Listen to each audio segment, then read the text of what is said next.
Hello മക്കളെ, ടെല്ല ക്ലാസ്സസിന്റെ fast track സീരീസിലേക്കാണ് നമ്മൾ ഇന്ന് കടക്കാൻ പോകുന്നത്. നമുക്കറിയാം നീറ്റ് എത്രയും പെട്ടെന്ന് ഇപ്പോൾ അടുത്തു വരുന്ന ഒരു സാഹചര്യമാണ്. അപ്പോൾ നമ്മൾ എന്ത് ചെയ്യണം? എത്രയും പെട്ടെന്ന് കൺസെപ്റ്റുകൾ പഠിച്ചുകൊണ്ട് എത്രയും പെട്ടെന്ന് മുന്നേറിക്കൊണ്ട് കൺസെപ്റ്റുകൾ പക്കയാക്കിക്കൊണ്ട് നമ്മൾ എന്ത് ചെയ്യണം? ഏറ്റവും കൂടുതൽ ക്വസ്റ്റ്യൻസ് ചെയ്തുകൊണ്ട് മുന്നോട്ട് പോകേണ്ട ഒരു സമയമാണ് ഇപ്പോൾ ഉള്ളത്. അപ്പോൾ നമ്മൾ ഇന്ന് ഫാസ്റ്റ് ട്രാക്ക് സീരീസിൽ നോക്കാൻ പോകുന്നത് സൊല്യൂഷൻ എന്ന പാഠത്തെ കുറിച്ചാണ്. ഏതാണ് നമ്മൾ നോക്കാൻ പോകുന്ന സീരീസ്? സൊല്യൂഷൻ. അപ്പോൾ എപ്പോഴും പറയാറുള്ളത് പോലെ നന്നായി പഠിക്കാം, വൃത്തിക്ക് പഠിക്കാം. വേടാ സൊല്യൂഷൻസ്. എൻ്റെ എൻ സി ആർ ടിയിൽ ഞാൻ സൊല്യൂഷനുകൾ ഫസ്റ്റ് പേജിൽ നോക്കുമ്പോൾ എൻ സി ആർ ടി ഇൻട്രൊഡക്ഷനായിട്ട് കുറച്ച് കാര്യങ്ങളെ കുറിച്ച് പറയുന്നുണ്ടറാ. അത് നമുക്ക് തുടങ്ങിക്കൊണ്ട് നോക്കാം. ആദ്യം അവർ പറയുന്നത് ബ്രാസിനെ കുറിച്ചും ബ്രോൺസിനെ കുറിച്ചുമാണ്. അപ്പോൾ എന്താടാ ബ്രാസ്, എന്താടാ ബ്രോൺസ് എന്ന് നമ്മൾ നോക്കാൻ പോവുകയാണ്. ബ്രാസ് എന്ന് പറഞ്ഞാൽ നോക്കിക്കോളനെ, ഞാനൊരു കോപ്പറിനെ എൻ്റെ സിങ്ക് മെറ്റലുമായി മിക്സ് ചെയ്തുകൊണ്ട് ഒരു അലോയ് ഉണ്ടാക്കിയാൽ അതിനെ ഞാൻ ബ്രാസ് എന്ന് വിളിക്കും. അപ്പോൾ ബ്രോൺസ് എന്താടാ നോക്കണേ. അതേ കോപ്പറിനെ ഞാൻ ടിന്നുമായി മിക്സ് ചെയ്യുകയാണെങ്കിൽ അതിനെ ഞാൻ ബ്രോൺസ് എന്ന് വിളിക്കുമേ. എങ്കിൽ കുട്ടികൾ പറയാ ജർമ്മൻ സിൽവർ എന്തായിരിക്കും എന്നറിയുമോ? എൻ്റെ ജർമ്മൻ സിൽവർ എന്ന് പറഞ്ഞാൽ ഞാൻ കോപ്പറിനെ സിങ്കിൻ്റെ കൂടെ നിക്കലും കൂടെ ആഡ് ചെയ്തുകൊണ്ട് ഞാൻ ഒരു അലോയ് ഉണ്ടാക്കിയാൽ അതിനെ ഞാൻ ജർമ്മൻ സിൽവർ എന്ന് വിളിക്കും. ഇത്രയും 3 കാര്യങ്ങൾ പെർഫെക്റ്റ് അല്ലേടാ? അടുത്ത കാര്യം നോക്കാം. എൻ സി ആർ ടിയിൽ അടുത്ത പറയുന്ന എന്താ അറിയുമോ? റാറ്റ് പോയിസൺ എന്ന് പറയുന്ന ഒരു കോമ്പൗണ്ട്. അതിൽ ഒരു കോമ്പൗണ്ടിനെ നമ്മൾ ഉപയോഗിക്കുന്നുണ്ട്. അതേതാ കോമ്പൗണ്ട് എന്നറിയോ? Sodium fluoride. ഏതാണ് മക്കളെ? സോഡിയം ഫ്ലൂറൈഡ് എന്ന് പറയുന്ന കോമ്പൗണ്ട് ആണ് റാറ്റ് പോയിസണിൽ ഉപയോഗിക്കുന്നതായി എൻ സി ആർ ടിയിൽ പറയുന്നത്. ഇനി നമ്മളുടെ ഫ്ലൂറോയിഡ് അയോഡിന്റെ കോൺസെൻട്രേഷനുകൾ 3 കോൺസെൻട്രേഷനുകളെ പറ്റി എൻ സി ആർ ടിയിൽ പറയുന്നുണ്ട്. ഒന്നാമത്തേത് എന്താണെന്നറിയാമോ? 1 ppm, രണ്ടാമത്തേത് 1.5 ppm, മൂന്നാമത്തേത് ഹൈ കോൺസെൻട്രേഷനിൽ. ഇങ്ങനെ മൂന്ന് കോൺസെൻട്രേഷനുകളെ പറ്റി നമ്മളുടെ എൻ സി ആർ ടിയിൽ പറയുന്നുണ്ട്. അപ്പോൾ 1 ppm ആണെങ്കിൽ ഫ്ലൂറൈഡ് ആണെങ്കിൽ അത് helps to prevent teeth decay. എങ്ങനെയാടാ? നമ്മളുടെ ടീത്ത് ഡീക്കേ പ്രിവെന്റ് ചെയ്യാൻ ആര് ഹെൽപ്പ് ചെയ്യും? ഫ്ലൂറിന്റെ അയോൺ 1 ppm ആണെങ്കിൽ ഹെൽപ്പ് ചെയ്യും. അതേസമയം അത് 1.5 ppm ആയാൽ അത് ടീത്ത് നശിക്കുന്നതിനായ ടീത്ത് മോട്ടിൽഡ് എന്ന് ആകുന്ന രീതിയിലേക്ക് മാറിപ്പോകും. ഹൈ കോൺസെൻട്രേഷൻ ആണെങ്കിൽ അത് പോയിസണസ് ആണെന്നും എൻ്റെ എൻ സി ആർ ടിയിൽ പറയുന്നുണ്ട്. മനസ്സിലായോ? അപ്പോൾ കുട്ടികൾ ചോദിക്കേ, സാറേ എന്താണ് ഈ ppm? നമ്മൾ പഠിക്കും. ppm എന്താണെന്ന് വെച്ചാൽ ഇപ്പൊ ജസ്റ്റ് പറഞ്ഞുതരാം. It is parts per million. ഒരു മില്യണിൽ എത്ര പാർട്സ് എന്നാണ് പാർട്സ് പെർ മില്യൺ എന്നായിട്ടുള്ളത്. അപ്പോൾ നമ്മളുടെ ഇൻട്രൊഡക്ടറി പാർട്ട് കഴിഞ്ഞടാ. ഇനിയാണ് നമ്മൾ സൊല്യൂഷൻ എന്നിലേക്ക് പോകാൻ പോകുന്നത്. നോക്കടാ, സൊല്യൂഷൻസ്. എന്താടാ സൊല്യൂഷൻസ്? എല്ലാവരും നോക്ക്. ഞാൻ നോക്കുമ്പോൾ സൊല്യൂഷൻസ് ആർ, എല്ലാവർക്കും അറിയാം, it is A homogeneous mixture of 2 or more than 2 components. 2 അതിലധികമോ കോമ്പോണൻസിനെ എടുത്ത് ഞാൻ മിക്സ് ചെയ്യുമ്പോൾ എനിക്കൊരു ഹോമോജീനിയസ് മിക്സ്ചറാണ് കിട്ടുന്നതെങ്കിൽ അതാണ് സൊല്യൂഷനായിട്ട് ഞാൻ പറയുന്നത്. അപ്പോൾ മക്കൾ ചോദിക്കേ, എന്താടാ ഈ ഹോമോജീനിയസ് മിക്സ്ചർ എന്ന് ചോദിച്ചാൽ അപ്പോൾ ഞാൻ പറയും, ഞാനൊരു മിക്സ്ചർ എടുത്താൽ എൻ്റെ കമ്പോസിഷനും പ്രോപ്പർട്ടിയും all throughout the solution same ആണെങ്കിൽ ഞാൻ അതിനെ വിളിക്കും ഹോമോജീനിയസ് മിക്സ്ചർ. അങ്ങനെ അല്ല എങ്കിലോ ഞാൻ ഹെട്രോജീനിയസ് മിക്സ്ചർ എന്ന് വിളിക്കും. പെർഫെക്റ്റ് അല്ലേടാ? ഇനി 2 അധികമോ കമ്പോണൻസിനെ എനിക്ക് മിക്സ് ചെയ്തുകൊണ്ട് സൊല്യൂഷൻസ് ഉണ്ടാക്കാം. പക്ഷെ നമ്മൾ ഈ പാഠത്തിൽ ബൈനറി സൊല്യൂഷൻസുകളെ കുറിച്ച് മാത്രമേ പഠിക്കുന്നുള്ളൂ. അപ്പോൾ എന്താണ് ബൈനറി സൊല്യൂഷൻസ് എന്ന് അറിയണ്ടേ? 2 കമ്പോണൻസിനെ എടുത്തുകൊണ്ട് ഞാൻ മിക്സ് ചെയ്തുകൊണ്ട് ഒരു സൊല്യൂഷൻ ഉണ്ടാക്കിയാൽ അതിനെ ഞാൻ പറയുന്നതാണ് ബൈനറി സൊല്യൂഷൻ എന്നുള്ളത്. നോക്കാം. 2 കമ്പോണന്റ് ഞാൻ മിക്സ് ചെയ്യുന്നെങ്കിൽ ഞാൻ അതിനെന്ത് വിളിക്കും? ബൈനറി സൊല്യൂഷൻ എന്ന് വിളിക്കും. അങ്ങനെയാണെങ്കിൽ ആ 2 കോമ്പൗണ്ടുകളെ ഞാൻ വിളിക്കും. ഒരെണ്ണത്തിനെ ഞാൻ സൊല്യൂട്ട് എന്ന് വിളിക്കും, ഒരെണ്ണത്തിനെ ഞാൻ സോൾവെന്റ് എന്ന് പഠിക്കും. അപ്പോൾ മക്കൾ പറ, എന്തായിരിക്കും സൊല്യൂട്ട്, എന്തായിരിക്കും സോൾവെന്റ്? നോക്കണേ.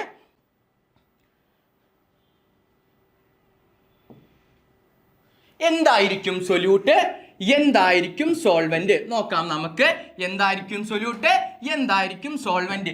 ജനറലി നമ്മൾ പറയുകയാണെങ്കിൽ നമുക്കറിയാം, എല്ലാവർക്കും അറിയുന്ന കാര്യമാണ്, ഏറ്റവും കൂടുതൽ അളവിൽ എടുക്കുന്നതാരോ അതിനെ നമ്മൾ എന്ത് വിളിക്കും? സോൾവെന്റ് എന്ന് വിളിക്കും. മനസ്സിലായോ? ഏറ്റവും കൂടുതൽ അളവിൽ ഏതിനെയാണോ എടുക്കുന്നത് അതിനെ നമ്മൾ സോൾവെന്റ് എന്ന് വിളിക്കും. അപ്പൊ കുറഞ്ഞ അളവിൽ എടുക്കുന്നത് ആരോ അത് സൊല്യൂട്ട്. പെർഫെക്റ്റ് അല്ലേടാ, സിമ്പിൾ കൺസെപ്റ്റ് അല്ലേ? എന്നാൽ ഞാൻ ഇവിടെ ഒരു പോയിന്റ് ആഡ് ചെയ്യുകയാണ്. എന്താണെന്ന് അറിയോ? ഞാൻ ഇവരെ തമ്മിൽ മിക്സ് ചെയ്തുകൊണ്ട് ഒരു സൊല്യൂഷൻ ഉണ്ടാക്കുകയാണെങ്കിൽ ആ സൊല്യൂഷൻ ഒരു ഫിസിക്കൽ സ്റ്റേറ്റ് ഉണ്ടാവില്ലേ? That can be solid, liquid and gas. Okay, ഒരു സൊല്യൂഷന് ഒരു ഫിസിക്കൽ സ്റ്റേറ്റ് ഉണ്ടാവില്ലേ? ആ ഫിസിക്കൽ സ്റ്റേറ്റ് എപ്പോഴും ഞാൻ എടുക്കുന്ന സോൾവെന്റിന്റെ ഫിസിക്കൽ സ്റ്റേറ്റിനോട് ഈക്വൽ ആയിരിക്കും. സോൾവെന്റ് ലിക്വിഡ് ആണെങ്കിൽ എൻ്റെ സൊല്യൂഷൻ ലിക്വിഡ് ആയിരിക്കും. സോൾവെന്റ് ഗ്യാസ് ആണെങ്കിൽ എൻ്റെ സൊല്യൂഷൻ ഗ്യാസ് ആയിരിക്കും. സോൾവെന്റ് സോളിഡ് ആണെങ്കിൽ എൻ്റെ സൊല്യൂഷനും സോളിഡ് ആയിരിക്കും. പെർഫെക്റ്റ് അല്ലേടാ? എന്തെങ്കിലും ഡൗട്ട് ഉണ്ടോ? എന്തെങ്കിലും ഡൗട്ട് ഉണ്ടോ? ഉണ്ടെങ്കിൽ ഇപ്പോൾ പറയുക. ഒന്നുമില്ലല്ലോ എങ്കിൽ നമുക്ക് അടുത്തതിലോട്ട് പോകാം. Okay, type of solution. Type of solution ഞാൻ നോക്കുമ്പോൾ ടൈപ്പ് ഓഫ് സൊല്യൂഷൻ 3 തരത്തിൽ എനിക്ക് കാണാൻ കഴിയുന്നുണ്ട്. ഒന്ന് ഗ്യാസിയസ് സൊല്യൂഷൻ, ഒന്ന് ലിക്വിഡ് സൊല്യൂഷൻ, ഒന്ന് സോളിഡ് സൊല്യൂഷൻ. അപ്പോൾ ഇവിടെ നോക്കുമ്പോൾ ഇവിടെ solvent gaseous solution, solvent liquid solution, solvent solid ആണെങ്കിൽ സോളിഡ് സൊല്യൂഷൻ. ഞാൻ പറഞ്ഞില്ലടാ മക്കളെ, ഫിസിക്കൽ സ്റ്റേറ്റ് സോൾവെന്റിന്റെയും സൊല്യൂഷന്റെയും ഈക്വൽ ആവുന്നത്. അത് വെച്ചിട്ടാണ് ഇത് പറയുന്നത്. ഓക്കെ ആണോ? ഇനി ഞാൻ എന്താ ചെയ്യാൻ പോകുന്നത് വെച്ചാൽ ഗ്യാസ് മിക്സ് ചെയ്യാൻ പോവുകയാണ്.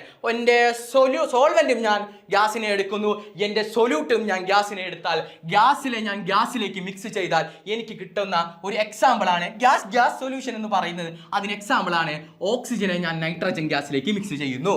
നൈട്രജൻ ഗ്യാസ് അവിടെ ഉണ്ട്, അതിലേക്ക് ഞാൻ കൊണ്ടുപോയി ഓക്സിജൻ ഗ്യാസ് മിക്സ് ചെയ്താൽ രണ്ടും ഗ്യാസ് അല്ലേടാ? അപ്പോൾ അതെന്താ? Gas solution.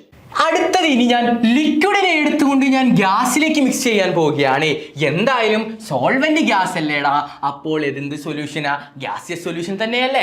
എങ്കിൽ നമുക്കൊരു എക്സാമ്പിൾ നോക്കാം. ഞാൻ ക്ലോറോഫോം എന്ന് പറയുന്ന ലിക്വിഡിനെ എടുത്ത് ഞാൻ നൈട്രജൻ ഗ്യാസിൽ മിക്സ് ചെയ്താൽ എനിക്ക് ലിക്വിഡ് ഗ്യാസ് എന്ന് പറയുന്ന ഗ്യാസിയസ് സൊല്യൂഷനെ കിട്ടും. മൂന്നാമതായി ഞാനൊരു സോളിഡിനെ എടുത്ത് ഞാൻ ഗ്യാസിലേക്ക് മിക്സ് ചെയ്യുകയാണ്. സോൾവെന്റ് എന്താടാ? ഗ്യാസ് അല്ലേ? അപ്പോൾ അതെന്ത് സൊല്യൂഷനാ? ഗ്യാസിയസ് സൊല്യൂഷൻ തന്നെയായിരിക്കും. അതിന് എക്സാമ്പിൾ ആണ് ക്യാംഫറിനെ ഞാൻ എടുത്തിട്ട് നൈട്രജൻ ഗ്യാസിലേക്ക് മിക്സ് ചെയ്യുന്നു. അടുത്തത് നോക്കാം, ലിക്വിഡ് സൊല്യൂഷൻ എന്ന് പറഞ്ഞാൽ നമുക്ക് ഉറപ്പായിട്ടും വരണം എൻ്റെ സോൾവെന്റ് എന്തായിരിക്കും? എടാ, ലിക്വിഡ് ആയിരിക്കും. ഉറപ്പല്ലേടാ? എൻ്റെ സോൾവെന്റ് ഇവിടെ 3 ലിക്വിഡ് ആണ്. എങ്കിൽ 3 തരത്തിൽ വരാം. ആദ്യം ഞാൻ ഗ്യാസിനെ എടുത്തുകൊണ്ട് ലിക്വിഡിൽ മിക്സ് ചെയ്യുന്നു. അതെന്ത് സൊല്യൂഷൻ ആയിരിക്കും? ലിക്വിഡ് സൊല്യൂഷൻ ആയിരിക്കും. കാരണം എന്താ? ലിക്വിഡ് ആണ് ഇവിടെ എൻ്റെ എന്ത് സോൾവെന്റ്. വെരി സിമ്പിൾ കൺസെപ്റ്റ് ആണ്. നോക്കിക്കോ, ഇവിടെ എക്സാമ്പിൾ ആയിട്ട് ഞാൻ ഓക്സിജൻ എന്ന് പറയുന്ന ഗ്യാസിനെ ഞാൻ നേരെ വെള്ളത്തിലേക്ക് പിടിച്ചിടുന്നു. It is an example of gas in liquid. അതെന്ത് സൊല്യൂഷനാണ്? ലിക്വിഡ് ആണെങ്കിൽ അത് ലിക്വിഡ് സൊല്യൂഷൻ ആണ്. എളുപ്പമല്ലേടാ? രണ്ടാമതായിട്ട് ഞാൻ ലിക്വിഡും കൂടി മിക്സ് ചെയ്യാൻ പോവുകയാണെങ്കിൽ എൻ്റെ എക്സാമ്പിൾ എത്തനോളിനെ ഞാൻ പിടിച്ച് വെള്ളത്തിലോട്ട് ഇടുന്നു. എളുപ്പം. അടുത്തത് ഞാൻ സോളിഡിനെ പിടിച്ച് ഞാൻ ലിക്വിഡിലേക്ക് ഇടാൻ പോവുകയാണ്. എൻ്റെ എക്സാമ്പിൾ എന്താ? ഗ്ലൂക്കോസിനെ ഞാൻ പിടിച്ചുകൊണ്ട് വെള്ളത്തിലേക്ക് ഇടുന്നു. പഞ്ചസാര വെള്ളത്തിൽ കലക്കുന്നു. പഞ്ചസാര എന്ന് പറയുന്നത് സോളിഡാണ്, വെള്ളം എന്ന് പറയുന്നത് ലിക്വിഡാണ്. അതെന്ത് സൊല്യൂഷൻ ആയിരിക്കും? സോളിഡ് സൊല്യൂഷൻ ആണോ? അല്ല, അത് ലിക്വിഡ് സൊല്യൂഷൻ ആണ്. കാരണം എന്നാ? എൻ്റെ സോൾവെന്റ് ഇവിടെ ലിക്വിഡാണ്. Simple concept. അടുത്തതിലേക്ക് പോകാം. സോളിഡ് സൊല്യൂഷൻ എന്ന് പറയുന്നതിലേക്ക് നോക്കുമ്പോൾ എൻ്റെ സോൾവെന്റ് ഇവിടെ എന്തായിരിക്കും? സോളിഡ് ആയിരിക്കും. ആദ്യം ഞാൻ ഗ്യാസിനെ പിടിച്ചുകൊണ്ട് സോളിഡിലേക്ക് ഇട്ടു. എനിക്ക് എക്സാമ്പിൾ ആയിട്ട് ഹൈഡ്രോജൻ ഇൻ പെലേഡിയം, നമ്മൾ പഠിക്കുന്ന H2PD എന്ന് പറയുന്ന കാറ്റലിസ്റ്റുകളെയാണ് ഞാൻ ഇവിടെ ഉദ്ദേശിക്കുന്നത്. അപ്പോൾ അതെന്താണ്? ഗ്യാസ് ഇൻ സോളിഡ് സൊല്യൂഷൻ ആണ്. അടുത്തത് ഞാൻ ലിക്വിഡിനെ പിടിച്ചുകൊണ്ട് സോളിഡിലേക്ക് ഇടാൻ പോവുകയാണ്. വിച്ച് ഈസ്, ഒരു എക്സാമ്പിൾ പറയുകയാണെങ്കിൽ ഞാൻ amalgam of mercury with sodium എടുത്താൽ എൻ്റെ NaHG അമാൽഗം എന്നൊക്കെ കേട്ടിട്ടില്ലേ? അത് എന്ത് സൊല്യൂഷനാടാ? സോളിഡ് സൊല്യൂഷനാണ്. ബിക്കോസ് നമ്മൾ ലിക്വിഡിനെ പിടിച്ച് സോളിഡിലേക്കാണ് ഇട്ടത്. ഇനി അടുത്തത് ഞാൻ സോളിഡും കൂടി മിക്സ് ചെയ്യാൻ പോവുകയാണ്. എങ്ങനെയാടാ സോളിഡും മിക്സ് ചെയ്യുക? ഹീറ്റ് ചെയ്യുമ്പോൾ രണ്ടും ഒരു പരുവത്തിലാവും. എന്നിട്ട് ഞാൻ എന്ത് ചെയ്യും? കോപ്പറിനെ പിടിച്ചുകൊണ്ട് ഗോൾഡിലേക്ക് എടുത്തിടും. അപ്പോൾ എന്ത് കിട്ടി? എനിക്ക് ഒരു കോപ്പർ ഇൻ ഗോൾഡായ സോളിഡ് സൊല്യൂഷനെ കിട്ടി. ഇത്രയേ ഉള്ളൂ. Simple concept. ചോദ്യങ്ങൾ വരാം. അടുത്തതിലേക്ക് പോകാം. ഇനി എന്താണെന്ന് അറിയോ മക്കളെ, നമുക്ക് ഇപ്പം ഞാൻ പറഞ്ഞിരുന്നു നേരത്തെ എൻ്റെ ഹോമോജീനിയസ് സൊല്യൂഷൻ ആണെന്ന് പറഞ്ഞു. ഹോമോജീനിയസ് സൊല്യൂഷനിൽ ഞാൻ പറഞ്ഞു ഹോമോജീനിയസ് എന്താണെന്ന് ഞാൻ പറഞ്ഞത് പ്രോപ്പർട്ടിയും കമ്പോസിഷനും ഈക്വൽ ആണെന്ന് ഞാൻ പറഞ്ഞില്ലേടാ. അപ്പോൾ അതിൽ പ്രോപ്പർട്ടി എന്താ ഉദ്ദേശിക്കുന്നതെന്ന് അറിയോ? Physical property, chemical property. Examples പറയുകയാണെങ്കിൽ അതിൻ്റെ ബോയിലിംഗ് പോയിന്റ്, അതിൻ്റെ കളർ, ഇതൊക്കെ സെയിം ആവുമെന്നാണ് പറയുക. ഇനി കമ്പോസിഷൻ എന്ന് പറയുമ്പോൾ അതിൽ എത്രയുണ്ട്, അതിൽ എത്ര അളവ് ഉണ്ട് എന്നാണ് കമ്പോസിഷൻ പ്രകാരം ഉദ്ദേശിക്കുന്നത്. എനിക്ക് രണ്ട് തരത്തിൽ എൻ്റെ കമ്പോസിഷനെ എനിക്ക് ഇവിടെ എക്സ്പ്രസ് ചെയ്യാൻ പറ്റും. Either by qualitatively or by quantitatively. എങ്ങനെയൊക്കെയാണ് എനിക്ക് എക്സ്പ്രസ് ചെയ്യാൻ പറ്റുക? ക്വാളിറ്റേറ്റീവ്ലി എക്സ്പ്രസ് ചെയ്യാൻ പറ്റും, അതേപോലെ തന്നെ ക്വാണ്ടിറ്റേറ്റീവ്ലി എക്സ്പ്രസ് ചെയ്യാൻ പറ്റും. ക്വാളിറ്റേറ്റീവ്ലി എനിക്ക് ക്വാളിറ്റി രണ്ട് തരത്തിൽ എക്സ്പ്രസ് ചെയ്യാൻ പറ്റും. ക്വാളിറ്റി എന്ന് പറഞ്ഞാൽ മക്കളെ ഒന്നുമില്ലടാ, ജസ്റ്റ് ഞാൻ പറയാണ്, അതിൽ സാധനമുണ്ട്, അതിൽ പഞ്ചസാര ഉണ്ട്, അത് ഭയങ്കര കോൺസെൻട്രേറ്റഡ് ആണ്, പക്ഷേ അത് ഭയങ്കര ഡൈലൂട്ടഡ് ആണ്, ഇങ്ങനെയൊക്കെ നമ്മൾ പറയില്ല. അതായത് അളവിനെ കുറിച്ച് ജസ്റ്റ് ഒരു പറച്ചിൽ പറയുന്നു, പക്ഷേ അതിൽ എത്ര വ്യക്തമായിട്ട് പറയുന്നുണ്ടോ? നമ്മൾ 30 ഗ്രാം ഉണ്ട് എന്നൊന്നും പറയുന്നില്ലല്ലോ, ജസ്റ്റ് പറയാണ് അതിലത് ഉണ്ട്, അത് ഭയങ്കര കോൺസെൻട്രേറ്റഡ് ആണ്, അത് ഭയങ്കര ഡൈല്യൂട്ടാണ് എന്ന് പറയുന്നില്ല. അതാണ് ക്വാളിറ്റേറ്റീവ് എന്ന് പറയുന്നത്. ഇനി അടുത്തത് നമ്മൾ ക്വാണ്ടിറ്റേറ്റീവ് എന്ന് പറയുകയാണെങ്കിൽ വ്യക്തമായിക്കൊണ്ട് ഇന്ന സൊല്യൂഷനിൽ ഇത്ര ഗ്രാം അല്ലെങ്കിൽ ഇത്ര മില്ലി ലിറ്റർ കമ്പോണൻ്റ് ഉണ്ട് എന്ന് പറയാനാണ് നമ്മൾ ക്വാണ്ടിറ്റേറ്റീവായിട്ട് നമ്മൾ ഉപയോഗിക്കുന്നത്. എനിക്ക് എൻ്റെ ക്വാണ്ടിറ്റേറ്റീവ് എനിക്ക് മെയിൻലി 7 തരത്തിൽ റെപ്രസെൻറ്റ് ചെയ്യാം. ഒന്നാമത്തേത് മാസ് പെർസെൻറ്റേജ്, രണ്ടാമത്തേത് വോളിയം പെർസെൻറ്റേജ്, മൂന്നാമത്തേത് മാസ് ബൈ വോളിയം പെർസെൻറ്റേജ്, നാലാമത്തേത് പാർട്സ് പെർ മില്യൺ, അഞ്ചാമത്തേത് മോൾ ഫ്രാക്ഷൻ, ആറാമത്തേത് മൊളാരിറ്റി, ഏഴാമത്തേത് മൊളാലിറ്റി. അപ്പോൾ ഇവിടെ നോക്കടാ, മോൾ ഫ്രാക്ഷനെ നമ്മൾ റെപ്രസെൻറ്റ് ചെയ്യാൻ കൈ ഉപയോഗിക്കും. മൊളാലിറ്റിയെ ഞാൻ റെപ്രസെൻറ്റ് ചെയ്യാൻ ക്യാപിറ്റൽ എം ഉപയോഗിക്കും. മൊളാലിറ്റിയെ ഞാൻ റെപ്രസെൻറ്റ് ചെയ്യാൻ സ്മോൾ ലെറ്റർ എം ആണ് ഉപയോഗിക്കുക.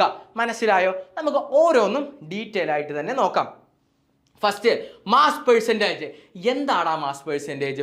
ഒന്നുമില്ലടാ, ഞാനൊരു എക്സാമ്പിളിലൂടെ ഞാൻ നിങ്ങൾക്ക് പറഞ്ഞുതരാം. ഞാനിപ്പോൾ ഒരു 30 ഗ്രാം ഗ്ലൂക്കോസിനെ എടുത്തു. ഞാൻ അതിനെ എടുത്ത് 70 ഗ്രാം വെള്ളത്തിലോട്ട് ഇട്ടു. ഞാൻ എന്താ ചെയ്തത്? 30 ഗ്രാം ഗ്ലൂക്കോസിനെ 70 ഗ്രാം വെള്ളത്തിലേക്ക് എടുത്തു. ഞാൻ നോക്കുമ്പോൾ എൻ്റെ മാസ് ഓഫ് ദ കമ്പോണൻ്റ് ഏതാ? ഈ കമ്പോണൻ്റ് ഞാൻ ഗ്ലൂക്കോസ് ആണ്. അപ്പോൾ 30 divided by total mass of the solution. ഇവിടെ 70 എന്നാണോ നമ്മൾ എഴുതേണ്ടത്? അല്ല. കാരണം എന്താടാ? H2O എന്ന് പറയുന്നത് ഇവിടെ സോൾവെന്റ് ആണ്. എന്താണ്? സോൾവെന്റ് ആണ്. ഈ സൊല്യൂട്ടിനെയും ഈ സോൾവെന്റിനെയും കൂടി മിക്സ് ചെയ്യുമ്പോഴാണ് എനിക്ക് എൻ്റെ സൊല്യൂഷനെ കിട്ടുക. നമ്മൾ ഇത്ര നേരം ഇതല്ലേ പറഞ്ഞേ? സൊല്യൂഷനെ കിട്ടുമ്പോൾ 30 + 70 100 ഗ്രാം ആണ് എൻ്റെ സൊല്യൂഷൻ. ഓക്കെ അല്ലേ? ഇങ്ങനെ ചെയ്യുമ്പോൾ ഞാൻ എന്ത് ചെയ്തു? ആദ്യം മാസ് ഓഫ് ദ കമ്പോണന്റ് 30 എഴുതി. ഇനി total mass of the solution എത്ര? 70 ആണോ? പറ. അല്ലല്ലോ, നമ്മൾ എത്രയാണ്? 30 + 70 100 എന്ന് എഴുതി. ഇൻറ്റു 100 എന്നാക്കിയാൽ ഇത് രണ്ട് കട്ട് ചെയ്ത് പോയി. 30% ആണ് എൻ്റെ മാസ് പെർസെൻറ്റേജ് എന്ന് പറയുന്നത്. ഇത്രയേ ഉള്ളൂ. ഇനി ഇതിലൊരു കാര്യം NCERT പറയുന്നത് എന്താണെന്നറിയോ? ജസ്റ്റ് ഒരു പോയിന്റ് ആയിട്ട് കൊടുത്തതാണ് നമ്മളുടെ കൊമേഴ്ഷ്യൽ ബ്ലീച്ചിങ് സൊല്യൂഷൻ. എന്താണ്? കൊമേഴ്ഷ്യൽ ബ്ലീച്ചിങ് സൊല്യൂഷനിൽ നമ്മൾ 3.62 mass percentage of sodium hypochlorite ആണ് ഉപയോഗിക്കുന്നത്. എന്താണ് നമ്മൾ ഉപയോഗിക്കുന്നത്? 3.62 മാസ് പെർസെൻറ്റേജ് ഓഫ് സോഡിയം ഹൈപ്പോക്ലോറൈറ്റിനാണ് നമ്മൾ കൊമേഴ്ഷ്യൽ ബ്ലീച്ചിങ് സൊല്യൂഷനിൽ ഉപയോഗിക്കുന്നത്. കഴിഞ്ഞു. അടുത്തതിലേക്ക് പോകാം. Volume percentage. ഞാൻ എൻ്റെ ഫോർമുല നോക്കുന്നു. Volume of the component divide by total volume of the solution. ഇത് തന്നെ അല്ലാതെ നമ്മൾ മാസ് പെർസെൻറ്റേജിന് പഠിച്ചത്. അവിടെ മാസ് ആയിരുന്നു, ഇവിടെ വോളിയം ആയിരുന്നല്ലോ. അപ്പോൾ ഞാൻ ഒരു എക്സാമ്പിൾ പറഞ്ഞാൽ ഇവിടെ ഒരു 30 ഗ്രാം എത്തനോൾ എടുത്ത് ഞാൻ 70 ഗ്രാം 30 മില്ലി ലിറ്റർ ഇവിടെ വോളിയമാണ് 30 മില്ലി ലിറ്റർ എത്തനോളിനെ ഞാൻ എടുത്തുകൊണ്ട് 70 മില്ലി ലിറ്റർ വെള്ളത്തിലോട്ട് ഇട്ടാൽ മക്കൾ പറ എന്താ? ഇവിടെ വോളിയം എന്താ? 30 അല്ലേ? കമ്പോണന്റ് വോളിയം 30 അല്ലേ? ഡിവൈഡഡ് ബൈ ഇവിടെ total volume of the solution എന്താടാ? 70 ആണോ? പറ. 70 ആണോ? അല്ല. വോളിയം എന്ന് ഇതെന്ത്? H2 എന്ന് പറയുന്നത് എൻ്റെ സോൾവെന്റ് ആണ്. എൻ്റെ ഇവിടെ സൊല്യൂഷൻ്റെ ടോട്ടൽ വോളിയം ആണെന്ന് പറയുന്നത്. എനിക്കറിയാം സൊല്യൂഷൻ എന്ന് പറഞ്ഞാൽ സൊല്യൂട്ട് പ്ലസ് സോൾവെന്റ് ആണ്. അങ്ങനെ നോക്കുമ്പോൾ 30 + 70 100 മില്ലി ലിറ്റർ ഇൻറ്റു 100 ചെയ്താൽ എനിക്ക് എന്ത് കിട്ടും? 100 വെട്ടിപ്പോയി 30 വോളിയം ബൈ വോളിയം പെർസെൻറ്റേജ് കിട്ടും. എളുപ്പമല്ലേടാ? എന്തെങ്കിലും ഉണ്ട് ഇതിൽ പഠിക്കാൻ. പക്ഷേ നോക്കിക്കോ, ഇതിലും എൻസി ആയിട്ട് ഒരു പോയിന്റ് പറയുന്നുണ്ട്. എന്താണെന്നറിയോ? 35 volume by volume percentage of ethylene glycol. ഏതാടാ?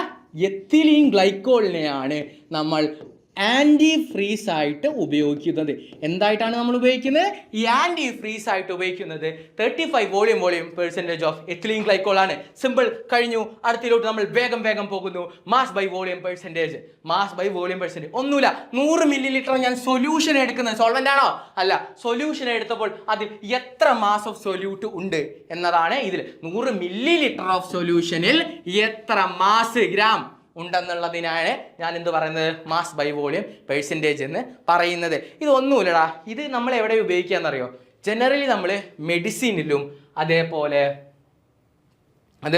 ഫാർമക്കോളജിയിലൊക്കെ, അതായത് മെഡിസിൻ ഫാർമക്കോളജി എന്നൊക്കെ പറയുമ്പോൾ എന്താ, നമ്മൾ generally mass by volume percentage ആണ് ഉപയോഗിക്കുന്നത്. ഓക്കെ അല്ലേ? അടുത്തതിലോട്ട് പോയാലോ? അടുത്തതിലോട്ട് പോവല്ലേടാ? അടുത്തതിലോട്ട് പോകാം. Parts per million. ഒന്നുമില്ലടാ, പാർട്സ് പെർ മില്യൺ എന്ന് പറഞ്ഞാൽ എന്താണെന്നറിയോ? ഭയങ്കര ഡൈല്യൂട്ടായ കമ്പോണൻസ്. നമ്മളവിടെ ഫ്ലൂറിൻ പറഞ്ഞു 1 parts per million എന്ന്. ഭയങ്കര ഡൈല്യൂട്ടഡ് ആയ കമ്പോണൻസിനെ നമുക്ക് എക്സ്പ്രസ് ചെയ്യാൻ ഭയങ്കര, അതിപ്പോൾ 100 ആണെങ്കിൽ ചിലപ്പോൾ 0.000 എന്നൊക്കെ പറഞ്ഞിട്ട് വരിക. ഓക്കെ, അതിനെ എളുപ്പ വഴി വേണം. അതിനെയാണ് നമ്മൾ എന്ത് പറയുന്നത്? Parts per million. എന്താ പാർട്സ് പെർ മില്യൺ? 1 മില്യണിൽ എത്ര ഉണ്ട്, എത്ര പാർട്സ് ഉണ്ട്, 1 മില്യണിൽ എത്ര എൻ്റെ പാർട്സ് ഉണ്ടെന്നുള്ളതാണ് ഇവിടെ പാർട്സ് പെർ മില്യൺ. ഇവിടെ 100 ആണെങ്കിൽ അത് മാസ് പെർസെൻറ്റേജ് ആയി. ഓക്കെ അല്ലേ?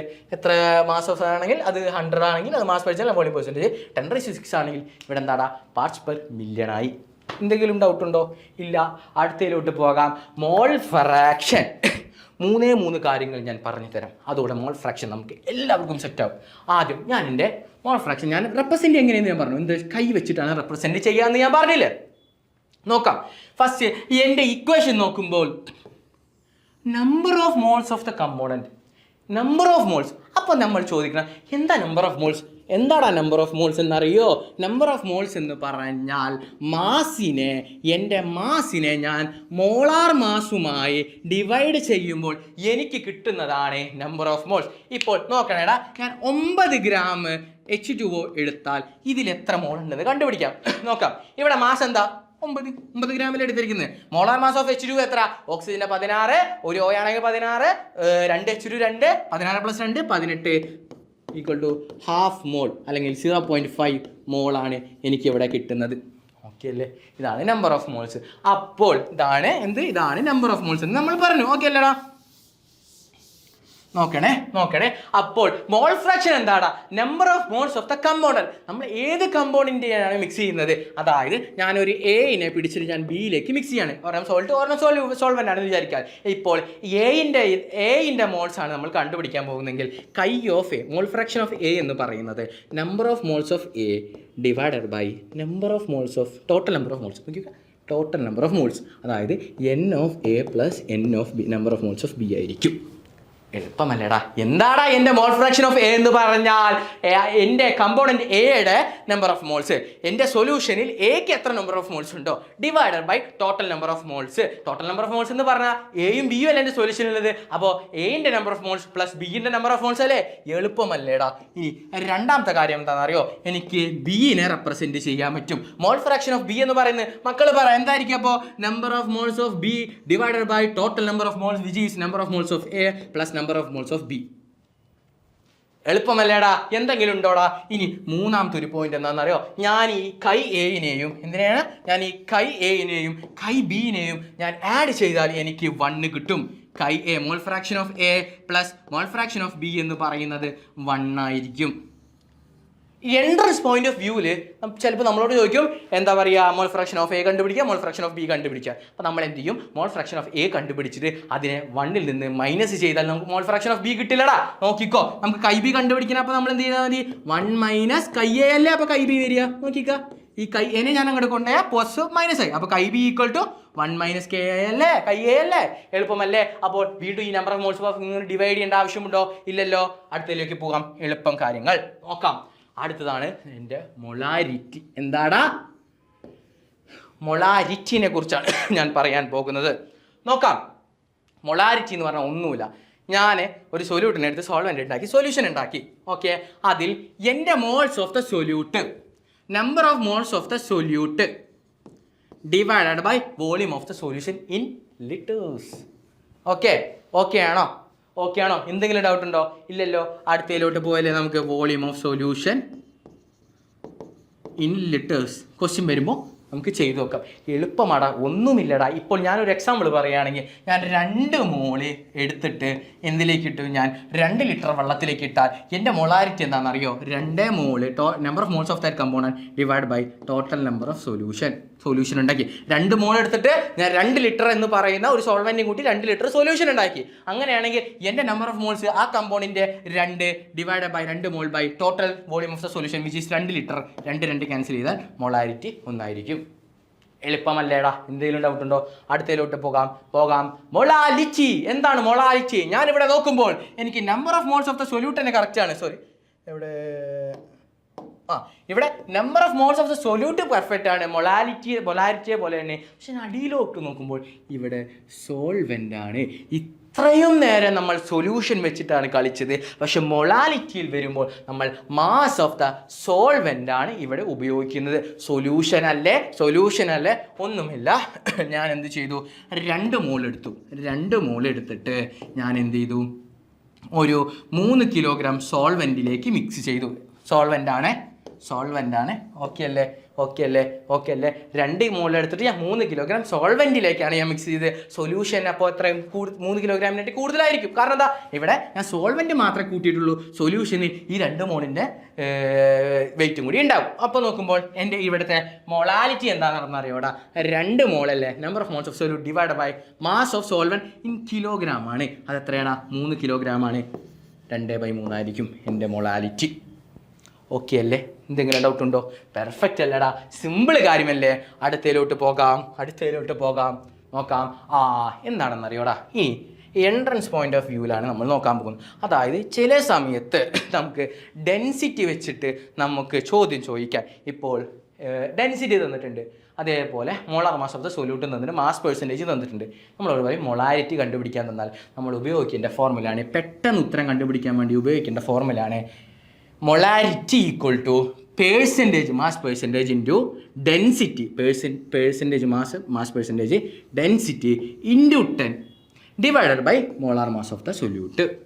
ഓക്കെ അല്ലേ? Percentage into density into 10 divide by molar mass of the solute. അടുത്തത് മൊളാലിറ്റിയും ഡെൻസിറ്റിയും തമ്മിലുള്ള ഇക്വേഷൻ നോക്കുകയാണെങ്കിൽ എൻ്റെ മൊളാലിറ്റി എന്ന് പറഞ്ഞാൽ m/1000 by d/1000 minus m/m. ഈ m എന്താണ്? മൊളാരിറ്റിയാണ്. ക്യാപിറ്റൽ മൊളാരിറ്റിയാണ്. ഇത് മൊളാലിറ്റി. ഓക്കെ, അപ്പോൾ molarity into 1000 divide by d/1000 minus molarity into mass of the solute, molar mass of the solute. Okay അല്ലേ? മോളാർ മാസാണ്, ഇത് molar mass of the solute.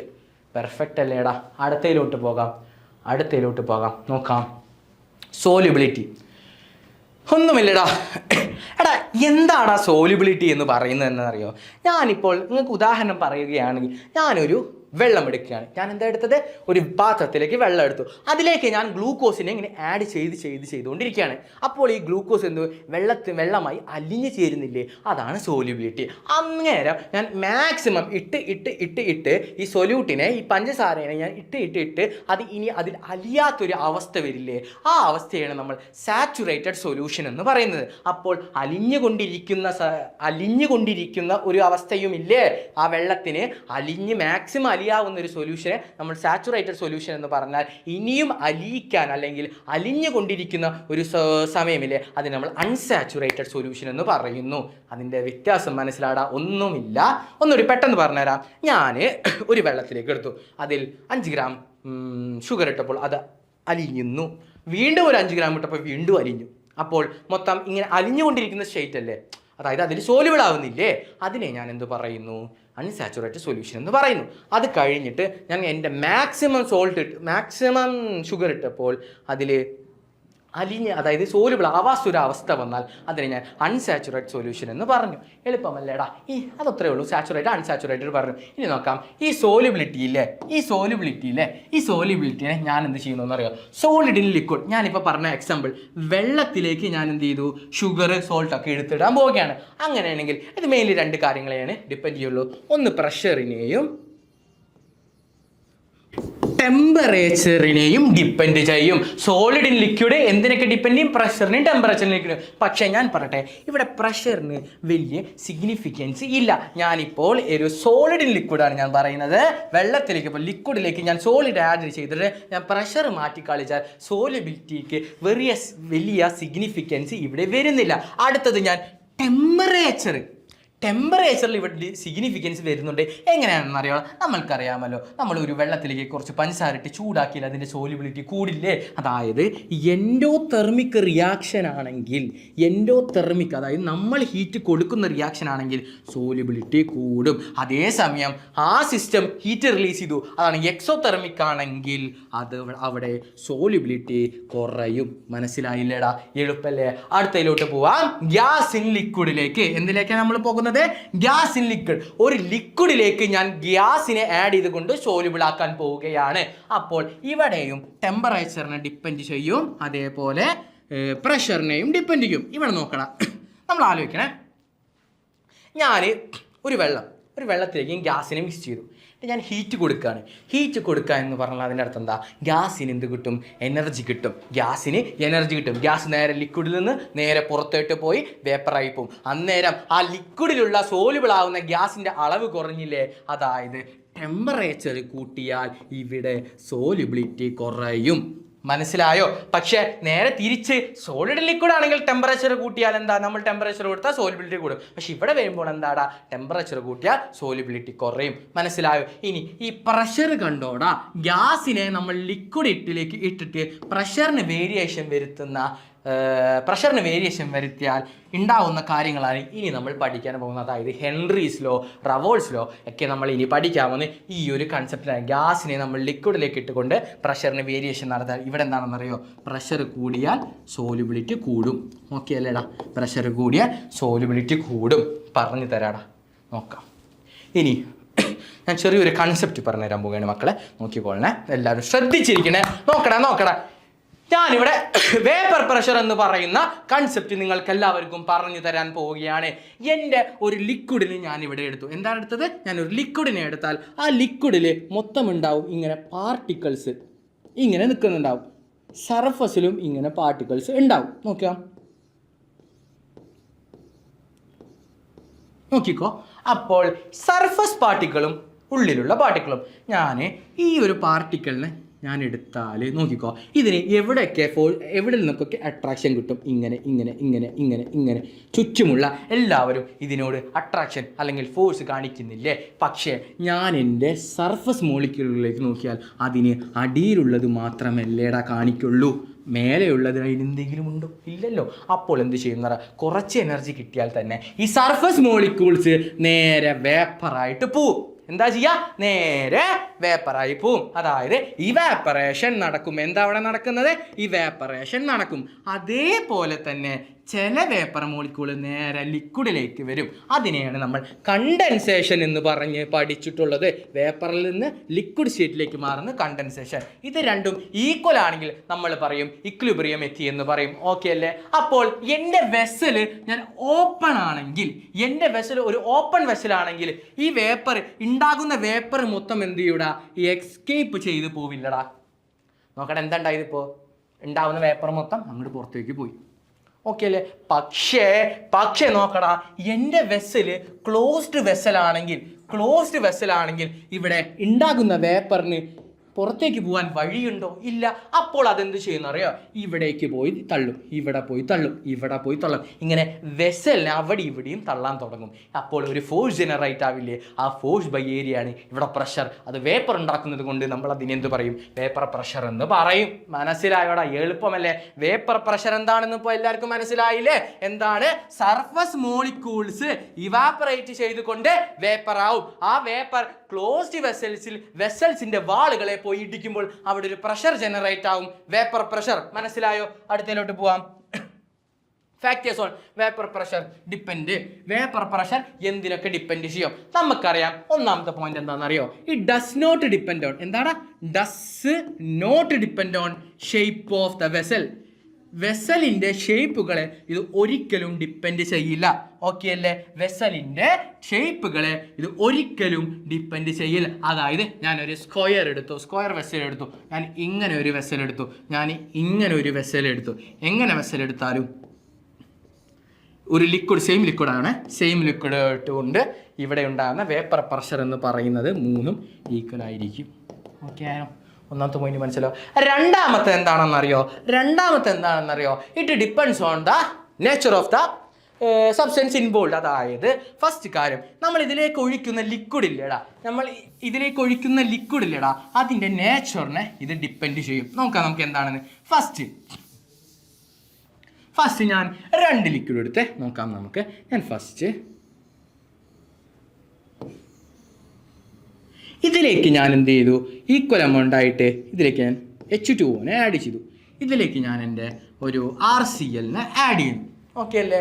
ഇതിലേക്ക് അല്ലെങ്കിൽ RCl എന്ന് പറയുമ്പോൾ CH3Cl ആഡ് ചെയ്തു എന്ന് വിചാരിക്കാം. ഓക്കെ അല്ലേ? ക്ലോറമീഥേൻ ആഡ് ചെയ്തു. അങ്ങനെയാണെങ്കിൽ ഈ H2O എന്തുണ്ട് മക്കളെ? ഇതിൽ ഹൈഡ്രജൻ ബോണ്ടിങ് പ്രസൻ്റ് അല്ലേ? H2വിൽ ഹൈഡ്രജൻ ബോണ്ടിങ് ഉണ്ട്. CH3യിൽ ഹൈഡ്രജൻ ബോണ്ടിങ് ഉണ്ടോ? ഇല്ല. അപ്പോൾ ഇതിലെന്തുണ്ട്? മറ്റു ഹൈഡ്രജൻസും മറ്റു വെള്ളത്തിൻ്റെ മോളിക്യൂൾസുമായിട്ട് ഇവന് ഹൈഡ്രജൻ ബോണ്ട് ഉണ്ടാക്കാൻ കഴിയും. അപ്പോൾ ഇവൻ്റെ ഫോഴ്സ് ഓഫ് അട്രാക്ഷൻ എന്താണ്? കൂടുതലല്ലേ? Which is greater than force of attraction of CH3Cl. Okay അല്ലേ? അപ്പോൾ H2O വെള്ളത്തിൻ്റെ ഫോഴ്സ് ഓഫ് അട്രാക്ഷൻ CH3Clൻ്റെ ഫോഴ്സ് ഓഫ് അട്രാക്ഷനിൽ കൂടുതലാണെന്ന് ഞാൻ പറയുമ്പോൾ ഹീറ്റ് കൊടുത്താൽ ഇവന് ലിക്വിഡിൽ നിന്ന് വേപ്പറിലേക്ക് പോവാൻ ഇഷ്ടമല്ലേ? അതായത് ഇവിടെ നോക്കണേടാ, ഇവിടെ ബലത്തിൽ പിടിച്ചുകൊണ്ട് നിൽക്കുന്നു, അവിടെ ലൂസായിട്ട് പിടിച്ചുകൊണ്ട് നിൽക്കുന്നു. ബലത്തിൽ പിടിച്ചുകൊണ്ട് നിൽക്കുന്ന ആളെ ഞാൻ ഹീറ്റ് കൊടുത്താൽ അവർ പെട്ടെന്ന് വേപ്പർ സ്റ്റേറ്റിലോട്ട് പോവോ?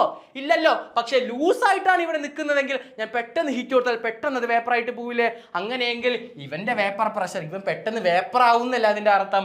അങ്ങനെയെങ്കിൽ ഇവൻ്റെ വേപ്പർ പ്രഷർ കൂടുതലായിരിക്കില്ലേ? അതായത് vapour pressure of H2O will be less than vapour pressure of CH3Cl. മനസ്സിലായോടാ? എളുപ്പമല്ലേടാ? നോക്കിക്കോ. എന്തെങ്കിലും ഡൗട്ട് ഉണ്ടോടാ ഇതിൽ? ഇല്ലല്ലോ. എന്തെങ്കിലും ഡൗട്ട് ഉണ്ടോടാ? ഇനി നോക്കാം, മനസ്സിലാക്കി വെച്ചോളൂ. ഇനി നോക്കാം നമ്മൾ ഇപ്പോൾ ഓക്കെ ഒരു ക്ലോസ്ഡ് വെസൽസ് എടുത്തു. ഇതിലേക്ക് ഞാൻ രണ്ടെണ്ണാക്കാൻ ഇതൊരു കണ്ടെയ്നർ 1, ഇത് കണ്ടെയ്നർ 2 ആണെങ്കിൽ ഒരെണ്ണത്തിലേക്ക് ഞാൻ കണ്ടെയ്നർ 1ലേക്ക് ഞാൻ വോളറ്റൈൽ ആഡ് ചെയ്തു. എന്താണ് വോളറ്റൈൽ സബ്സ്റ്റൻസ്? കണ്ടെയ്നർ 2ലേക്ക് ഞാൻ നോൺ വോളറ്റൈലാണ് ആഡ് ചെയ്തതെന്ന് വിചാരിക്കുക. കണ്ടെയ്നർ 1ലേക്ക് ഞാൻ എന്ത് ചെയ്തു? വോളറ്റൈലായിട്ട് ആഡ് ചെയ്തു. കണ്ടെയ്നർ 2ലേക്ക് ഞാൻ നോൺ വോളറ്റൈലായ സംഭവം ആഡ് ചെയ്താൽ ആർക്കായിരിക്കും വേപ്പർ പ്രഷർ കൂടുതൽ? മക്കൾ പറഞ്ഞേ, വോളറ്റൈൽ എന്ന് പറഞ്ഞാൽ എന്താ? വേപ്പർ പ്രഷർ ആകാൻ കഴിയുന്നവരെയല്ലേ നമ്മൾ വോളറ്റൈൽ എന്ന് പറഞ്ഞേ. നോൺ വോളറ്റൈൽ എന്ന് പറഞ്ഞാൽ എന്താ? വേപ്പർ പ്രഷർ ആവാൻ കഴിയാത്തവരെയല്ലേ നമ്മൾ നോൺ വോളറ്റൈൽ എന്ന് പറഞ്ഞത്. അപ്പോൾ നോൺ വോളറ്റൈലിൻ്റെ വേപ്പർ പ്രഷർ എന്തായിരിക്കും? 0 ആയിരിക്കും. അവർക്ക് വേപ്പർ പ്രഷർ ഇല്ല എന്നല്ല അതിൻ്റെ അർത്ഥം. നോൺ വോളറ്റൈൽ എന്ന് പറഞ്ഞാൽ വേപ്പർ ആവാൻ കഴിയാത്തവരാണ്. ഗ്യാസ് ആവാൻ കഴിയുന്നില്ല. അങ്ങനെ കഴിയുന്നില്ലെങ്കിൽ പിന്നെ അവരെങ്ങനെ പോയിട്ട് അവിടെ തള്ളാൻ കഴിയില്ലല്ലോ. വേപ്പർ പ്രഷർ അവർക്ക് ഇല്ല. അങ്ങനെയെങ്കിൽ നോൺ വോളറ്റൈൽ എന്ന് പറയുന്നത് വേപ്പർ പ്രഷർ ഉള്ളവരാണ്. അവരുടെ വേപ്പർ പ്രഷർ 0 ആകത്തില്ല. അവർക്ക് വേപ്പർ പ്രഷർ ഉണ്ട്. ഓക്കെ അല്ലേടാ? ഇത്രയും കാര്യങ്ങൾ മനസ്സിലായോ? എങ്കിൽ നമുക്ക് ഹെൻറീസ് ലോയിലേക്ക് പോകാം. എന്താടാ ഹെൻറീസ് ലോ പറയുന്നത് നോക്കിയാലോ? ഒന്നുമില്ലടാ, നോക്കാം. Solubility of A gas. ഞാൻ പറഞ്ഞു ഗ്യാസിൻ ലിക്വിഡാണ് നമ്മൾ പറയാൻ പോകുന്നത്.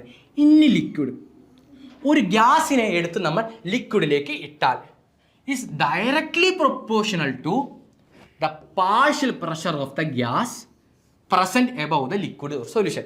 അതായത് നോക്കണേടാ മക്കളെ, ഞാനിവിടെ നോക്കിക്കോ, ഒരു കണ്ടെയ്നർ എടുത്തു. കണ്ടെയ്നറിലേക്ക് ഞാനൊരു മൂവബിളായ പിസ്റ്റനെ വെച്ചു. നോക്കിക്കോ, പിസ്റ്റൺ വെച്ചു. ഈ പിസ്റ്റൺ മൂവബിളാണ്, അടിയിലേക്ക് മേലേക്ക് പോകാൻ പറ്റും. ഇനി ഇതാണ് നമ്മുടെ ലിക്വിഡ്. ഇതേപോലെ നമ്മുടെ ഗ്യാസിയസ് ആണെന്ന് വിചാരിക്കുക. ഓക്കെ അല്ലേ? അങ്ങനെയെങ്കിൽ ഞാൻ അടിയിലോട്ട് പ്രഷർ കൊടുക്കാൻ പോവുകയാണ്. ഫസ്റ്റ് എന്താടാ, ഇത് മൂവ് ചെയ്യാൻ പറ്റും. അപ്പോൾ ഞാൻ അടിയിലോട്ട് പ്രഷർ ഇങ്ങനെ തള്ളി കൊടുക്കുകയാണെങ്കിൽ കൂടുതലായി ഈ ഗ്യാസ് മോളിക്യൂൾസ് കണ്ടോ ഒക്കെ ഈ ലിക്വിഡിൽ പോയിട്ട് സോല്യൂബിൾ ആവും എന്നാണ് ആര് പറഞ്ഞത്? നമ്മളുടെ ഹെൻറി പറഞ്ഞത്. എന്താടാ പറഞ്ഞത്? ഞാൻ എത്രത്തോളം പ്രഷർ കൊടുക്കുന്നോ അത്രത്തോളം അവർ ഗ്യാസ് സോല്യൂബിളായി മാറിക്കൊണ്ടിരിക്കും. സെറ്റല്ലേടാ? അപ്പോൾ നോക്കാം നമുക്ക്. എന്താ പറഞ്ഞത്? പ്രഷർ പ്രൊപ്പോർഷണൽ സോല്യൂബിലിറ്റി എന്ന് പറഞ്ഞു. ഓക്കെ അല്ലേ? പ്രഷർ പ്രൊപ്പോർഷണൽ സോല്യൂബിലിറ്റി ആണെന്ന് പറഞ്ഞു. ഞാൻ പറയുന്നു, സോല്യൂബിലിറ്റീനെ നമുക്ക് എങ്ങനെ എക്സ്പ്രസ് ചെയ്യാൻ പറ്റും? സോല്യൂബിലിറ്റീനെ എക്സ്പ്രസ് ചെയ്യാൻ പറ്റുന്ന ഒരു കാര്യമല്ലടാ ഈ മോൾ ഫ്രാക്ഷൻ എന്ന് പറയുന്നത്. അതായത് number of moles of that component which is in divide by total number of moles ഉണ്ട്.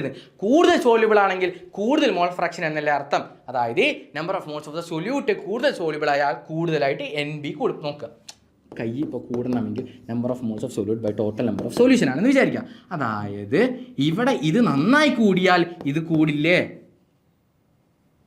അങ്ങനെയെങ്കിൽ എന്താ നമ്മളുടെ അർത്ഥം? കയ്യിനെ നമുക്ക് എങ്ങനെ റെപ്രസെൻറ്റ് ചെയ്യാം? സോല്യൂബിലിറ്റിയുടെ രീതിയിൽ റെപ്രസെൻറ്റ് ചെയ്തൂടെ? അങ്ങനെയാണ് ഈ പ്രൊപ്പോർഷണൽ മോൾ ഫ്രാക്ഷൻ വന്നത്. ഈ പ്രൊപ്പോർഷണാലിറ്റി മാറ്റാനാണ് നമ്മൾ ഇവിടെ ഒരു കോൺസ്റ്റൻറ്റിനെ ഇൻട്രൊഡ്യൂസ് ചെയ്തു. അതാണ് KH അല്ലെങ്കിൽ ഹെൻറീസ് കോൺസ്റ്റൻറ്റ്. എന്താടാ? KH അല്ലെങ്കിൽ Henry's constant. P = KH × S കൈ എന്ന് പറഞ്ഞു. ഇനി നോക്കണേടാ ഈ KH എന്ന് പറയുന്നുണ്ടല്ലോ, ഡിഫറൻറ്റ് ടെമ്പറേച്ചർ സെയിം ടെമ്പറേച്ചർ എടുക്കുകയാണെങ്കിൽ ഡിഫറൻറ്റ് ഗ്യാസ് എടുക്കുമ്പോൾ മാറുന്നു. എങ്ങനെയാണ്? ഞാൻ ഒരേ ടെമ്പറേച്ചറിൽ 298 പറയുന്ന ഒരു ടെമ്പറേച്ചർ എടുത്തിട്ട് പല ഗ്യാസിൻ്റെ KH കണ്ടുപിടിച്ചപ്പോൾ അതെല്ലാം പലതായി കിട്ടി. അതായത് KH depends on the nature of the gas എന്നല്ലടാ അതിൻ്റെ അർത്ഥം. ഗ്യാസിൻ്റെ നേച്ചറിനെ ഡിപ്പെൻഡ് ചെയ്യുന്നു എന്നല്ലടാ KHൻ്റെ അർത്ഥം. ഓക്കെ അല്ലേ? ഇത്രയേ പറയുന്നുള്ളൂ. ഇനി ഞാൻ പറയുന്നു, നോക്കിക്കോ, KH പ്രൊപ്പോർഷണൽ 1 സോല്യൂബിലിറ്റി. നോക്കിക്കോ, ഇവിടെ പ്രഷർ പ്രൊപ്പോർഷണൽ ആണെങ്കിൽ KH ഇങ്ങോട്ടൊന്ന് 1/K ഇങ്ങനെ വരുമ്പോൾ അതാണ് ഇവിടെ ഉദ്ദേശിക്കുന്നത്. KH proportional 1 സോല്യൂബിലിറ്റി. അതായത് ഒരു ഗ്യാസിൻ്റെ ഒരു ടെമ്പറേച്ചറിൽ ഞാൻ 2 ഗ്യാസിനെ എടുത്തിട്ട് KH നോക്കി. ഓക്കെ, ഞാൻ പറയുന്നത് ഹീലിയത്തിനെ എടുത്തു, നൈട്രജനെ എടുത്തു വിചാരിക്കുക. എന്നിട്ട് എനിക്ക് കിട്ടുന്നത് എങ്ങനെയാണെന്ന് പറയാം. ഒരേ ടെമ്പറേച്ചറാണ് ഞാൻ എടുക്കുന്നത്. 298 കെൽവിൻ എന്ന ഒരേ ടെമ്പറേച്ചർ ഞാൻ 2 ഗ്യാസിനെ എടുത്തുകൊണ്ട് എൻ്റെ KH കിട്ടി. KHൻ്റെ വാല്യൂ ഇപ്പോൾ K1നും K2 ഇത് ഗ്യാസാണ്. K1ൻ്റെ ഗ്യാസ് കൂടുതലാണെങ്കിൽ K2ൻ്റെ ഗ്യാസ് ഇതിനേക്കാൾ കുറവാണെങ്കിൽ നമ്മൾ എന്ത് എഴുതാം? K1 എന്ന് എഴുതി. അങ്ങനെയാണെങ്കിൽ ഞാൻ സോൾബിലിറ്റി ഓഫ് 1 ആണോ സോൾബിലിറ്റി ഓഫ് 2 ആണോ കൂടുതൽ എന്ന് പറഞ്ഞാൽ സോൾബിലിറ്റി ഓഫ് 2 ആയിരിക്കും കൂടുതൽ. കാരണം എന്താ? KH inversely proportional to solubility. KHൻ്റെ വാല്യൂ കൂടിയാൽ സോൾബിലിറ്റി കുറയും. പെർഫെക്റ്റ് അല്ലേ? അടുത്തതിലോട്ട് പോകാം. എക്സാമ്പിൾസ്. അതായത് ഹെൻറീസ് ലോൻ്റെ എക്സാമ്പിൾസ് ആണ് ഞാൻ ഇനി പറയാൻ പോകുന്നത്. നോക്കാം എന്താണെന്ന് വെച്ചാൽ സോഫ്റ്റ് ഡ്രിങ്ക്സ് എന്ന് പറഞ്ഞാൽ എന്താണ്? കാർബണേറ്റഡ് ആയ ഡ്രിങ്ക്സ്. അത് നമ്മൾ ഈ ഗ്യാസിനെ നമ്മൾക്ക് എന്ത് ചെയ്യണം? മാക്സിമം അതിൽ കുത്തി നിൽക്കാൻ വേണ്ടിയിട്ടാണ് നമ്മൾ മാക്സിമം പ്രഷർ കൂട്ടിക്കൊണ്ടാണ് നമ്മൾ സോഫ്റ്റ് ഡ്രിങ്ക്സ് ഉണ്ടാക്കുന്നത്. അതുകൊണ്ടാണ് തുറക്കുമ്പോൾ ടപ്പ് എന്ന് പറയുന്ന ശബ്ദമൊക്കെ നമ്മൾ കേൾക്കുന്നില്ലേ? അതായത് ഹൈ പ്രഷറിലാണ് ആ ബോട്ടിൽ സീൽ ചെയ്യുന്നത്. അപ്പോൾ അങ്ങനെ ചെയ്യുമ്പോൾ മാക്സിമം ഗ്യാസ് അതിൻ്റെ ഉള്ളിൽ നമുക്ക് സോല്യൂബിളാക്കി നിർത്താൻ കഴിയുന്നു. അതാണ് സോഫ്റ്റ് ഡ്രിങ്ക്സ് എന്ന് പറയുന്നത്. ഇനി സ്കൂബ ഡ്രൈവേഴ്സ് നോക്കിക്കോളേ. സ്കൂബ ഡ്രൈവേഴ്സ് എന്ന് പറയുന്നത് വെള്ളത്തിൻ്റെ അടിയിലോട്ട് പോകുന്ന ആൾക്കാരാണ്. വെള്ളത്തിൻ്റെ അടിയിലോട്ട് പോയാൽ എന്താണ് ഉണ്ടാവുക? പ്രഷർ കൂടില്ലടാ. ഇവിടെ ഈ പ്രഷറുള്ളൂ, ഇവിടെ ഇത്രയും പ്രഷർ ഇങ്ങനെ കൂടിയല്ലേ? പ്രഷറായി വെള്ളത്തിൻ്റെ അടിയിലോട്ട് പോകുമ്പോൾ പ്രഷർ കൂടി. അങ്ങനെയാണെങ്കിൽ പ്രഷർ കൂടിയാൽ എന്ത് നടക്കും? ഗ്യാസിൻ്റെ സോല്യൂബിലിറ്റി കൂടും. അതായത് ബ്ലഡിൽ എന്ത് ചെയ്യും? ഗ്യാസിൻ്റെ സോല്യൂബിലിറ്റി കൂടും. എന്നിട്ട് അയാൾ മെല്ലെ തിരിച്ചു വരികയാണ്. മെല്ലെ തിരിച്ചു വരുമ്പോൾ എന്താ? സോല്യൂബിലിറ്റി പഴയ പോലെ കുറയാൻ തുടങ്ങും. അന്നേരം ബബിൾസ് ഫോം ചെയ്യും. ബ്ലഡിൽ എന്ത് ചെയ്യും? ബബിൾസ് ഫോം ചെയ്യും. ഇതിനെയാണ് നമ്മൾ ബെൻസ് എന്ന് പറയുന്നത്. ഇത് നേരാക്കാൻ വേണ്ടിയിട്ടാണ് നമ്മൾ എയർ ഡൈല്യൂട്ടഡ് വിത്ത് ഹീലിയമാണ് ഉപയോഗിക്കുന്നത്. എന്താ ഉപയോഗിക്കുക? എയർ ഡൈല്യൂട്ടഡ് വിത്ത് ഹീലിയം. അതിൽ ഹീലിയം, നൈട്രജൻ, അതേപോലെ ഓക്സിജൻ. ഓക്കെ, ഹീലിയം അതിൽ 11%, ഓക്സിജൻ അതിൽ 32%, നൈട്രജൻ അതിൽ 56% നമ്മൾ ഉപയോഗിക്കുന്നത്. ഓക്കെ അല്ലേ? മനസ്സിലായില്ലടാ? ഇത്രയേ ഉള്ളൂ.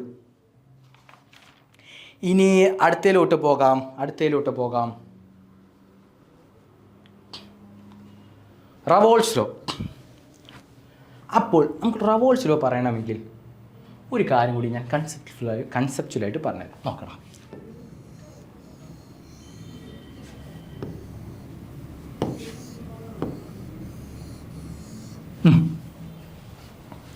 ഓക്കെ അല്ലേ? ഇത് ഞാനൊരു സൊല്യൂഷൻ എടുത്തു, എൻ്റെ എ സൊല്യൂഷൻ. ഇത് ഞാൻ വേറൊരു സൊല്യൂഷൻ എടുത്തു, എൻ്റെ ബി സൊല്യൂഷൻ. ഇതിൽ എ മാത്രമേ ഉള്ളൂ, ആ കണ്ടെയ്നറിൽ ബി മാത്രമേ ഉള്ളൂ. ഇത് വേപ്പറായി പോയിട്ട് ഇവിടെ ഒരു പ്രഷർ ഉണ്ടാക്കും. അതിനെ ഞാൻ P0A എന്ന് പറഞ്ഞ് റെപ്രസെൻറ്റ് ചെയ്തു. ഇവിടെ ബി എന്ന് പറയുന്നത് P0B ആയിട്ടുള്ള വേപ്പർ പ്രഷറായിട്ട് ഞാൻ റെപ്രസെൻറ്റ് ചെയ്തു. ഇവിടെ നോക്കണം, ഇവിടെ മൊത്തമായിട്ട് ഏതാണുള്ളത്? സർഫസിൽ ആരുടെ മോളിക്യൂളുള്ളത്? എയുടെ മോളിക്യൂളാണുള്ളത്. ഇവിടെ വരുമ്പോൾ ബിയിൽ മൊത്തമായിട്ട് ആരുടെ മോളിക്യൂൾസ് ഉള്ളത്? ബിൻ്റെ മോളിക്യൂൾസ് ആണുള്ളത്. ഇനി ഞാൻ ഇതിനെ രണ്ടിനും മിക്സ് ചെയ്തുകൊണ്ട് ഒരു സൊല്യൂഷൻ ഉണ്ടാക്കിയാൽ A+B എന്ന് പറയുന്ന ഒരു സൊല്യൂഷൻ ഉണ്ടാക്കി. അന്നേരം ഇവിടെ നോക്കടാ, എയും ബിയുമായിട്ട് നോക്കിക്കോളേ. ഇവിടെ എ ആണെങ്കിൽ ഇവിടെ ബി നിൽക്കും, ഇവിടെ ബി ആണെങ്കിൽ ഇവിടെ എ നിൽക്കും. അങ്ങനെ എ ബി എന്ന് പറഞ്ഞിട്ടാണ് ഉണ്ടാവുക. അങ്ങനെയെങ്കിൽ ഇവിടെ മൊത്തം എ ആയിരുന്നു, ഇവിടെ മൊത്തം എ വരാൻ കഴിഞ്ഞില്ലല്ലോ. അപ്പോൾ ഇവിടെ ഒരു പ്രഷർ, എ കാരണം ഉണ്ടാകുന്ന പ്രഷറാണ് P0A എന്ന് പറയുമ്പോൾ പ്യുവറായിട്ട് എ ഞാൻ മിക്സ് ചെയ്താൽ വരുന്നതാണ് P0A എന്ന് പറയുന്നത്. പക്ഷേ PA എന്താണ്? ഞാൻ രണ്ടും കൂടി മിക്സ് ചെയ്തപ്പോൾ ഞാൻ എന്താ ചെയ്ത്? രണ്ടിനെ കൂടി മിക്സ് ചെയ്തപ്പോൾ എൻ്റെ PA എന്ന് പറയുന്ന കമ്പോണൻറ്റ് കുറച്ചേ പോകുള്ളൂ. കാരണം സർഫസ് മോളിക്യൂൾ മൊത്തമായിട്ട് എ അല്ല, സർഫസ് മോളിക്യൂൾസിൽ ബിയും ഉണ്ട്. അങ്ങനെയെങ്കിൽ എ കാരണം ഉണ്ടാക്കുന്നത് PAയും ബി കാരണം ഉണ്ടാക്കുന്നത് ഞാൻ PBയുമായി റെപ്രസെൻറ്റ് ചെയ്തു. റവോൾട്ട് എന്താ പറയുന്നത്? റവോൾട്ട് പറഞ്ഞു PA എന്ന് പറയുന്നതില്ലടാ, ഈ PA എന്ന് പറയുന്നത് ഡയറക്റ്റ്ലി പ്രൊപ്പോർഷണൽ ആയിരിക്കും ആർക്ക്? കൈ എയുമായിട്ട്. എങ്ങനെയാടാ? ഇതിൻ്റെ പാർഷ്യൽ പ്രഷർ നോക്കിക്കോളെ. ഇനി വായിക്ക് നോക്കിയോ. For a solution of volatile liquids, 2 volatile ലിക്വിഡ്സിനെ ഞാൻ എടുത്തു. ഓക്കെ അല്ലേ? അന്നേരം എന്താണ്? The partial pressure of each component, ഓരോ കമ്പോണൻറ്റിൻ്റെ partial pressure is directly proportional to its mole fraction. നോക്കിക്കോ, അതായത് partial pressure of the each component is directly proportional to its mole fraction. അങ്ങനെയാണെങ്കിൽ PB നിങ്ങൾ പറ, എൻ്റെ മക്കൾ പറ, PB എന്ന് പറയുന്നത് പ്രൊപ്പോർഷണൽ ടു കൈ ബി ആയിരിക്കില്ലേടാ? എളുപ്പമല്ലേടാ? നോക്കിക്കോ, PB എന്ന് പറയുന്നത് കൈ ബി ആയിരിക്കും. എന്നിട്ട് ഞാൻ ഇവിടെ നോക്കിക്കോ, PA ഞാൻ എന്ത് ചെയ്തു? K × കൈ A എന്ന് എഴുതി. എന്നിട്ട് നോക്കിക്കോ, P0A എന്ന് പറയുന്നത് നോക്കാം. P0A എന്ന് പറയുന്നത് K × കൈ A അല്ലേടാ? ഈ P0A പറയുന്നത് എപ്പോൾ വരുന്നതാ? കൈ A. P0A എന്ന് പറയുന്നത് കൈ A മാത്രമുള്ളപ്പോൾ വരുന്നതല്ലേ? അങ്ങനെയാണെങ്കിൽ കൈ A + കൈ B എടുത്താൽ 1 ആണെന്ന് നമുക്കറിയാം. കൈ A മാത്രമുള്ളപ്പോൾ വരുന്നതാണ് P0A എന്ന് പറയുന്നത്. അപ്പോൾ കൈ B എന്തായി പോവും? 0 ആയി പോവും. നോക്കടാ ഒന്നുകൂടി പറഞ്ഞാൽ, അതായത് PA = പ്രൊപ്പോർഷണൽ കൈ A എന്ന് ഇവിടെ പറഞ്ഞു. അതായത് ഞാൻ PA = K × കൈ A എന്ന് ഞാനിവിടെ എഴുതി. ഇനി നോക്കടാ, എൻ്റെ P0A എന്ന് പറയുന്നത് സ്റ്റാൻഡേർഡ് അല്ലേ? ഞാൻ പറഞ്ഞു എന്താ P0 എപ്പോഴാണ് വരിക? കൈ A മാത്രമുള്ളപ്പോൾ. ഞാനൊരു സൊല്യൂഷനിൽ കൈ A മാത്രമാണ് എടുക്കുന്നതെങ്കിൽ അതെന്താടാ? എൻ്റെ എന്താണ്? കൈ A മാത്രമാണെങ്കിൽ എനിക്ക് P0A വരും. അതായത് K × കൈ A എന്നല്ലേ അർത്ഥം. ഇനി നോക്കടാ, കൈ A മാത്രമാണെങ്കിൽ എനിക്കറിയാം കൈ A + കൈ B എന്താ? 1 അല്ലേടാ? അപ്പോൾ കൈ A മാത്രമേ ഇവിടെ ഉള്ളൂ. അതിൻ്റെ അർത്ഥം എന്താ? കൈ B 0 എന്നല്ലേ? അങ്ങനെയെങ്കിൽ കൈ A = 1 എന്ന് എനിക്ക് എഴുതിക്കൂടെ? അങ്ങനെയെങ്കിൽ ഞാൻ എഴുതുകയാണ് P0A = K × കൈ A, അതായത് K എന്ന് എഴുതി. ഓക്കെ അല്ലേ? ഇവിടെ വരുമ്പോൾ ഈ കേക്ക് ഞാൻ എന്ത് ചെയ്തു? ഈ P0A സബ്സ്റ്റിറ്റ്യൂട്ട് ചെയ്തു. PA = P0A × കൈ A. ഇങ്ങനെയാണ് നമ്മളുടെ ഇക്വേഷൻ വന്നത്. അങ്ങനെയെങ്കിൽ PB എന്തായിരിക്കണം മക്കളെ? ഇതേ സംഭവം P0B. ഞാനിപ്പോൾ എൻ്റെ ലിക്വിഡിൽ P0B മാത്രമാണെങ്കിൽ കൈ B 1 ആയിരിക്കും, കൈ A 0 ആയിരിക്കും. അങ്ങനെ വരുമ്പോൾ PB = P0B കൈ B എന്ന് പറയുന്ന ഇക്വേഷൻ എനിക്ക് വരില്ലേ? ഇനി ടോട്ടൽ പ്രഷർ എന്തായിരിക്കുംടാ? PT എന്ന് പറയുന്ന ടോട്ടൽ പ്രഷർ എന്തായിരിക്കും? ടോട്ടൽ പ്രഷർ എന്ന് പറഞ്ഞാൽ ഈ PA + PB അല്ലേ? അതായത് എൻ്റെ സൊല്യൂഷനിൽ PAയും ഉണ്ട് PBയും ഉണ്ട്. ഈ PA + PB അല്ലേ എൻ്റെ ടോട്ടൽ പ്രഷറായിട്ട് വരിക.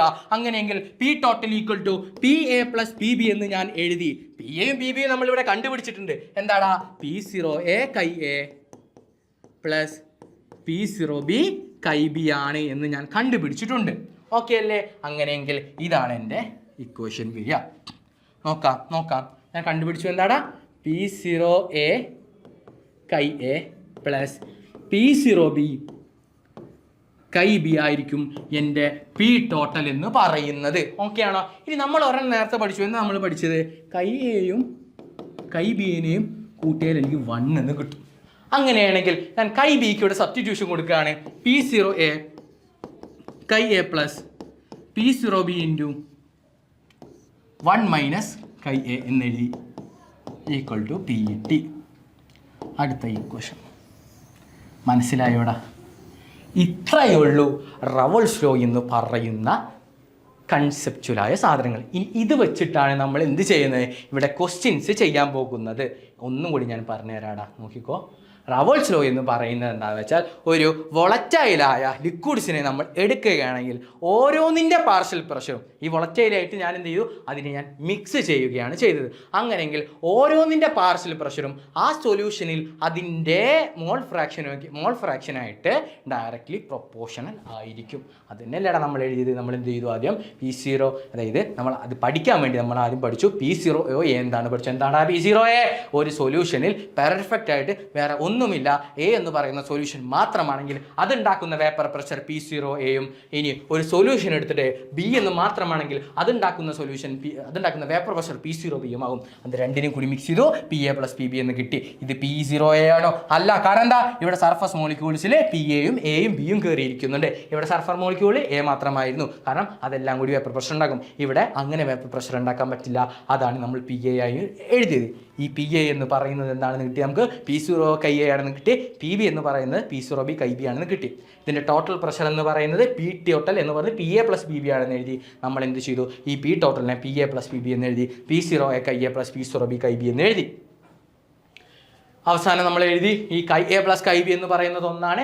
അങ്ങനെയെങ്കിൽ ഞാൻ എന്ത് എഴുതി? കൈ ബീനെ ഞാൻ 1 മൈനസ് കൈ എ എന്ന് എഴുതിയിട്ട് ഇവിടെ സബ്സ്റ്റിറ്റ്യൂട്ട് ചെയ്തപ്പോൾ എൻ്റെ അടുത്ത ഫോർമുലയും എനിക്ക് കിട്ടി. നോക്കണം മക്കളെ. ഇനി എന്താണെന്നറിയോ? റവോൾസ് ലോയിലുണ്ടല്ലോ, നമ്മൾ റവോൾസ് ലോയിൽ ഒരു ഗ്രാഫ് പഠിക്കണം. എന്താ പഠിക്കുന്നത്? നമ്മൾ ഗ്രാഫ് പഠിക്കാൻ പോവുകയാണ്. ഒന്നുമില്ലടാ, എളുപ്പമുള്ള ഗ്രാഫാടാ. എല്ലാ കുട്ടികളും ഇത് കാണാപ്പാടാണ് പഠിച്ചിട്ട് പോകുന്നത്. പക്ഷെ നമ്മൾ എന്ത് ചെയ്യും? നമ്മൾ കാണാപ്പാടം പഠിക്കില്ല. നമ്മളിതിൻ്റെ കൺസെപ്റ്റ് പഠിക്കാൻ പോവുകയാണ്. ഓക്കെ അല്ലേടാ? നമ്മൾ എന്തായാലും പഠിക്കാൻ പോകുന്നത് ഇതിൻ്റെ കൺസെപ്റ്റ് പഠിക്കാൻ പോകും. ഞാൻ എൻ്റെ എക്സ് ആക്സിസിൽ ഞാൻ ഇതിൻ്റെ കമ്പോസിഷൻ എഴുതാൻ പോവാണ്. കമ്പോസിഷൻ പറഞ്ഞാൽ ഇവിടെ അതിൽ എത്ര ഉണ്ടെന്ന്. ഇവിടെ ഞാൻ പ്യുവറായ കൈ എനെ മാത്രമേ എടുക്കുന്നുള്ളൂ. ഇവിടെ കൈ A = 1 എന്ന് എഴുതി. അങ്ങനെ ഞങ്ങൾ ഇവിടെ കൈ ബി എത്ര ആയിരിക്കും? 0 ആയിരിക്കില്ലേ? കൈ A + കൈ ബി ആണ് 1. ഇവിടെ ഞാൻ എന്ത് മാത്രമേ ഉള്ളൂ? എൻ്റെ എ എന്ന് പറയുന്ന സൊല്യൂഷൻ മാത്രമേ ഉള്ളൂ. അന്നേരം ഇവിടേക്ക് ഇങ്ങനെ വന്ന് ഇവിടെ കൈ ബി കൂടി ഇവിടെ കൈ എ എന്താകും? 0 ആകും. പക്ഷേ കൈ ബി എന്താകും? അപ്പോൾ 1 ആയില്ലേടാ. മനസ്സിലായോ? ഇവിടെ ഞാൻ നോക്കുമ്പോൾ എൻ്റെ എ എന്ന് പറയുന്ന സൊല്യൂഷൻ മാത്രമേ ഉള്ളൂ. അതങ്ങനെ മിക്സ് ചെയ്ത് കൈ എന്നെ എടുത്ത് മാറ്റി അവസാനം ഈ സൈഡിലേക്ക് വരുമ്പോൾ എൻ്റെ കൈ ബി മാത്രമായി. കൈ എ മാത്രമാണെങ്കിൽ ഈ സൈഡിൽ ഞാൻ വൈ ആക്സിസിൽ ഞാൻ പ്രഷറിനെ റെപ്രസെൻറ്റ് ചെയ്യാൻ പോവുകയാണ്. കൈ എ മാത്രമാണെങ്കിൽ അവിടെ എന്താണ് ഉണ്ടാവുക? P0A അല്ലേ ഉണ്ടാവുക? എന്താ ഉണ്ടാവുക? P0A ആയിരിക്കും. കൈ എ ആണെങ്കിൽ ഇവിടെ P0A ഉണ്ടാവുക. അങ്ങനെയാണെങ്കിൽ കൈ ബി ആണെങ്കിൽ ഇവിടെ എന്തായിരിക്കും? P0B ആയിരിക്കും. ഇത് രണ്ടും ഈക്വൽ ആവുമോ? അല്ല. കാരണം എന്താ? രണ്ട് വേപ്പർ പ്രഷർ ആയിരിക്കും കൊടുക്കുന്നത്. അപ്പോൾ എനിക്ക് ഇങ്ങനെ ഒരു ഗ്രാഫ് കിട്ടി. ഇനി നോക്കണം മക്കളെ, ഇവിടെ കൈ എ മാത്രമായിരുന്നു. അപ്പോൾ അവിടെ P0 ആണ്. പിന്നെ എന്ത് ചെയ്തു? ഇവിടെ എത്തുമ്പോൾ കൈ എ കുറഞ്ഞു. അപ്പോൾ നമ്മൾ എന്ത് ചെയ്യണം? ഇങ്ങനൊരു വര വരയ്ക്കുക. അതായത് ഇവിടെ കൈ എ മാത്രമായിരുന്നു. ഇനി കൈ എ എന്ന് പറയുന്ന എന്റെ കോൺസെൻട്രേഷൻ കുറഞ്ഞ് ഇവിടെ കൈ ബി മാത്രമായി. അപ്പോൾ അത് നേരെ 0 ആയി. ഇനി ഇവിടെ നോക്കണം മക്കളെ. ഇവിടെ എന്താ ഉണ്ടായിരുന്നത്? കൈ ബി മാത്രമായിരുന്നു ഇവിടെ ഉണ്ടായിരുന്നത്. അതെന്താ? P0B എന്ന പ്രഷർ കൊടുത്തിരുന്നു. ഇവിടേക്ക് ഇങ്ങോട്ട് പോകുമ്പോൾ ഇങ്ങോട്ട് പോയി ഇവിടെ കൈ ബി 0 ആയി. കൈ ബി 0 ആയി എന്ന് പറഞ്ഞാൽ എന്താ? കൈ ബി പാർഷ്യൽ പ്രഷർ ഉണ്ടാക്കുന്നില്ല എന്നല്ലേ അർത്ഥം. അങ്ങനെ വരുമ്പോൾ നേരെ ഇങ്ങനെ വരയ്ക്കാം. ഓക്കെ അല്ലേ? ഓക്കെ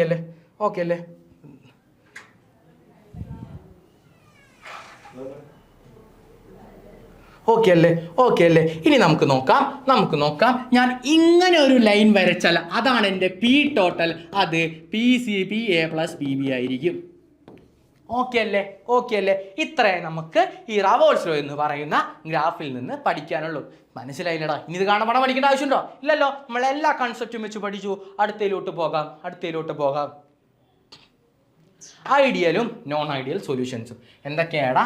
ഐഡിയൽ സൊല്യൂഷനും നോൺ ഐഡിയൽ സൊല്യൂഷനുമാണ് നമ്മൾ പഠിക്കാൻ പോകുന്നത്. നോക്കിക്കോളി, ഐഡിയൽ സൊല്യൂഷൻ എന്ന് പറഞ്ഞാൽ ഒന്നുമില്ല, a solution which obeys Raoult's law. Raoult's ലോയിനെ ഒബേ ചെയ്യുന്ന സൊല്യൂഷനുകളെയാണ് നമ്മൾ എന്ത് പറയുന്നത്, ഐഡിയൽ സൊല്യൂഷൻ എന്ന് പറയുന്നത്. ഇതിൽ ഇനി നമ്മൾ 3 കാര്യമാണ് പഠിക്കാൻ പോകുന്നത്. ഒന്നാമത്തെ കാര്യം എന്താണെന്നറിയോടാ, ഡെൽറ്റ വി, അതായത് V2 - V1 മിക്സ് ചെയ്യുമ്പോൾ വോളിയം കൂടിയോ കുറഞ്ഞോ എന്ന് നോക്കും.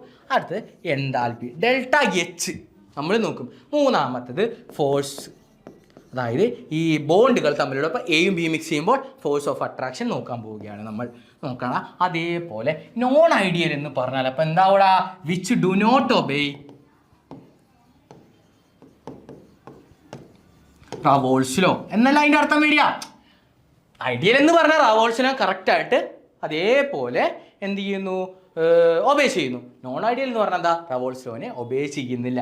അങ്ങനെയെങ്കിൽ റവോൾസ് ലോ ഞാൻ നോക്കുമ്പോൾ delta V delta H force of attraction എന്തായിരിക്കും എന്നറിയോ, ഡെൽറ്റ വി 0 ആയിരിക്കും, ഡെൽറ്റ എച്ച് 0 ആയിരിക്കും. ഫോഴ്സ് ഓഫ് അട്രാക്ഷൻ എന്ന് പറഞ്ഞാൽ ഇപ്പോൾ എ സൊല്യൂഷൻ നോക്കാം നമുക്ക്. എ സൊല്യൂഷൻ, അതേപോലെ ഒരു സൊല്യൂഷൻ ബി ആണെങ്കിൽ ഞാനിതിനെ മിക്സ് ചെയ്യുമ്പോൾ എനിക്ക് എ എന്നും ബി എന്നും കിട്ടി. അപ്പോൾ എൻ്റെ ബോണ്ടും ബിയുടെ ബോണ്ടിൻ്റെ സെയിം ആയിരിക്കും, ഏകദേശം എ ബി എന്ന് പറയുന്ന ഓൾമോസ്റ്റ് ഈക്വൽ ആയിരിക്കും എന്ത്, force of these attraction between this bond. അപ്പോൾ നമ്മൾ എന്താടാ പറഞ്ഞേ, എൻ്റെ ബോണ്ട് സ്ട്രെങ്ത്തും ബിയുടെ ബോണ്ട് സ്ട്രെങ്ത്തും ഓൾമോസ്റ്റ് ഈക്വൽ ആയിരിക്കും. അതും ഇതിനോട് എ ബി എന്ന് പറയുന്നതിൻ്റെ ബോണ്ട് സ്ട്രെങ്ത്തിനോടും ഓൾമോസ്റ്റ് ഈക്വൽ ആയിരിക്കും. അങ്ങനെയെങ്കിൽ എന്താടാ, ഇവരുടെ വേപ്പർ പ്രഷർ, നമ്മൾ പറഞ്ഞു vapour pressure depends upon the bond strength എന്ന് പറഞ്ഞില്ലേ, അതായത് ഏകദേശം ഇവരുടെ വേപ്പർ പ്രഷർ ഓൾമോസ്റ്റ് ഈക്വൽ ആയിരിക്കും. ഇതിനെ നമ്മൾ ഐഡിയൽ എന്ന് പറയുന്നു. ഇനി അടുത്തത് നോക്കടാ, നോൺ ഐഡിയൽ സൊല്യൂഷൻ ആണെങ്കിൽ നോക്കടാ, നോൺ ഐഡിയൽ സൊല്യൂഷൻ എന്ന് പറഞ്ഞാൽ എന്താ, which do not obey Raoult's law, അതായത് റവോൾസ് ലോ ഒബേ ചെയ്യുന്നില്ല. അങ്ങനെയെങ്കിൽ ഇവിടെ വേപ്പർ പ്രഷർ സെയിം അല്ലടാ, ഇവിടെ vapour pressure can either B increased or decreased. Vapour pressure കൂടാം അല്ലെങ്കിൽ കുറയാം. വേപ്പർ പ്രഷർ കൂടുന്നവരെ നമ്മൾ പോസിറ്റീവ് ഡീവിയേഷൻ എന്നും കുറഞ്ഞു കാണിക്കുന്നവരെ നമ്മൾ നെഗറ്റീവ് ഡീവിയേഷൻ എന്നും പറയുന്നു. എളുപ്പമല്ലേടാ, നോക്കാം. എന്തുകൊണ്ടാണ് ഈ പോസിറ്റീവ് ഡീവിയേഷൻ, എന്തുകൊണ്ടാണ് ഈ നെഗറ്റീവ് ഡീവിയേഷൻ വരുന്നത് നോക്കാം. നോക്കടാ, ഇത് പോസിറ്റീവ് ഡീവിയേഷൻ ആണ്. നോക്കിക്കോട്ടോ, പോസിറ്റീവ് എന്തുകൊണ്ട് കാണിക്കുന്നു ഞാൻ കാണിച്ചുതരാം.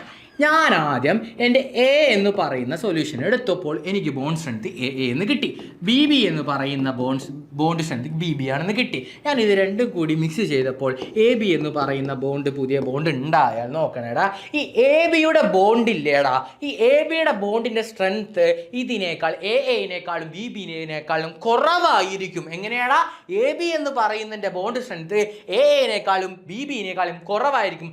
അങ്ങനെയെങ്കിൽ നിങ്ങൾ ആലോചിച്ച് നോക്കിയൊക്കെ, എ ബിക്ക് പെട്ടെന്ന് പൊട്ടി പെട്ടെന്ന് വേപ്പറായി പോയിക്കൂടെ, അല്ലേ? പെട്ടെന്ന് പൊട്ടി പെട്ടെന്ന് വേപ്പറായി പോവാം. അങ്ങനെയെങ്കിൽ ഇവരുടെ വേപ്പർ പ്രഷർ കൂടില്ലടാ, ഗ്യാസായി പോകുമ്പോൾ ഇവരുടെ വേപ്പർ പ്രഷർ കൂടില്ലടാ. ഇതിനെയാണ് നമ്മൾ പോസിറ്റീവ് ഡീവിയേഷൻ എന്ന് പറയുന്നത്. ഓക്കെ ആണോ? ഇനി ഞാൻ നോക്കുമ്പോൾ നെഗറ്റീവ് ഡീവിയേഷനെ കുറിച്ച് പറയണം മക്കളെ. നോക്കിക്കോളണേ, ഞാൻ എ എന്ന് പറയുന്നത് എടുത്തു, അതേപോലെ ബി എന്ന് പറയുന്നതും എടുത്തു. എനെ എടുത്തു, ബിനെ എടുത്തു. നോക്കിക്കോളണേ, ഞാൻ അതിനെ രണ്ടിനും മിക്സ് ചെയ്യാൻ പോവുകയാണ്. എ ബി എന്ന് പറയുന്ന പുതിയ ബോണ്ട് എനിക്ക് ഉണ്ടായി, ഇവിടെ എ ബി എന്ന് പറയുന്ന പുതിയ ബോണ്ട് ഉണ്ടായി. ഞാൻ നോക്കുമ്പോൾ എൻ്റെ എയും ബിനേക്കാൾ കൂടുതൽ ബോണ്ട് സ്ട്രെങ്ത് ആർക്കുണ്ട്? എ ബിക്കുണ്ട്. അല്ലെങ്കിൽ ഇവിടെ ഹൈഡ്രജൻ ബോണ്ട് അസോസിയേഷൻ വന്നു. എങ്ങനെയൊക്കെ രണ്ടോ മൂന്നോ തരത്തിൽ വരാം. എങ്ങനെയാണെങ്കിലും ഇപ്പോൾ എൻ്റെ സൊല്യൂഷനിലേക്ക് അവർക്ക് വേപ്പർ ആവാൻ ഇഷ്ടമല്ല. കാരണം ഒന്നില്ലെങ്കിൽ ബോണ്ട് സ്ട്രെങ്ത് കൂടി അല്ലെങ്കിൽ ഹൈഡ്രജൻ ബോണ്ട് വഴി അസോസിയേറ്റ് ചെയ്തിരിക്കുകയാണ്. അങ്ങനെയെങ്കിൽ മേലേക്ക് പോകുന്ന വേപ്പർ പ്രഷർ കുറഞ്ഞില്ലേ? ഗ്യാസ് ആവുന്നില്ല എന്ന് പറഞ്ഞാൽ വേപ്പർ പ്രഷർ കുറഞ്ഞു വന്നില്ല, വേപ്പർ ആവുന്നില്ല പറഞ്ഞാൽ വേപ്പർ പ്രഷർ കുറഞ്ഞില്ലേ? അങ്ങനെയെങ്കിൽ ഇവിടെ വേപ്പർ പ്രഷർ കുറഞ്ഞാൽ ഞാൻ ഇതിനെ നെഗറ്റീവ് ഡീവിയേഷൻ എന്ന് വിളിക്കും. ഓക്കെ ആണോടാ? ഇപ്പോൾ പോസിറ്റീവ് ഡീവിയേഷനും നെഗറ്റീവ് ഡീവിയേഷനും എല്ലാവർക്കും മനസ്സിലായില്ലേ? ഇനി നോക്കാമേ. പോസിറ്റീവ് ഡീവിയേഷനിലുണ്ടല്ലോ, ഡെൽറ്റ എച്ച് പോസിറ്റീവ് ആയിരിക്കും, ഇവിടെ നെഗറ്റീവിൽ ഡെൽറ്റ എച്ച് നെഗറ്റീവ് ആയിരിക്കും. Same in the case for delta V, ഇവിടെ പോസിറ്റീവ് ആയിരിക്കും, ഇവിടെ നെഗറ്റീവ് ആയിരിക്കും. നെക്സ്റ്റിലോട്ട് പോകാം, അടുത്തതിലോട്ട് പോകാം. എന്താണ് അടുത്തത്? ആ അതായത് ഇതിൻ്റെ രണ്ടിൻ്റെയും എക്സാമ്പിൾസ് ആണ് ഇനി നമ്മൾ നോക്കാൻ പോകുന്നത്. ഐഡിയൽ സൊല്യൂഷൻ എന്ന് പറയുമ്പോൾ നോക്കിക്കോളേ, നമുക്കറിയാം നോൺ ഐഡിയൽ ഇപ്പോൾ നമ്മൾ രണ്ട് തരത്തിലുണ്ട് എന്ന് പറഞ്ഞു. എന്തൊക്കെയാ? പോസിറ്റീവ് ഡീവിയേഷൻ കാണിക്കുന്നവരുണ്ട്, അതേപോലെ നെഗറ്റീവ് ഡീവിയേഷൻ കാണിക്കുന്നവരുണ്ട്. എക്സാം പോയിന്റ് ഓഫ് വ്യൂവിൽ എന്ന് പറയുമ്പോഴേ നോക്കിക്കോട്ടെ, ഫസ്റ്റ് നമുക്ക് നോൺ ഐഡിയൽ, ഫസ്റ്റ് നമുക്ക് ഐഡിയൽ തന്നെ എന്നിട്ട് തുടങ്ങാം. ഇവിടെ തന്നെ അങ്ങോട്ട് തുടങ്ങാം. ഓക്കെ, ഐഡിയൽ സൊല്യൂഷൻ കാണിക്കുന്നവർ എപ്പോഴാണെന്ന് പറയാം. ഐഡിയൽ എന്ന് പറഞ്ഞാൽ തന്നെ എന്താ, അവർ ബോണ്ട് സ്ട്രെങ്ത് ഓൾമോസ്റ്റ് ഈക്വൽ ആണെന്നല്ല അർത്ഥം. അതായത് സെയിം ലൈക്ക് മോളിക്യൂൾസ് തമ്മിൽ അസോസിയേറ്റ് ചെയ്താൽ ഉണ്ടാവുന്നതാണ്. Let me give an example നോക്കാം നമുക്ക്. ഇപ്പോൾ ബെൻസീനും ടോളുവിനും ഞാൻ മിക്സ് ചെയ്താൽ, ബെൻസീനും ടോളുവിനും ഞാൻ മിക്സ് ചെയ്താൽ, ടോളുവിൻ എന്താടാ? ബെൻസീൻ്റെ മേലെ ഒരു CH3 ഉള്ളതിനല്ലേ നമ്മൾ ടോളുവിൻ എന്ന് പറയുന്നത്. രണ്ടായാലും സെയിം ലൈക്ക് അല്ലടാ. അപ്പോൾ ഇവർ ഐഡിയൽ സൊല്യൂഷനാണ്. രണ്ടാമത്തേതിൻ്റെ എക്സാമ്പിൾ ഞാൻ പറയാം. ഇപ്പോൾ ഞാൻ പറയാണ്, ക്ലോറോമീഥേൻ എടുത്തു, CH3Cl എടുത്തു, ക്ലോറോമീഥേൻ അല്ലെങ്കിൽ ഒരു ബ്രോമോമീഥേൻ എടുത്തു, CH3Br എടുത്തു ഞാൻ. ഓക്കെ, CH3Br എടുത്തു. അങ്ങനെയെങ്കിൽ ഇവിടെ നോക്കടാ, ഇവരും എന്താടാ? CH3ൻ്റെ മേലെ 2 ഹാലജൻസ് അല്ലേടാ. അങ്ങനെയെങ്കിൽ ഇവരും ഒരേപോലത്തെ മോളിക്യൂൾസ് അല്ലേടാ. അങ്ങനെ ഇവർ ഐഡിയൽ ബിഹേവിയർ കാണിക്കും. അപ്പോൾ നോക്കടാ മക്കളെ, നമുക്ക് ഇനി എന്താ പറയേണ്ടതെന്ന് അറിയാം. നമുക്ക് നോൺ ഐഡിയലിൻ്റെ എക്സാമ്പിൾസ് നോക്കാം, എളുപ്പത്തിൽ പഠിക്കാം. ഞാൻ ട്രിക്ക് പറഞ്ഞുതരാം. പോസിറ്റീവ് പഠിക്കുമ്പോൾ മക്കൾ ശ്രദ്ധിച്ചോ, CH2 കാർബൺ ഡൈസൾഫൈഡ് വരുന്നതും അതേപോലെ ആൽക്കഹോൾസും വരുന്നതും നമ്മളെ ഗിവണായ ഒരു കോമ്പൗണ്ടിൽ പറയുകയാണ് അവർ CH2 ഉണ്ട് അതിൽ, അല്ലെങ്കിൽ ആൽക്കഹോൾ ഉണ്ട് പറഞ്ഞാൽ അവർ കാണിക്കുന്നത് പോസിറ്റീവ് ആയിരിക്കും. അപ്പോൾ നെഗറ്റീവ് ആരെ കാണിക്കുക? നെഗറ്റീവ് മിക്കവാറും കാണിക്കുന്നത് ആസിഡ്സുകളായിരിക്കും മിക്കതും നെഗറ്റീവ് ഡീവിയേഷൻ കാണിക്കുന്നത്. ഇത്രയേ ഉള്ളൂ ഇതിൽ മെയിനായിട്ട് നോക്കാനുള്ളത്. നമ്മൾ ട്രിക്ക് പറഞ്ഞു, നോക്കിക്കോ. ഐഡിയൽ കാണിക്കുന്നവരായിരിക്കും ഒരേപോലുള്ള മോളിക്യൂൾസ് ആയിരിക്കും. നോൺ ഐഡിയൽ രണ്ട് തരം, പോസിറ്റീവും നെഗറ്റീവും. പോസിറ്റീവ് കാണിക്കുന്നവർ മെയിൻ ആയിരിക്കും കാർബൺ ഡൈസൾഫൈഡും ആൽക്കഹോളുകളും ആയിരിക്കും. നെഗറ്റീവ് കാണിക്കുന്നത് ആസിഡ്സുകളായിരിക്കും. അടുത്തതിലോട്ട് പോകാം. അടുത്തതാണ് നമ്മളുടെ അസിയോട്രോപ്പുകൾ. എന്താടാ മക്കളെ അസിയോട്രോപ്സ് എന്ന് പറഞ്ഞാൽ? നോക്കിക്കോളെ, അസിയോട്രോപ്സ് എന്താണെന്ന് അറിയോടാ? ഒന്നുമില്ല, they are binary mixers. Binary mixer എന്ന് നമ്മൾ ഫസ്റ്റ് തന്നെ ഞാൻ പറഞ്ഞാണ്, ഈ പാഠത്തിൽ നമ്മൾ മിക്കവാറും ബൈനറി മിക്സേഴ്സിനെ മാത്രമേ നോക്കുന്നുള്ളൂ. ബൈനറി മിക്സർ എന്ന് പറഞ്ഞാൽ എന്താ? രണ്ട് സാധനങ്ങളെ എടുത്തുകൊണ്ട് ഞാനൊരു സൊല്യൂഷൻ ഉണ്ടാക്കിയാൽ അത് ബൈനറി മിക്സർ. പാഠത്തിൻ്റെ തുടക്കത്തിൽ ഞാൻ പറഞ്ഞിരുന്നു. ഹാവിങ് ദ സെയിം കമ്പോസിഷൻ പറഞ്ഞാൽ എല്ലാവർക്കും എന്താണെന്ന് അറിയാലോ. ഇപ്പോൾ ഇൻ ലിക്വിഡ് ആയാലും വേപ്പർ ഫേസിലും ലിക്വിഡ് ഫേസിലും അവർക്ക് സെയിം കമ്പോസിഷൻ ആണെന്നും അതേപോലെ അവർ boil at a constant temperature അവർ ബോയിൽ ചെയ്യുകയുമാണെങ്കിൽ അതിനെ നമ്മൾ അസിയോട്രോപ്പുകൾ എന്ന് പറയും. നോക്കിക്കോടാ, ഈ അസിയോട്രോപ്പുകൾ ഉണ്ടല്ലോ, ഫ്രാക്ഷണൽ ഡിസ്റ്റിലേഷൻ വഴി നമുക്ക്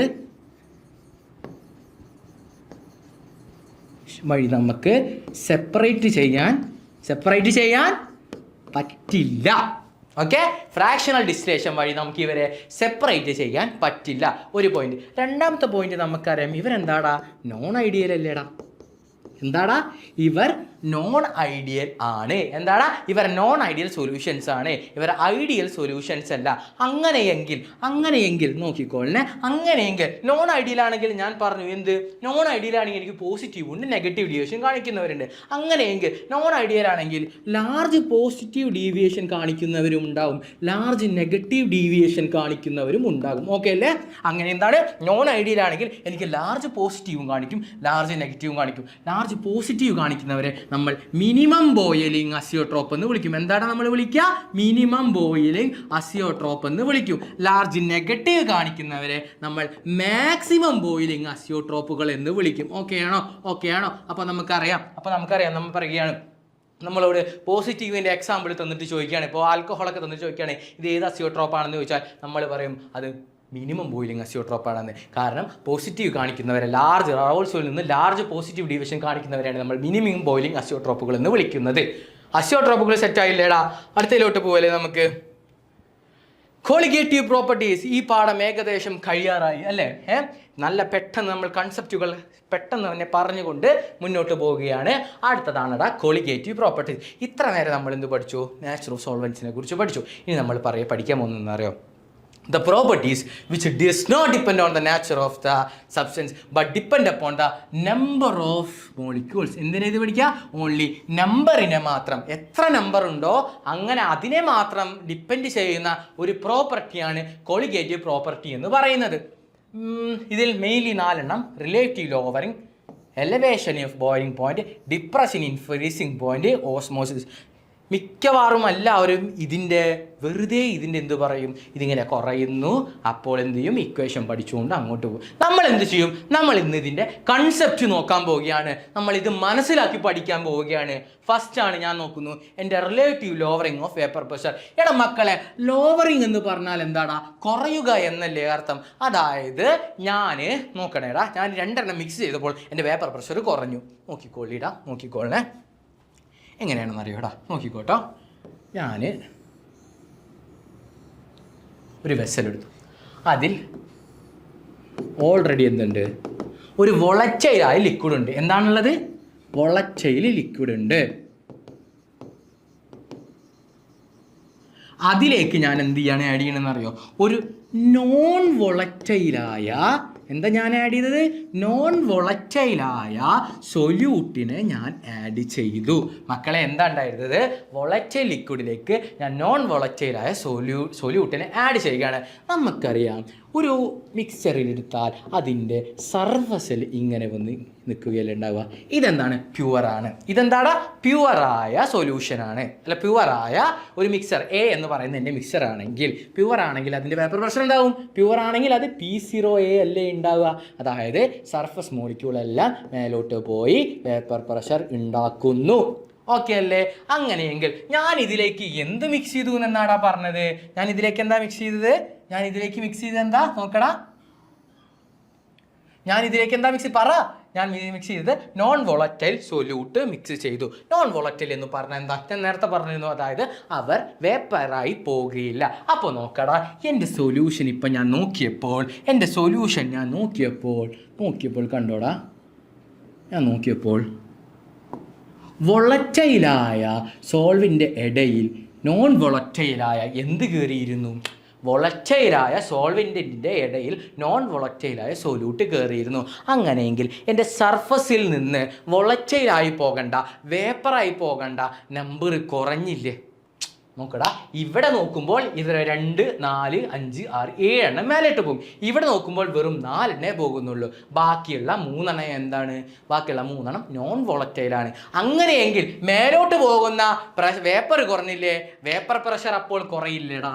അങ്ങനെയെങ്കിൽ മേലോട്ട് പോകുന്ന വേപ്പർ കുറഞ്ഞപ്പോൾ ഇവിടെയുള്ള വേപ്പർ പ്രഷർ കുറഞ്ഞു. ഇതിനെയാണ് മക്കളെ നമ്മൾ relative lowering of vapour pressure എന്ന് പറയുന്നത്. ഇപ്പോൾ മനസ്സിലായോ എന്തുകൊണ്ടാണ് ഇവിടെ വേപ്പർ പ്രഷർ കുറഞ്ഞതെന്ന്? ഇനി നോക്കിക്കോ, relative lowering of vapour pressure നമ്മൾ എഴുതാൻ പോകുന്നത് നമുക്കറിയാം. നോക്കിക്കോളി, നമുക്ക് എന്താണ് അറിയാൻ വരുന്നത്, ഞാൻ ആദ്യം ഇവിടെ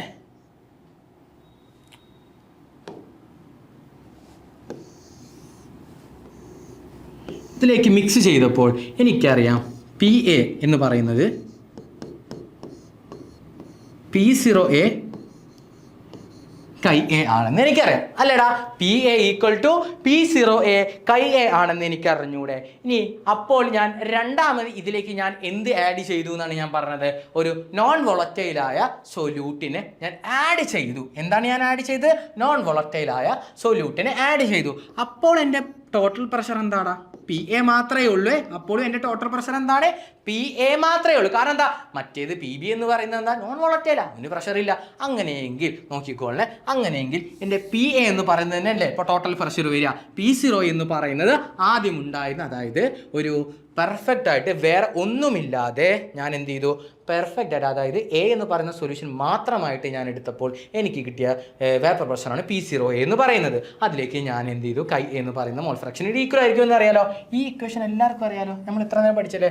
അപ്പോൾ എനിക്കറിയാം രണ്ടാമത് ഞാൻ മിക്സ് ചെയ്തപ്പോൾ അതിലേക്ക് Ka+ എന്ന് പറയുന്ന പോലെ Kb = 1 എന്ന് പറയുന്ന ഒരു കമ്പൗണ്ടിന് വന്നില്ലേ. രണ്ടാമത് ഞാനൊരു നോൺ വോളറ്റൈൽ മിക്സ് ചെയ്തു. പക്ഷേ അതെന്തുകൊണ്ട് പ്രഷറിൻ്റെ ടേംസിൽ വരുന്നില്ല എന്ന് ചോദിച്ചാൽ നമ്മൾ പറയും, കാരണം അത് നോൺ വോളറ്റൈലാണ്, അത് പ്രഷറില്ല, പ്രഷർ 0 ആണെന്ന് നമ്മൾ പഠിച്ചു.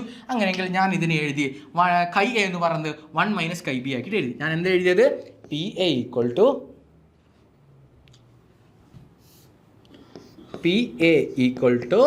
P0A × Ka ഞാൻ തിരിച്ചെഴുതാണ്. Ka അങ്ങോട്ട് പോകുമ്പോൾ 1 - Kb ആവും അല്ലേ.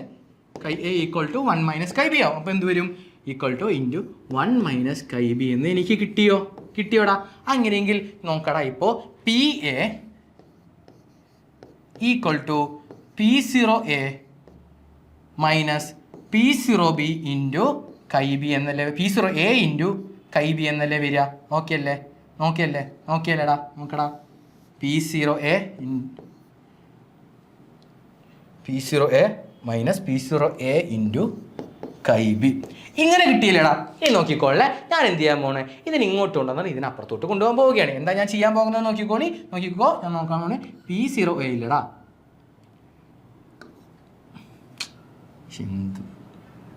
എവിടെ റബ്ബർ നോക്കാം നമുക്ക്. നോക്കിക്കോ.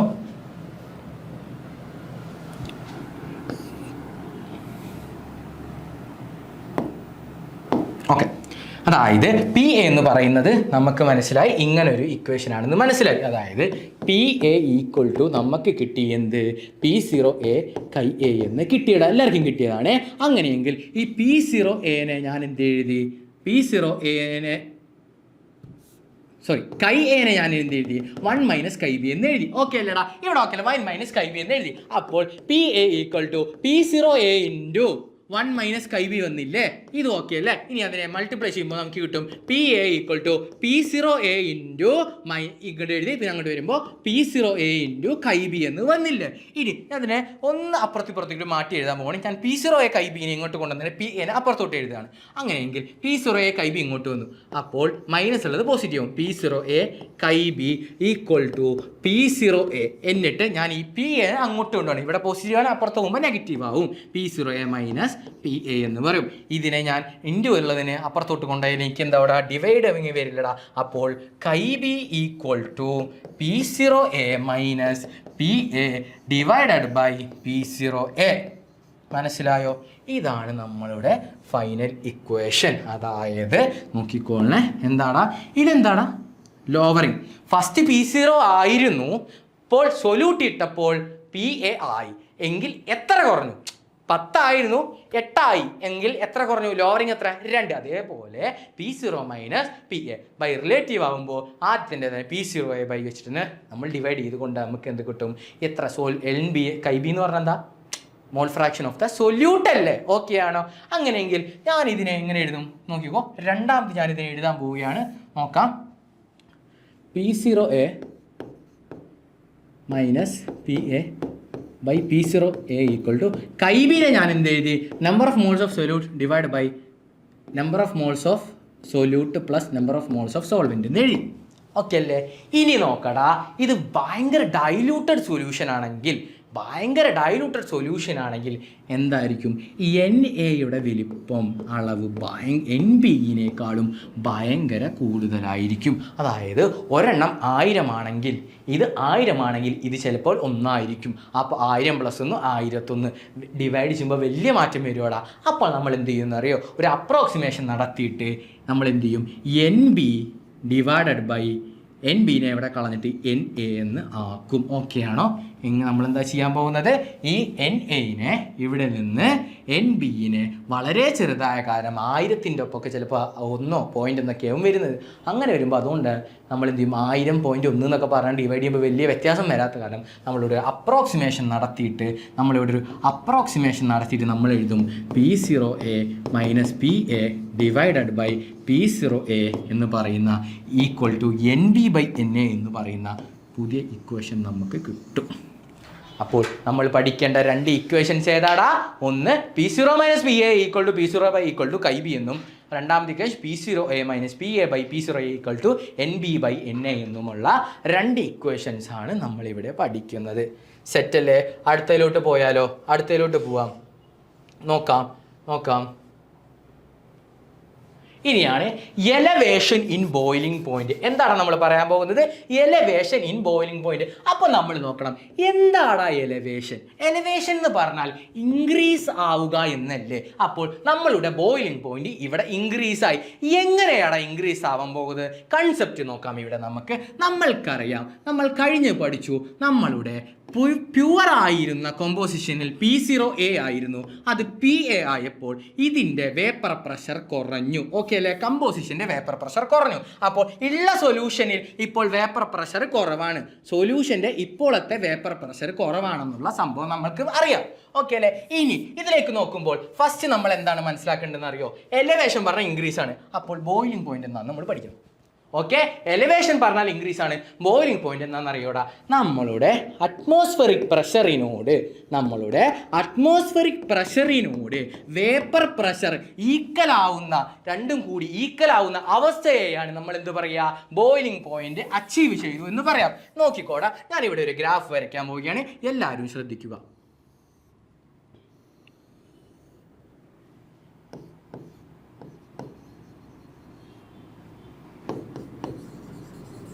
ഞാനൊരു ഗ്രാഫ് വരച്ച് എൻ്റെ എക്സ് ആക്സിസിൽ ഞാൻ ടെമ്പറേച്ചറും വൈ ആക്സിസിൽ ഞാൻ പ്രഷറും ചെയ്തുകൊണ്ട് ഇവിടെ 180 m ഞാൻ മാർക്ക് ചെയ്തു. എന്താ ഞാൻ ചെയ്തത്?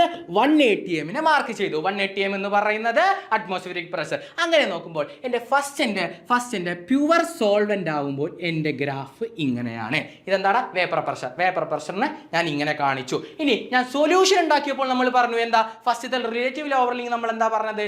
വേപ്പർ പ്രഷർ കുറഞ്ഞെന്ന് നമ്മൾ പറഞ്ഞില്ലേ? Relative lowering. അങ്ങനെയാണെങ്കിൽ ഈ ഗ്രാഫിൽ എവിടെയാണ് ഞാൻ എൻ്റെ സൊല്യൂഷൻ എഴുതേണ്ടത്? അതായത് ഇതാണ് ഇപ്പോൾ ഇവിടുത്തെ പ്രഷർ എങ്കിൽ അതിന് അടിയിലായിട്ട് ഞാൻ രണ്ടാമതൊരു ഗ്രാഫ് വരയ്ക്കുകയാണ്.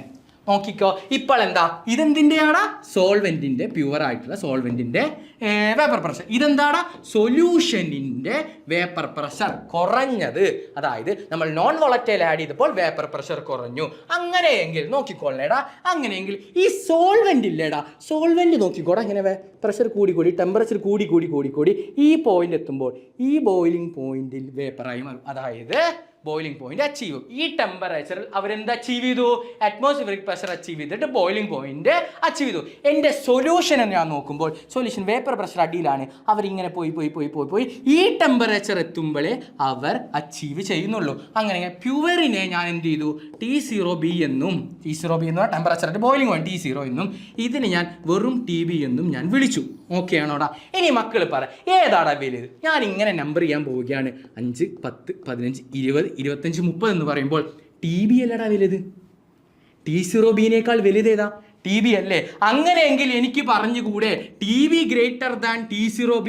ഇനി പറയടാ മക്കളെ, ബോയിലിംഗ് പോയിന്റ് ഇപ്പൊ കൂടിയോ? അതായത് ഇതെന്തിൻ്റെയാ? സൊല്യൂഷൻ സോൾവെന്റിന്റെ പ്യുവർ ആയിരുന്നു, സ്റ്റേറ്റ് ആയിരുന്നു. ഇതെന്തിൻ്റെയാ? സൊല്യൂഷന്റെ ഇപ്പോഴത്തെ അവസ്ഥയാണ്. TB വലുതാണെങ്കിൽ ഇതിന്റെ ബോയിലിംഗ് പോയിന്റ് കൂടി എന്നല്ലേടാ അർത്ഥം. കൺസെപ്റ്റ് മനസ്സിലായോടാ? ഓക്കെ അല്ലേടാ? ഇനി ഞാൻ പറയാൻ പോകും, നോക്കണം. അതായത് ഇപ്പോൾ നമുക്ക് കിട്ടിയ ഡെൽറ്റ TBയെ ഞാൻ റെപ്രസെന്റ് ചെയ്യാൻ പോവുകയാണ്. ഓക്കെ, ഗ്രാഫ് വരച്ചു.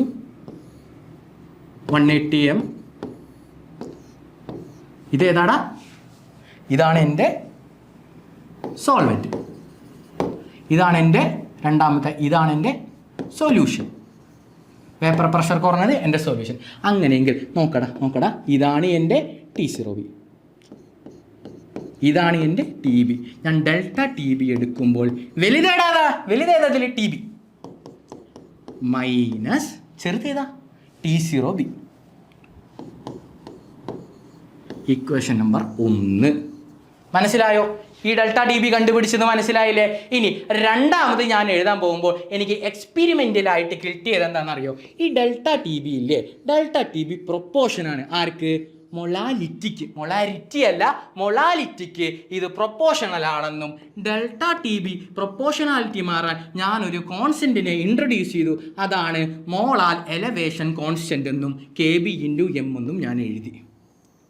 രണ്ടാമത്തെ ഇക്വേഷൻ. ഓക്കെ ആണോ? ഇക്വേഷൻസ് വന്നത് മനസ്സിലായോ? ഓക്കെ ആണോ? ഡെൽറ്റ TBനെ ഞാൻ എങ്ങനെ റെപ്രസെന്റ് ചെയ്തത്? വലുതായ TBയിൽ നിന്ന് ചെറുതായ T0Bനെ മൈനസ് ചെയ്തു. അടുത്തത് എനിക്ക് എക്സ്പെരിമെൻ്റലായി കിട്ടി, മൊളാലിറ്റി കൂടുമ്പോൾ എൻ്റെ ഡെൽറ്റ TB കൂടുന്നു. അങ്ങനെ ഞാൻ എഴുതുമ്പോൾ എൻ്റെ പ്രൊപ്പോർഷണാലിറ്റി മാറ്റാൻ വേണ്ടി ഞാനൊരു കൺസ്റ്റന്റിനെ ഇൻട്രൊഡ്യൂസ് ചെയ്തതാണ് എൻ്റെ മോളാൽ എലവേഷൻ കോൺസ്റ്റന്റ്. ഇതിനെ ഞാൻ ഇനി വേർഡ്സിൽ പ്രൊഡ്യൂസ് ചെയ്യണമെങ്കിൽ എൻ്റെ മൊളാലിറ്റി 1 ആകുമ്പോൾ എന്താണ് എൻ്റെ ഡെൽറ്റ TB? അതാണ് എൻ്റെ KB. അതായത് delta TB equal to delta T B equal to നമുക്കറിയാം കെ ബി ഇൻറ്റു എം ആണെന്ന് അറിയാം.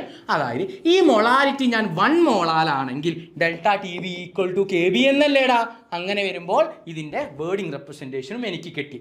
ഓക്കെ അല്ലേ? ഗ്രാഫ് എല്ലാവർക്കും മനസ്സിലായില്ലേ? എലവേഷൻ ഇൻ ബോയിലിംഗ് പോയിന്റ് ആയ രണ്ടാമത്തെ കൊളിഗേറ്റീവ് പ്രോപ്പർട്ടി നമ്മൾ പഠിച്ചു. ഇനി നമ്മൾ മൂന്നാമത്തെ കൊളിഗേറ്റീവ് പ്രോപ്പർട്ടിയായ ഡിപ്രഷൻ ഇൻ ഫ്രീസിംഗ് പോയിന്റിലോട്ട് പോകാൻ പോവുകയാണ്.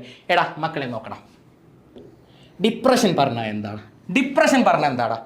നമ്മൾ പലരും ഇന്ന് ഇവിടെ അനുഭവിച്ചു കൊണ്ടിരിക്കുന്നതാണ് ഡിപ്രഷൻ എന്ന് പറയുന്നത് അല്ലേ? എന്നാൽ അതേപോലെ നമ്മുടെ ശരീരത്തിലേക്ക് ഒരു നെഗറ്റീവ് എനർജി വരുന്നതാണ് നമ്മൾ ഇവിടെ ഡിപ്രഷൻ എന്ന് പറയുന്നത്. അതേപോലെ നോക്കി, ഇവിടെ ഡിപ്രഷൻ എന്ന് പറഞ്ഞാൽ കുറയുക എന്നതാണ് ഇവിടെ അർത്ഥം വരുന്നത്. എന്താണ് ഇവിടെ അർത്ഥം വരുന്നത്? കുറയുക എന്നതാണ് ഇവിടെ അർത്ഥം വരുന്നത്. അങ്ങനെ വരുമ്പോൾ ഫ്രീസിംഗ് പോയിന്റ് കുറഞ്ഞു. എന്താണ് ഇവിടെ ഉണ്ടായത്? ഫ്രീസിംഗ് പോയിന്റ് ഇവിടെ കുറയുകയാണ് ഉണ്ടായത്. എങ്ങനെ കുറഞ്ഞു എന്ന് നോക്കിക്കോ. എൻ്റെ വേപ്പർ പ്രഷർ, ഫസ്റ്റ് ഇതും നമ്മൾ വേപ്പർ പ്രഷർ വെച്ച് പറയും. നോക്കിക്കോളി, എൻ്റെ വേപ്പർ പ്രഷർ സോൾവെൻറ്റിനാണോടാ അതോ നോൺ വോളറ്റൈൽ സൊല്യൂട്ട് ഇട്ടപ്പോഴുള്ള സൊല്യൂഷൻ ആണോടാ കൂടുതൽ? ഇപ്പം പറയും, മക്കൾ പറയും, എൻ്റെ വേപ്പർ പ്രഷർ സോൾവെൻറ്റിനാണോ നോൺ വോളറ്റൈൽ ഇട്ട സൊല്യൂഷനാണോ കൂടുതൽ? ശരിക്കും സോൾവെൻറ്റിനാണ്. അതിനാണ് നമ്മൾ ഫസ്റ്റ് ക്വാളിറ്റേറ്റീവ് പ്രോപ്പർട്ടിയായ relative lowering of vapour pressure എന്ന് പഠിച്ചത്. ഓക്കെ അല്ലേ? അപ്പോൾ ഇത് നമുക്ക് കിട്ടി. ഈ പോയിന്റ് നമ്മൾ ഒരിക്കലും മറക്കരുത്. രണ്ടാമത്തത് നമ്മൾ ഡിപ്രഷൻ എന്ന് പറഞ്ഞാൽ കുറയുകയാണെന്ന് പഠിച്ചു. മൂന്നാമത്തായിട്ട് നമ്മൾ പറയാം എന്താണ് ഫ്രീസിംഗ് പോയിന്റ്. എന്താണ് ഫ്രീസിംഗ് പോയിന്റ് എന്ന് നമ്മൾ ഇവിടെ പറയാൻ പോവുകയാണ്. കേട്ടോ. ഫ്രീസിംഗ് പോയിന്റ് എന്ന് പറഞ്ഞാൽ വേപ്പർ പ്രഷർ, ഒരു കമ്പോണൻ്റ് വേപ്പർ പ്രഷർ അവൻ്റെ സോളിഡ് പ്രഷറിനുമായി ഈക്വലുമാവുന്നതിനെ നമ്മൾ എന്തു പറയും? ഫ്രീസിംഗ് പോയിന്റ് എന്ന് പറയും. എന്താണ്? ഒരു കമ്പോണൻറ്റിൻ്റെ വേപ്പർ പ്രഷർ അവൻ്റെ സോളിഡ് സ്റ്റേറ്റുമായിട്ടുള്ള വേപ്പർ പ്രഷറിനോട് ഈക്വൽ ആവുമ്പോൾ നമ്മൾ അതിനെ എന്ത് പറയും? ഫ്രീസിംഗ് പോയിന്റ് എന്ന് പറയും. അങ്ങനെയാണെങ്കിൽ നമുക്ക് നോക്കാം. ഞാനിവിടെ എൻ്റെ ഗ്രാഫ് വരയ്ക്കാൻ പോവുകയാണ്. നോക്കിക്കോ, ഗ്രാഫ് വരച്ചു. ഫസ്റ്റ് ഞാൻ ഇവിടെ എന്താ എക്സസിൽ എന്താ പറയും? എക്സസിലാണ് നമ്മളുടെ പ്രഷറിനെ റെപ്രസെൻറ്റ് ചെയ്യുന്നത്. വൈ എക്സസിൽ എന്താ പറയും മക്കളെ? അതിലാണുള്ളത് ടെമ്പറേച്ചർ. ഓക്കെ അല്ലേടാ? നോക്കിക്കോ, ഇതാണ് എൻ്റെ സോളിഡ് സ്റ്റേറ്റിൻ്റെ വേപ്പർ പ്രഷറിൻ്റെ കർവ് വരുന്നത്. എങ്ങനെയാണ്? എനിക്ക് സോളിഡ് സ്റ്റേറ്റിൽ ആ കമ്പോസിഷൻ്റെ ആ പ്യുവർ സോൾവെൻറ്റിൻ്റെ ഇത് വരുന്നത് ഇങ്ങനെയാണെങ്കിൽ സോളിഡ് സ്റ്റേറ്റിൻ്റെ വേപ്പർ പ്രഷർ ഇങ്ങനെയാണ് വരുന്നത് വിചാരിക്കാം. ഫസ്റ്റ് എനിക്ക് വേപ്പർ പ്രഷർ ആർക്കാണ് കൂടുതൽ പറയും? സൊല്യൂട്ടിനായിരുന്നു അല്ല സോൾവെൻറ്റിനായിരുന്നു സൊല്യൂഷനായിരുന്നു കൂടുതലുണ്ടായിരുന്നത്? സോൾവെൻറ്റിനല്ലേ കൂടുതലുണ്ടായിരുന്നത്. അപ്പോൾ ഞാനതിന് ഇങ്ങനെ വരച്ചു. രണ്ടാമത്തത് ഏതാടാ? സൊല്യൂഷനാണ്. അതിന് വേപ്പർ പ്രഷർ കുറഞ്ഞു എന്നല്ലേ ഞാൻ പറഞ്ഞത്. അപ്പോൾ അതിൻ്റെ അടിയിലായിട്ട് കൂടുതൽ, അതിൻ്റെ അടിയിൽ കുറവായിട്ട് ഇങ്ങനെ വരച്ചു. ഇനി ഞാൻ നോക്കുമ്പോൾ എൻ്റെ സോൾവെൻറ്റിൻ്റെ vapour pressure, solid vapour pressure ആവുന്നത് ഈ പോയിന്റിലും സൊല്യൂഷൻ്റെ വേപ്പർ പ്രഷർ സോൾവെൻറ്റിൻ്റെ വേപ്പർ പ്രഷർ നോക്കിക്കോളേ, സോൾവെൻറ്റിൻ്റെ വേപ്പർ പ്രഷർ സോളിഡ് സ്റ്റേറ്റിലേക്ക് ഈക്വൽ ആവുന്നത് ഈ പോയിന്റിലും അതേമാതിരി സൊല്യൂഷൻ്റെ വേപ്പർ പ്രഷർ സോളിഡിൻ്റെ വേപ്പർ പ്രഷറുമായി പോകുന്നത് ഈ പോയിന്റിലുമാണെന്ന് എനിക്ക് കിട്ടി. പ്യുവർ ആണെങ്കിൽ നമ്മൾ എന്ത് എഴുതും? T0F എന്ന് എഴുതി. സൊല്യൂഷൻ ആകുമ്പോൾ നമ്മൾ TF എന്ന് എഴുതി. എൻ്റെ മക്കൾ പറ, ഞാൻ 2, 4, 6, 8 എന്ന് ഇവിടെ എഴുതുമ്പോൾ ഏതാണ് വലുത്? T0F ആണോ TF ആണോ വലുത്? T0F അല്ലേ വലുത്. T0F ഗ്രേറ്റർ ദാൻ TF അല്ലേ? T0F ഗ്രേറ്റർ ദാൻ TF ആണ്. അങ്ങനെയെങ്കിൽ നോക്കടാ, T0F ആരെയാ? പ്യുവർ സോൾവെൻറ്റിൻ്റെ അല്ലേ? T0F എന്ന് പറയുന്നത് പ്യുവർ സോൾവെൻറ്റിൻ്റെ അല്ലേ? അങ്ങനെയെങ്കിൽ പ്യുവർ സോൾവെൻറ്റിൻ്റെ ഫ്രീസിംഗ് പോയിന്റ് ഗ്രേറ്റർ ദാൻ ഇപ്പോൾ ഉണ്ടാക്കിയ സൊല്യൂഷനിൻ്റെ വേപ്പർ പ്രഷർ, സൊല്യൂഷൻ്റെ ഫ്രീസിംഗ് പോയിന്റ്. അങ്ങനെയെങ്കിൽ സൊല്യൂഷൻ്റെ വേപ്പർ പ്രഷർ ചെറുതാണെങ്കിൽ ഡിപ്രഷൻ അല്ലെങ്കിൽ നെഗറ്റീവ് അല്ലെങ്കിൽ കുറഞ്ഞു എന്നല്ല അർത്ഥം. കൺസെപ്റ്റ് കിട്ടിയോടാ മക്കളെ? കൺസെപ്റ്റ് കിട്ടിയോ? നോക്കിക്കോളേ. ഞാൻ ആദ്യം എൻ്റെ സോളിഡ് സ്റ്റേറ്റിലെ വേപ്പർ പ്രഷർ ഞാൻ ഇങ്ങനെ മാർക്ക് ചെയ്തു. അതിലേക്ക് ഞാൻ എൻ്റെ ഫസ്റ്റ് ഇതേതാടാ? വേപ്പർ പ്രഷർ കൂടുതലുള്ള ആളിനെ ഞാൻ എന്ത് പറയും? നമ്മൾ ഫസ്റ്റ് പറഞ്ഞു വേപ്പർ പ്രഷർ ആർക്കാണ് കൂടുതൽ? അവനാണ് എൻ്റെ സോൾവെൻറ്റ്. അടുത്തത് വേപ്പർ പ്രഷർ കുറവുള്ളത് അതാരാടാ? പറയും. സൊല്യൂഷൻ, അതായത് relative lowering of vapour pressure നടന്നിട്ട് എനിക്കിപ്പോൾ എൻ്റെ സൊല്യൂഷന് എൻ്റെ സോൾവെൻറ്റിനേക്കാൾ കുറവാണ്. അതൊക്കെ എങ്ങനെയാണ് നമ്മളൊന്നുകൂടി പറഞ്ഞാൽ, നേരത്തെ റിലേറ്റീവ് ലോവറിങ്ങിലൊക്കെ പറഞ്ഞാണ്, കൺസെപ്റ്റിലൊക്കെ പറയണേ. അങ്ങനെയെങ്കിൽ ഞാനിവിടെ നോക്കുമ്പോൾ എൻ്റെ സോൾവെൻറ്റ് ഈ ഒരു പോയിന്റ് വെച്ച് സോളിഡ് സ്റ്റേറ്റിൻ്റെ വേപ്പർ പ്രഷറിനോട് ഈക്വൽ ആകുമ്പോൾ എനിക്ക് ഇങ്ങനെ ഞാൻ ഇതിനെ മാർക്ക് ചെയ്തു, ആ ടെമ്പറേച്ചറെ ഞാൻ മാർക്ക് ചെയ്തു. അതേപോലെ അടുത്തത് എൻ്റെ സൊല്യൂഷൻ എന്ന് പറയുന്നത് വേപ്പർ പ്രഷർ കുറവുള്ളതാണ്. സോൾവെൻറ്റിനായിട്ട് വേപ്പർ പ്രഷർ കുറവുള്ള കാരണം ഞാൻ അടിയിൽ മാർക്ക് ചെയ്തു. ഓക്കെ അല്ലേ, അടിയിൽ മാർക്ക് ചെയ്തു. എന്നിട്ട് ഇങ്ങനെ വരുമ്പോൾ ഈ സോളിഡ് സ്റ്റേറ്റുമായിട്ട് ഇവിടെ കൂട്ടിമുട്ടുന്നത് വേപ്പർ പ്രഷർ ഈക്വൽ ആവുന്നത് ഈ ഒരു പോയിന്റിലാണ്. ആ പോയിന്റിനെ ഞാൻ TF എന്നും വിളിച്ചു. ഡെൽറ്റ TF എന്ന് പറയുന്നത് എന്താടാ മക്കളെ? നോക്ക്, ഡെൽറ്റ TF എന്ന് പറയുന്നത് വലുതാരാടാ? T0F അല്ലേ? T0F minus ചെറുതാരാടാ? TF അല്ലേ? ഇത് തന്നെയാണ് നമ്മളുടെ ഒന്നാമത്തെ ഇക്വേഷനായി മാറുന്നത്. എന്താടാ നമ്മളുടെ ഒന്നാമത്തെ ഇക്വേഷനായി മാറുന്നത്? ഇതാണ്. ഞങ്ങൾക്ക് നോക്കാം. Delta TF equal to T0F minus TF. ഇനി നോക്കിക്കോ. ഇവിടെയും എക്സ്പെരിമെൻ്റലായിട്ട് എനിക്ക് കിട്ടിയെന്തെന്നറിയോ? എൻ്റെ ഡെൽറ്റ F കൂടുന്നു എപ്പോൾ ഞാൻ മൊളാലിറ്റി കൂട്ടിയാൽ. എന്ത് കൂട്ടിയാൽ? മൊളാലിറ്റി കൂട്ടിയാൽ എൻ്റെ ഡെൽറ്റ TF കൂട്ടുന്നു എനിക്ക് കിട്ടി. അങ്ങനെയെങ്കിൽ ഞാൻ ഇവിടെയും ഈ പ്രൊപ്പോർഷണാലിറ്റി മാറ്റാൻ ഞാനൊരു കോൺസ്റ്റൻറ്റിനെ ഇൻട്രൊഡ്യൂസ് ചെയ്തു. അതാണ് KF, മോളാൽ ഡിപ്രഷൻ കോൺസ്റ്റൻറ്റ്. എന്താടാ? മോളാൽ ഡിപ്രഷൻ കോൺസ്റ്റൻ്റ് എന്ന് പറയുന്നത്. ഓക്കെ അല്ലേ? Into M.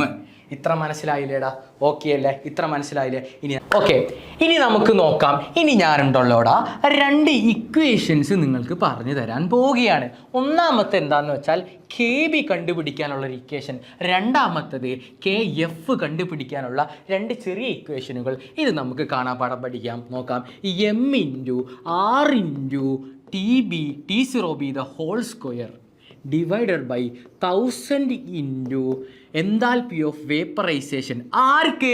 KBക്ക്. Enthalpy of vaporisation ആർക്കാണ്? KBക്ക്. ഇനി KF ഞാൻ എഴുതുമ്പോൾ ഇത് തന്നെ M into R into T0F whole square divided by 1000 into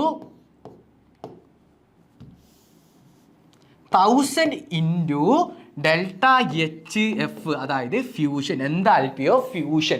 ഇങ്ങനെ 2 ഇക്വേഷനുകൾ ഞാൻ പഠിക്കുന്നു. അതിൽ ഇനി നോക്കാം. ഈ M എന്താണെന്നറിയോടാ? ഈ M എന്ന് പറഞ്ഞാൽ മോളാർ മാസ് ഓഫ് സൊല്യൂട്ടാണ്. എന്താണടാ? Molar mass of solute. ഇതെന്താണ്? നമുക്കറിയാം, നമ്മളുടെ universal gas constant R. T0B നമുക്ക് എല്ലാവർക്കും അറിഞ്ഞൂടെ? ഇനി ഡെൽറ്റ HF എന്താണ്? Enthalpy of vaporisation. ഇവിടെയും അതുപോലെ തന്നെ molar mass of solute, universal gas constant, delta enthalpy of fusion. Okay അല്ലടാ? ഇത് കൂടെ കഴിഞ്ഞാൽ നമ്മളുടെ ഇത് എല്ലാം കഴിഞ്ഞു. അതായത് എലവേഷൻ ഇൻ ബോയിലിംഗ് പോയിന്റും അതുപോലെ ഡിപ്രഷൻ ഇൻ ഫ്രീസിംഗ് പോയിന്റും relative vapour lowering of vapour പ്രഷറും കഴിഞ്ഞു. ഇനി അവസാനത്തെ കൊളിഗേറ്റീവ് പ്രോപ്പർട്ടിയായ ഓസ്മോസിസ്. ഓസ്മോസിസിൽ നമ്മൾക്ക് കുറച്ച് കാര്യങ്ങൾ പഠിക്കാം. Reverse osmosis. ഓക്കെ മക്കളെ, റിവേഴ്സ് ഓസ്മോസിസ് പഠിക്കണമെങ്കിൽ എനിക്കാദ്യം ഓസ്മോസിസും ഓസ്മോട്ടിക് പ്രഷറിനെയും കുറിച്ച് പഠിക്കണം. എങ്ങനെയാണ് റിവേഴ്സ് ഓസ്മോസിസ് ഞാൻ മനസ്സിലാക്കണമെങ്കിൽ എനിക്കാദ്യം ഓസ്മോസിസും ഓസ്മോട്ടിക് പ്രഷറും എന്താണെന്ന് ആദ്യം ഞാൻ മനസ്സിലാക്കണം. ഓസ്മോസിസും ഓസ്മോട്ടിക് പ്രഷറും എന്താണെന്ന് ഞാൻ അറിയണമെങ്കിൽ എനിക്കാദ്യം ഡിഫ്യൂഷൻ എന്താണെന്ന് അറിയണം. അപ്പോൾ നമുക്ക് നോക്കാം. ഫസ്റ്റ് നമുക്ക് ഡിഫ്യൂഷൻ പഠിച്ചുകൊണ്ട് അതിൽ നിന്ന് നമുക്ക് ഓസ്മോസിസും ഓസ്മോട്ടിക് പ്രഷറും പഠിച്ചുകൊണ്ട് അതിൽ നിന്ന് റിവേഴ്സ് ഓസ്മോസിസ് നമുക്ക് പഠിക്കാം. നോക്കിക്കോ, ഫസ്റ്റ് ഞാൻ നിങ്ങൾക്ക് ഡിഫ്യൂഷൻ പറഞ്ഞു തരാൻ പോവുകയാണ്. നോക്കിക്കോളി. ഞാനൊരു കണ്ടെയ്നർ അല്ലെങ്കിൽ ഒരു വെസൽ ഞാൻ എടുത്തു. അതിലേക്ക് ഞാനൊരു മെംബ്രെയിനെ വെച്ചു. ഈ മെംബ്രെയിൻ വെച്ചതിന് ശേഷം ഞാനിവിടെ C1 എന്ന് പറയുന്ന കോൺസെൻട്രേഷനിൽ ഒരു ഇതിനെ എടുത്തു. C2 എന്ന് പറയുന്ന വേറൊരു കോൺസെൻട്രേഷനിൽ വേറൊരു സൊല്യൂഷനെയും എടുത്തു. അതിൽ നോക്കണേ, ഞാൻ എൻ്റെ C1ൻ്റെ കോൺസെൻട്രേഷൻ C2ൻ്റെ കോൺസെൻട്രേഷനേക്കാൾ കൂടുതലാണെങ്കിൽ എന്താടാ? C1ൻ്റെ കോൺസെൻട്രേഷൻ കൂടുതലാണ്, C2നെ കാട്ടി. കോൺസെൻട്രേഷൻ എന്ന് പറഞ്ഞാൽ എന്താടാ? അവിടെ സൊല്യൂട്ട് പാർട്ടിക്കിളുകളുടെ എണ്ണം കൂടുതലായിരിക്കും എന്ന് പറഞ്ഞാൽ ഇതിൽ എന്തുണ്ടടാ? സൊല്യൂട്ടിൻ്റെ കുറേ പാർട്ടിക്കിളുകൾ ഇങ്ങനെയുണ്ട്. ഇതിൽ സൊല്യൂട്ട് പാർട്ടിക്കിളുടെ എണ്ണം കുറവാണ്. ഇനി നോക്കിക്കൊള്ളേ, ഈ മെംബ്രെയിൻ ഉണ്ടല്ലോടാ, ഈ മെംബ്രെയിനിലൂടെ ഈ സൊല്യൂട്ട് പാർട്ടിക്കിൾ ഉണ്ടല്ലോ ഹയർ കോൺസെൻട്രേഷനിൽ നിന്ന് ലോവർ കോൺസെൻട്രേഷനിലേക്ക് പോകും. ഇതിനെയാണ് നമ്മൾ ഡിഫ്യൂഷൻ എന്ന് പറയുന്നത്. അപ്പോൾ എന്താണ് diffusion? Movement of particle from high കോൺസെൻട്രേഷനിൽ നിന്ന് ലോ കോൺസെൻട്രേഷനിലേക്ക് പോകുന്നതാണ് എൻ്റെ ഡിഫ്യൂഷൻ. അപ്പോൾ മക്കൾ നോക്കണേടാ, എൻ്റെ സൊല്യൂട്ട് C1 നിന്ന് C2ലേക്കാണ് പോകുന്നത്. എങ്ങനെയാണ് സൊല്യൂട്ട് എങ്ങനെയാണ് പോകുന്നത്? C1 നിന്ന് C2ലേക്ക് പോകുന്നു. അപ്പോൾ എൻ്റെ സോൾവെൻ്റ് എങ്ങനെ നോക്കടാ ഇത് ഞാൻ 10 ഞാൻ 10 എടുത്തിരിക്കുന്നത് വിചാരിക്കുക. രണ്ടും ഞാൻ 10 മില്ലി എടുത്താൽ ഇതിൽ ഒരു 4 മില്ലി എന്താ പറയുക സൊല്യൂട്ടും അതേപോലെ 6 മില്ലി സോൾവെൻറ്റും ഉണ്ടെന്ന് വിചാരിക്കുക. അങ്ങനെയാണെങ്കിൽ ഇവിടെ കോൺസെൻട്രേഷൻ കുറവാണ്. ഇവിടെ എന്താടാ 3 മില്ലി സൊല്യൂട്ടും 7 മില്ലി സോൾവെൻറ്റും ആണെന്ന് വിചാരിക്കാം. ഞാൻ സൊല്യൂട്ടിനെ കമ്പയർ ചെയ്യുമ്പോൾ C1 കൂടുതൽ. അപ്പോൾ സൊല്യൂട്ട് C1 നിന്ന് C2ലേക്ക് പോയി. അതേ പ്രകാരം ഞാൻ എൻ്റെ സോൾവെൻറ്റിനെ കമ്പയർ ചെയ്തപ്പോൾ നോക്കടാ, ഇവിടെ 7ഉം ഇവിടെ 6ഉം അല്ലേടാ. അപ്പോൾ സോൾവെൻറ്റ് ഹയർ കോൺസെൻട്രേഷനിൽ നിന്ന് ലോവർ കോൺസെൻട്രേഷനിലേക്ക് പോകുമ്പോൾ C2 നിന്ന് C1 അല്ലേടാ പോവുക. മനസ്സിലായോ? ഇത് മനസ്സിലായോ? ഒന്നും കൂടി പറഞ്ഞു തരാം, നോക്കിക്കോ. അപ്പോൾ ഇവിടെ ഞാനിപ്പോൾ 2 സൊല്യൂഷൻ എടുത്ത് അതിൽ 4 millilitre solute 6 millilitre സോൾവെൻറ്റിലേക്ക് മിക്സ് ചെയ്ത് 10 ഉണ്ടാക്കി. അതേപോലെ ഇവിടെ 3 millilitre solute 7 millilitre സോൾവെൻറ്റിലേക്ക് മിക്സ് ചെയ്തുകൊണ്ടും ഇവിടെ ഒരു സൊല്യൂഷൻ ഉണ്ടാക്കി. ഇതിൽ നാം നോക്കുമ്പോൾ ഇതിൽ കോൺസെൻട്രേഷൻ കൂടുതലാണ്, 4 സൊല്യൂട്ട് ഉണ്ട്. ഇതിൽ കോൺസെൻട്രേഷൻ കുറവാണ്, 3 ഉള്ളൂ. അപ്പോൾ നമ്മുടെ ഡിഫ്യൂഷൻ പ്രകാരം ഹൈ കോൺസെൻട്രേഷൻ നിന്ന് ലോ കോൺസെൻട്രേഷനിലേക്ക് പോകും. എന്ത് ചെയ്യും? സൊല്യൂട്ട് എന്ത് ചെയ്യും? C1 നിന്ന് C2ലേക്ക് പോകും. അതേ പ്രകാരം സോൾവെന്റിന്റെ കേസ് ഞാൻ നോക്കുമ്പോൾ ഇവിടെ 7 മോൾ ഉണ്ടെങ്കിൽ ഇവിടെ 6 ഉള്ളൂ. അങ്ങനെയാണെങ്കിൽ ഇവന്റെ ഹൈ കോൺസെൻട്രേഷൻ ഏതാ? ഇവന്റെ സോൾവെന്റ് ഹൈ കോൺസെൻട്രേഷൻ C2 അപ്പോൾ ഇത് നേരെ C2 നിന്ന് C1 പോകും. ഡിഫ്യൂഷൻ മനസ്സിലായോ? Movement of solute particle from the higher concentration to the lower concentration എന്ന് പറയുമ്പോൾ സൊല്യൂട്ടിന്റെ പാർട്ടിക്കിളെ നമ്മൾ ഉദ്ദേശിക്കുന്നത്. ഇത് മനസ്സിലായെങ്കിൽ നമുക്ക് അടുത്തയിലോട്ട് പോകാം. നോക്കിക്കോളേ, ഇപ്പോൾ നമ്മൾ ഡിഫ്യൂഷൻ പറഞ്ഞു സെറ്റാക്കി വെച്ചു. ഇനി നമ്മൾ ഓസ്മോസിസിനെ കുറിച്ച് പറയാൻ പോവുകയാണ്. എന്താണ് ഓസ്മോസിസ് എന്നറിയോ? നോക്കിക്കോ, ഞാനൊരു വെസലെടുത്തു. ഈ വെസലിൽ ഞാൻ നേരത്തെ ഒരു മെംബ്രെയിനല്ലേ വെച്ച്, ഇവിടെ ഞാൻ പ്രത്യേകതരം ഒരു മെംബ്രെയിനെ വെക്കുകയാണ്. ആ മെംബ്രെയിൻ്റെ പേരാണ് സെമി പെർമിയബിൾ മെംബ്രെയിൻ. എന്താടാ? Semi permeable membrane. ഈ സെമി പെർമിയബിൾ മെംബ്രെയിൻ എന്ത് ചെയ്യുന്ന അറിയോടാ? സൊല്യൂട്ടിനെ കടത്തി വിടില്ല, പക്ഷേ സോൾവെന്റിനെ കടത്തിവിടും. എങ്ങനെയാടാ? സൊല്യൂട്ടിനെ കടത്തിവിടാതെ സോൾവെന്റിനെ ഇവൻ കടത്തിവിടും. എന്തുകൊണ്ടാണ് ഇവൻ സൊല്യൂട്ടിനെ കടത്തിവിടാത്തതെന്ന് അറിയോ? സൊല്യൂട്ടിനുണ്ടല്ലോ സൈസ് വലുതാ, അന്നേരം ചെറിയ പോർസിലൂടെ അവന് കടന്നു പോകാൻ പറ്റത്തില്ല. പക്ഷേ സോൾവെന്റിന്റെ സൈസ് ചെറുതായ കാരണം ഇവൻ സുഖമായിട്ട് സോൾവെന്റ് കടത്തിവിടും. ഇനി അതേപോലെ ഞാൻ C1 C2 എടുത്താൽ എന്ത് ചെയ്തു? കോൺസെൻട്രേഷൻ ഓഫ് C1 ആണ് കൂടുതലെന്ന് എനിക്കറിയാം. കോൺസെൻട്രേഷൻ ഓഫ് C1 കൂടുതലാണെങ്കിൽ മൂവ്മെന്റ് ഓഫ് സോൾവെന്റ് എവിടേക്കാ പോവാ? മക്കൾ പറ, എവിടുന്നാ പോവാ? സോൾവെന്റ് കോൺസെൻട്രേഷൻ കുറഞ്ഞെടുത്ത് നിന്ന് കോൺസെൻട്രേഷൻ കൂടി, അതായത് സൊല്യൂഷന്റെ കോൺസെൻട്രേഷൻ കുറഞ്ഞെടുത്ത് നിന്ന് സൊല്യൂഷന്റെ കോൺസെൻട്രേഷൻ കൂടിയ സ്ഥലത്തേക്കല്ലേ പോവാ? നോക്കിക്കോ. അപ്പോൾ എന്ത് ചെയ്യും? ഈ സോൾവെന്റ് എന്ത് ചെയ്യുന്ന അറിയോ? C2 നിന്ന് C1 പോകും. എന്താണ്ടാവുക? C2 നിന്ന് C1 പോകും. എടാ മക്കളെ, ഇങ്ങനെ സോൾവെന്റ് മൂവ് ചെയ്യുന്നതാണ് ഇന്ന പ്രശ്നം ഏത് കൂടെ? സെമി പെർമേബിൾ മെംബ്രെയിനിൽ കൂടെ മൂവ് ചെയ്യുന്നതിനെയാണ് നമ്മൾ ഓസ്മോസിസ് എന്ന് പറയുന്നത്. The movement of solvent particles through the semi permeable membrane. Okay അല്ലേ? From the low concentration to high concentration. Okay ആണോ? അങ്ങനെയെങ്കിൽ നോക്കണേടാ, ഞാനൊരു കാര്യം പറഞ്ഞുതരാം. അങ്ങനെയെങ്കിൽ നോക്കടാ, ഞാനൊരു കാര്യം പറഞ്ഞുതരാവേ, നോക്കിക്കോളണം എല്ലാവരും.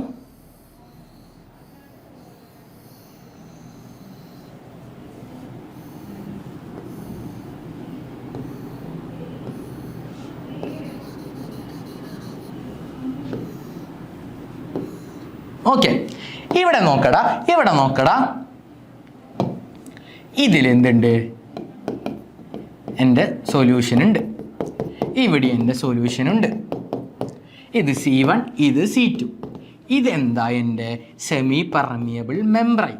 നോക്കിക്കോളേ, ഇതെന്താടാ? പ്രഷർ ഇവിടെ PATM എന്ന് പറയുന്ന പ്രഷറുണ്ട്, ഇവിടെയും PATM എന്ന് പറയുന്ന പ്രഷറുണ്ട്. ഞാൻ നോക്കുമ്പോൾ ഇങ്ങനെ സോൾവെന്റ് ഒഴുകുകയാണ്. ഇവിടെ C1 കോൺസെൻട്രേഷൻ കൂടുതലാണ്, ഇവിടെ C2 ഇവിടെ കോൺസെൻട്രേഷൻ കുറവാണ്. അങ്ങനെയെങ്കിൽ എൻ്റെ സോൾവെൻ്റ് ഇങ്ങോട്ട് ഒഴുകിക്കൊണ്ടിരിക്കുകയാണെന്ന് ഞാൻ നോക്കുന്നു. അങ്ങനെയെങ്കിൽ എനിക്കറിയാം, നിനക്കറിയാം, നോക്കിക്കോളൂ. ഞാൻ PATM ആണ് രണ്ട് സൈഡിലും ആദ്യം ഇവിടെ അറ്റ്മോസ്ഫിയറിക് പ്രഷർ ഉള്ളത്. ഞാനിങ്ങനെ പ്രഷർ ഇങ്ങനെ കൊടുത്തുകൊണ്ടിരിക്കുമ്പോൾ കൂട്ടി വരുമ്പോൾ എൻ്റെ സോൾവെൻറ്റിൻ്റെ ഒഴുക്കില്ലേ കുറഞ്ഞ് വരും. എങ്ങനെയാടാ? ഞാൻ ആദ്യം രണ്ട് സ്ഥലത്തും PATM ആയിരുന്നു. ഞാൻ സോൾവെൻറ്റ് ഒഴുകുന്ന സ്ഥലത്തേക്ക് ഞാൻ എന്ത് ചെയ്തു?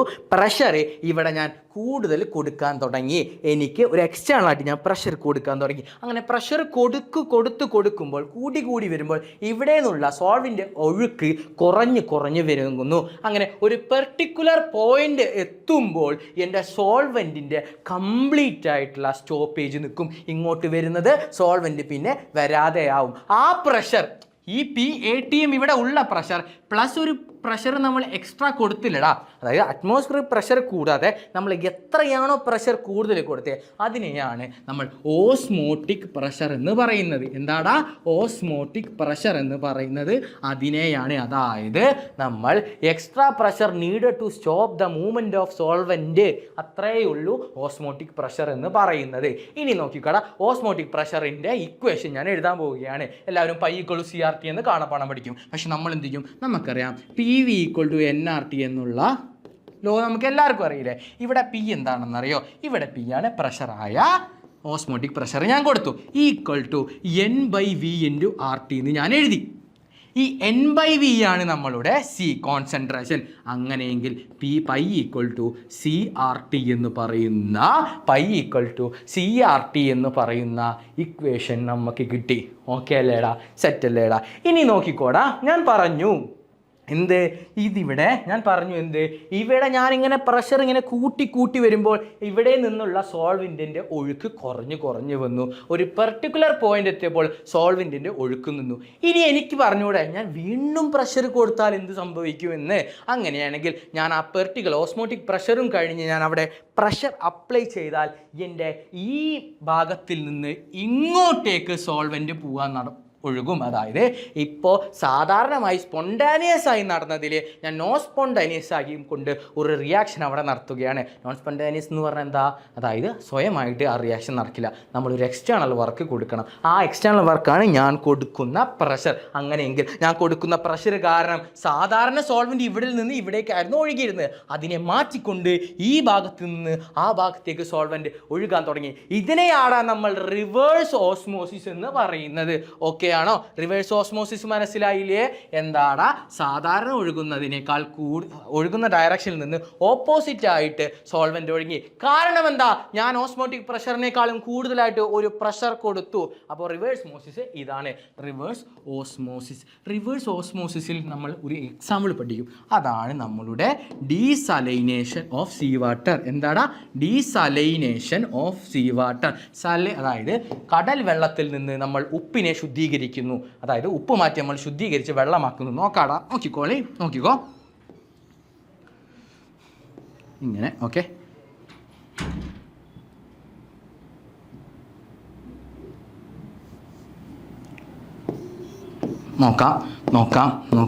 നോക്കാം. ഇതിൽ ഞാൻ എൻ്റെ ഉപ്പ് വെള്ളം മിക്സ് ചെയ്ത് വെച്ചു. ഇതിൽ എൻ്റെ സാധാ വെള്ളം മിക്സ് ചെയ്ത് ഇങ്ങനെ ഇരിക്കുകയാണ്. സാധാരണയാണെങ്കിൽ വെള്ളം എന്ത് ചെയ്യും? വെള്ളം കൂടുതലുള്ള സ്ഥലത്തിൽ നിന്ന് ഇങ്ങോട്ട് പോകും. വെള്ളം കൂടുതലുള്ള സ്ഥലം എന്ന് പറഞ്ഞാൽ അത് കുറവ് കോൺസെൻട്രേഷൻ ഉള്ള സ്ഥലം. കോൺസെൻട്രേഷൻ ആരെ പറയാനാണ്? സൊല്യൂട്ടിനെ പറയാനാണ്. ഓക്കെ, സൊല്യൂട്ട് കൂടുതൽ സ്ഥലം കൂടുതൽ കോൺസെൻട്രേഷനുള്ള സ്ഥലം. അപ്പോൾ ലോ കോൺസെൻട്രേഷനിൽ നിന്ന് പക്ഷേ സോൾവെൻറ്റിൻ്റെ വെള്ളത്തിൻ്റെ ഹൈ കോൺസെൻട്രേഷനിൽ നിന്ന് വെള്ളം ഇങ്ങോട്ടേക്ക് ഒഴുകില്ലേ? പക്ഷേ നമ്മൾ റിവേഴ്സ് ഓസ്മോസിസ് കൊടുക്കുമ്പോൾ ഇവിടെയുള്ള വെള്ളം നേരെ നോൺ സ്പോണ്ടാനിയസ് ആയിട്ട് ഇപ്പുറത്തോട്ട് നടക്കും. ആ റിയാക്ഷൻ നോൺ സ്പോണ്ടാനിയസ് ആണ്. കാരണം നമ്മളൊരു എക്സ്റ്റേണൽ പ്രഷർ കൊടുക്കുന്നുണ്ട്. അങ്ങനെയെങ്കിൽ ഈ സെമി പെർമിയബിൾ മെംബ്രെയിൻ ഇവിടെ ഞാൻ വെച്ചാൽ അതെന്ത് ചെയ്യും? ഞാൻ പറഞ്ഞു സെമി പെർമിയബിൾ മെംബ്രെയിൻ എന്തിനെ കടത്തിവിടില്ല? സൊല്യൂട്ടിനെയും കടത്തിവിടില്ല എന്ന് ഞാനിവിടെ പറഞ്ഞില്ലേ? അങ്ങനെയെങ്കിൽ നോക്കണേടാ, സെമി പെർമിയബിൾ എന്തിന് ഈ ഉപ്പിനെയൊന്നും ഇമ്പ്യൂരിറ്റീസിനെയൊന്നും കടത്തിവിടില്ല. ആകെയുള്ള ഫ്രഷ് വാട്ടർ അപ്പുറത്തോട്ടേക്ക് പോകും. ഇതിനെയാണ് നമ്മൾ ഡീസലൈനേഷൻ ഓഫ് സീ വാട്ടർ എന്ന് പറയുന്നത്. ഇവിടെ സെമി പെർമിയബിൾ മെമ്പറൈനായിട്ട് ഉപയോഗിക്കുന്നത് സെല്ലുലോസ് അസറ്റേറ്റിനെയാണ്. സെല്ലുലോസ് അസറ്റേറ്റിനെയാണ് ഇവിടെ സെമി പെർമിയബിൾ മെമ്പറൈനായിട്ട് നമ്മൾ ഉപയോഗിക്കുന്നത്. ഓക്കെ അല്ലേടാ? അങ്ങനെ റിവേഴ്സ് ഓസ്മോസിസും നമ്മൾ പഠിച്ചില്ലേ? എല്ലാം പെർഫെക്റ്റ് അല്ലേ? സെറ്റ് അല്ലേടാ? അങ്ങനെയെങ്കിൽ നമുക്ക് അടുത്ത ടോപ്പിക്കിലോട്ട് പോകാം. Van Hoff factor. ഇതോടുകൂടെ നമ്മളുടെ ഈ പാഠം തീരുന്നതായിരിക്കും. ഓക്കെ അല്ലേ? അപ്പോൾ എന്താടാ വാൻ ഹോഫ് ഫാക്ടർ എന്ന് അറിയോ? എന്താടാ വാൻ ഹോഫ് ഫാക്ടർ എന്നറിയോ? വാൻ ഹോഫ് ഫാക്ടർ എന്ന് അറിയോ? നമുക്കറിയാം ഇത്രയും നേരം നമ്മൾ ചെയ്തത് എന്തിനെ വെച്ചിട്ടാണെന്ന് അറിയാം. ഒരു നോൺ ഇലക്ട്രോലൈറ്റിനെ വെച്ച് ആഡ് ചെയ്തപ്പോഴാണ് ഇത്രയും നേരം നമ്മൾക്ക് ഇങ്ങനെയുള്ള സംഭവങ്ങളൊക്കെ കിട്ടിയത്. പക്ഷേ ഞാനൊരു ഇലക്ട്രോലൈറ്റിനെ ആഡ് ചെയ്തപ്പോൾ എനിക്ക് എന്തുണ്ടെന്നറിയോ? എൻ്റെ ഒബ്സർവ് ചെയ്ത കൊളിഗേറ്റീവ് പ്രോപ്പർട്ടിയും എനിക്ക് കാൽക്കുലേറ്റ് ചെയ്ത് വരുന്ന കൊളിഗേറ്റീവ് പ്രോപ്പർട്ടിയും തമ്മിൽ വ്യത്യാസം വന്നു. അപ്പോൾ അതെന്തുകൊണ്ടെന്നാണ് നമുക്ക് നോക്കാം. അതായത് എൻ്റെ ഇലക്ട്രോലൈറ്റിന് ഞാൻ ആഡ് ചെയ്തപ്പോൾ എനിക്ക് കണ്ടുവന്ന ഒബ്സർവ് ചെയ്തതും കാൽക്കുലേറ്റ് ചെയ്തതും കൊളിഗേറ്റീവ് പ്രോപ്പർട്ടി ഈക്വൽ അല്ലാതെ ആയി വന്നു. അതിന് കാരണം എന്താണെന്നറിയോ? നമ്മളുടെ ഈ ഇലക്ട്രോലൈറ്റില്ലടാ, ഈ ഇലക്ട്രോലൈറ്റ് രണ്ട് പരിപാടി ചെയ്തേക്കാം. ഒന്നാമത്തതാണ് ഡിസോസിയേഷൻ. എന്താടാ? ഒന്നാമത്തതാണ് ഡിസോസിയേഷൻ, രണ്ടാമത്തതാണ് അസോസിയേഷൻ. ഈ ഡിസോസിയേഷനും അസോസിയേഷനും നടക്കുന്നത് കൊണ്ടാണ് ഈ ഇലക്ട്രോലൈറ്റുകളെ ഇടുമ്പോൾ ഈ നമ്മളുടെ ഒബ്സർവ്ഡ് കൊളിഗേറ്റീവ് പ്രോപ്പർട്ടിയും കാൽക്കുലേറ്റ് ചെയ്ത കൊളിഗേറ്റീവ് പ്രോപ്പർട്ടിയും വ്യത്യാസമായി വരുന്നത്. നമ്മൾ ഇവിടെയൊക്കെ എന്തിനെയാണ് ഉപയോഗിച്ച്? ഇവിടെയൊക്കെ ഇത്രയും നേരം നമ്മൾ ഉപയോഗിച്ചത് ഒരു നോൺ ഇലക്ട്രോലൈറ്റിനെ ആയിരുന്നു. പക്ഷേ നമ്മൾ ഇലക്ട്രോലൈറ്റിനെ ഉപയോഗിച്ചപ്പോൾ നമുക്ക് വ്യത്യാസമുണ്ടെന്ന് മനസ്സിലായി. നോൺ ഇലക്ട്രോലൈറ്റിൻ്റെ എക്സാമ്പിൾ പറഞ്ഞാൽ നമുക്ക് പറയാം ഗ്ലൂക്കോസ് ആവാം, ഫ്രക്ടോസ് ആവാം, സുക്രോസ് ആവാം, യൂറിയ ആവാം. ഇങ്ങനെയുള്ളതാണ് ഇത്. ഇനി നോക്കിക്കോടെ, ഞാൻ പറഞ്ഞു ഇലക്ട്രോലൈറ്റ് എന്ത് ചെയ്യും? ഡിസോസിയേഷനും നടത്തും അസോസിയേഷനും നടത്തുകയാണെങ്കിൽ എൻ്റെ ഡിസോസിയേഷൻ എന്താണെന്നറിയോടാ? ഞാൻ NaCl ഇട്ടപ്പോൾ NaCl എന്തായി? Na+ ആയി, Cl- ആയി. ഞാൻ ഒരു മോളിനെയാണ് ഇട്ടത്. NaCl എന്ന് പറയുന്ന ഒരു മോളിനെയാണ് ഇട്ടത്. പക്ഷേ ഇവിടെ എത്തിയപ്പോൾ അവർ ഡിസോസിയേറ്റ് ചെയ്തുകൊണ്ട് 1 Na+ മോളും 1 Cl- മോളും 2 മോളായി മാറി. നമുക്കറിയാം എന്ത്? കൊളിഗേറ്റീവ് പ്രോപ്പർട്ടി എന്ന് പറയുന്നത് നമ്പർ ഓഫ് പാർട്ടിക്കിൾസിനെ മാത്രം ഡിപ്പെൻഡ് ചെയ്യുന്ന ഒരു കാര്യമാണ്. അങ്ങനെയെങ്കിൽ 1 വെച്ചിട്ടാണ് ഞാൻ എന്ത് ചെയ്തത്? കാൽക്കുലേറ്റ് ചെയ്തത്. പക്ഷേ ഇവിടെ ശരിക്കും 2 മോളിൻ്റെ പ്രോപ്പർട്ടി ഇവിടെ വരുന്നു. ഇതുകൊണ്ടാണ് എന്ത് നമ്മൾ ഇലക്ട്രോലൈറ്റ് ഇട്ടപ്പോൾ നമുക്ക് ഒബ്സർവ് ചെയ്തതും കാൽക്കുലേറ്റ് ചെയ്തതും തമ്മിൽ വ്യത്യാസം വന്നത്. ഡിസോസിയേഷൻ്റെ കേസ് ഇങ്ങനെയായി. ഇനി അസോസിയേഷൻ എന്ന് പറയുമ്പോൾ ഞാൻ എൻ്റെ 2 CH3COOH ഇട്ടപ്പോൾ അവർ ഹൈഡ്രജൻ ബോണ്ട് വഴി ഇങ്ങനെ അസോസിയേറ്റ് ചെയ്ത് നിന്നു. ഇങ്ങനെ ഈ ഡബിൾ ബോണ്ട് ഈ OH-നേറ്റും ഇതിൻ്റെ OH ഇതിൻ്റെ ഡബിൾ ബോണ്ട് OM അസോസിയേറ്റ് ചെയ്തുകൊണ്ട് ഇവിടെയുള്ള 2 മോള് 1 മോള് ആയിട്ട് വന്നു. അങ്ങനെയെങ്കിൽ ഞാനിവിടെ കാൽക്കുലേറ്റ് ചെയ്തപ്പോൾ 2 മോള് വെച്ച് ചെയ്തു. പക്ഷേ എനിക്ക് കാണാൻ കഴിഞ്ഞതോ ഒറ്റ മോളിൻ്റെ പ്രോപ്പർട്ടിയാണ്. അതായത് കൊളിഗേറ്റീവ് പ്രോപ്പർട്ടി എന്ന് പറയുന്നത് നമ്പർ ഓഫ് പാർട്ടിക്കിൾസിനെ മാത്രമേ ഡിപ്പെൻഡ് ചെയ്യൂ. ഇവിടെ പക്ഷേ ഞാൻ ചെയ്യുമ്പോൾ ഞാൻ 2 മോളിനെ ഇട്ടപ്പോൾ പക്ഷേ അത് സൊല്യൂഷന് പോയപ്പോൾ അസോസിയേറ്റ് ചെയ്ത് നിന്നു. അതാണ് അസോസിയേഷൻ. ഓക്കെ അല്ലടാ മക്കളെ? അടുത്തതിലോട്ട് പോകാം. നോക്കിക്കോളേ. അപ്പോൾ ഇതിന് വേണ്ടി എന്തെന്നറിയോ? ഇതിന് വേണ്ടി എന്ത് ചെയ്യും? ഞാൻ ഒരു കറക്ഷൻ ഫാക്ടർ ഇൻട്രൊഡ്യൂസ് ചെയ്യാൻ പോവുകയാണ്. കറക്ഷൻ ഫാക്ടർ ഇൻട്രൊഡ്യൂസ് ചെയ്യാൻ പോവുകയാണ്. ആ കറക്ഷൻ ഫാക്ടറാണ് വാൻ ഹോഫ് ഫാക്ടർ എന്ന് പറയുന്നത്. വാൻ ഹോഫ് ഫാക്ടർ എന്ന് പറഞ്ഞാൽ എന്താണ് മക്കളെ? നോക്കിക്കോടാ. Number of moles after dissociation or association divided by number of moles before dissociation or association. അതായത് നമ്മൾ അസോസിയേഷനോ ഡിസോസിയേഷനോ കഴിഞ്ഞിട്ടുള്ള number of moles divide by നമ്മൾ എത്രയാണോ നമ്മൾ അതിലേക്ക് ഇട്ടത്. നോക്കാം എക്സാമ്പിൾ നോക്കാം. ഇനി നമ്മൾ ഡിസോസിയേഷനെ നോക്കാൻ പോവുകയാണ്. നമ്മൾ സെപ്പറേറ്റ് ആയിട്ട് ഡിസോസിയേഷനും പഠിക്കും അസോസിയേഷനും പഠിക്കും. നമുക്ക് ആദ്യം ഡിസോസിയേഷനെ നോക്കാം. ഡിസോസിയേഷൻ പറയുമ്പോൾ എനിക്ക് സ്ട്രോങ് ഇലക്ട്രോലൈറ്റും ഡിസോസിയേറ്റ് ചെയ്ത് പോകാം, വീക്ക് ഇലക്ട്രോലൈറ്റും ഡിസോസിയേറ്റ് ചെയ്ത് പോകാം. നോക്കണം മക്കളെ ഡിസോസിയേഷനിൽ വരുമ്പോൾ ഞാനൊരു A എന്ന് പറയുന്ന ഒരു മോളിനെ എടുത്തു. അതെന്തായി? NB എന്ന് പറയുന്ന ഡിസോസിയേറ്റ് ചെയ്തുകൊണ്ട് വേറൊരു സാധനമായി മാറി എന്ന് വിചാരിക്കാം. ഞാൻ 1 മോളാണ് എടുത്തത്. അതിൽ നിന്ന് ആൽഫ ഡിസോസിയേറ്റ് പോയാൽ ഇവിടെ N മോളുള്ള കാരണം N ആൽഫ വരില്ലേ? സെറ്റ് അല്ലേ? ഇതിൽ ഡൗട്ട് ഒന്നുമില്ലല്ലോ. സിമ്പിൾ കാര്യമാണ്. അതായത് ഞാൻ 1 മോളിനെ എടുത്തപ്പോൾ അതിൽ നിന്ന് ആൽഫ പോയപ്പോൾ ഇവിടെ എനിക്ക് n മോളുള്ള കാരണം ഇവിടെ n ആൽഫ വന്നു. അങ്ങനെയെങ്കിൽ എൻ്റെ ഐ എന്തായിരുന്നടാ? Number of moles after dissociation. അതായത് 1 minus alpha plus n alpha divided by number of moles before association or dissociation. അത് 1 അല്ലേ? ഓക്കെ അല്ലേ? അങ്ങനെയെങ്കിൽ ഞാൻ ഇതിനെ റീഅറേഞ്ച് ചെയ്ത് പോവുകയാണ്. റീഅറേഞ്ച് വൺ ആണിത്, 1 ആണ്. ഐ ഈക്വൽ ടു ഇതിനെ റീഅറേഞ്ച് ചെയ്ത് എഴുതുമ്പോൾ 1 മൈനസ് ആൽഫയാണ്. ഇവിടെ 1 മൈനസ് ആൽഫ അല്ലേടാ, ഇവിടെ 1 minus alpha plus n alpha. Okay അല്ലേ? അതായത് എത്ര മോളാണ് ഇവിടെ ഉള്ളത് ആഫ്റ്റർ ഡിസോസിയേഷൻ നോക്കുമ്പോൾ എനിക്ക് എന്റെ 1 മൈനസ് ആൽഫ മോൾസും ബിന്റെ n ആൽഫ മോൾസും ഉണ്ട്. അങ്ങനെയെങ്കിൽ ഞാൻ എഴുതി എനിക്ക് കഴിഞ്ഞിട്ട് ഡിസോസിയേഷൻ ചെയ്തോ അല്ലെങ്കിൽ അസോസിയേഷൻ ചെയ്തോ കഴിഞ്ഞിട്ട് എനിക്കുണ്ട് 1 മൈനസ് ആൽഫ പ്ലസ് n ആൽഫയും ഡിവൈഡഡ് ബൈ 1. അതായത് ആദ്യം നമ്മൾ എത്ര മോളാണ് ബിഫോർ ഡിസോസിയേഷൻ ഉണ്ടായെന്ന് എഴുതി. ഞാനിതിനെ ഒന്ന് റീഅറേഞ്ച് ചെയ്യാൻ പോവുകയാണ്. 1 plus n alpha minus alpha എന്ന് എഴുതി. ഓക്കെ, എന്നിട്ട് ഞാൻ ഈ ആൽഫേനെ പുറത്തേക്ക് എടുക്കാൻ പോവാണ്. 1 plus alpha into n minus 1. ഇതാണ് നമ്മളുടെ ഫോർമുല. എന്താടാ? I equal to 1 plus into n minus 1 into alpha. Okay അല്ലേ? അങ്ങനെയെങ്കിൽ നോക്കിക്കോട്ടോ, ഇവിടെ നോക്കടാ, 100% ഡിസോസിയേറ്റ് ചെയ്തു പറഞ്ഞാൽ ആൽഫ എത്രയാണെന്ന് അറിയോ? 100/100, that is 1. സ്ട്രോങ് ഇലക്ട്രോലൈറ്റിന് ആൽഫ 1 ആണ്, അത് നമുക്കറിയാം. എങ്കിൽ HCl-നെ ഞാൻ ഡിസോസിയേറ്റ് ചെയ്യിപ്പിച്ച് H+ഉം Cl- മൈനസുമായി. ആദ്യം 1 മോളായിരുന്നു, പിന്നെ അത് ഡിസോസിയേറ്റ് ചെയ്തപ്പോൾ ഫുള്ള് 0 ആയി. ഇവിടെ 1 മോൾ 2 മോളായി. അങ്ങനെയെങ്കിൽ ഇവിടെ എൻ്റെ ഐ എന്തായിരിക്കും? വാൻ ഹോഫ് ഫാക്ടർ എന്തായിരിക്കും? Number of moles after dissociation or association. അതായത് 1 + 1 ആയ 2 divided by number of moles before. അത് എത്രയാണ് ഞാൻ കൊടുത്തത്? 1 മോളല്ലേ എടുത്തത് ഫസ്റ്റ്, അപ്പോൾ 1. ഇവിടുത്തെ വാൻ ഹോഫ് ഫാക്ടർ 2 ആയിരിക്കും. ഓക്കെ അല്ലേടാ? അങ്ങനെയെങ്കിൽ ഞാൻ അടുത്തൊരു എക്സാമ്പിളിലേക്ക് പോവുകയാണ്. ഞാൻ വീക്ക് ഇലക്ട്രോലൈറ്റിനെ എടുക്കുകയാണ്. എന്താടാ വീക്ക് ഇലക്ട്രോലൈറ്റ് എന്ന് പറഞ്ഞാൽ എന്താടാ? അതായത് ഫുള്ളായിട്ട് അവർ ഡിസോസിയേറ്റ് ചെയ്യാനുള്ള എബിലിറ്റി അവർക്കില്ല, അവർ കുറച്ച് മാത്രമേ ഡിസോസിയേറ്റ് ചെയ്യുകയുള്ളൂ. എങ്കിൽ ആൽഫ ഇവിടെ ഡിഗ്രി ഓഫ് ഡിസോസിയേഷൻ ഞാൻ 10% ആണെന്ന് പറഞ്ഞു. ഓക്കെ, എത്രയാണെന്നാണ് പറഞ്ഞത്? ആൽഫ ഇവിടെ 10% ആണെന്ന് പറഞ്ഞു. ഞാൻ എന്ത് ചെയ്തു? CH3COOHനെ ഡിസോസിയേറ്റ് ചെയ്യിപ്പിച്ച് CH3COO മൈനസും അതേപോലെ H+ഉമായി. അങ്ങനെയെങ്കിൽ ഫസ്റ്റ് 1 മോൾ ഇവിടെ കൊടുത്തപ്പോൾ ഇവിടെ 1 മൈനസ് ആൽഫ, ഇവിടെ ആൽഫ അല്ലേ വന്നത്? ഓക്കെ അല്ലേ?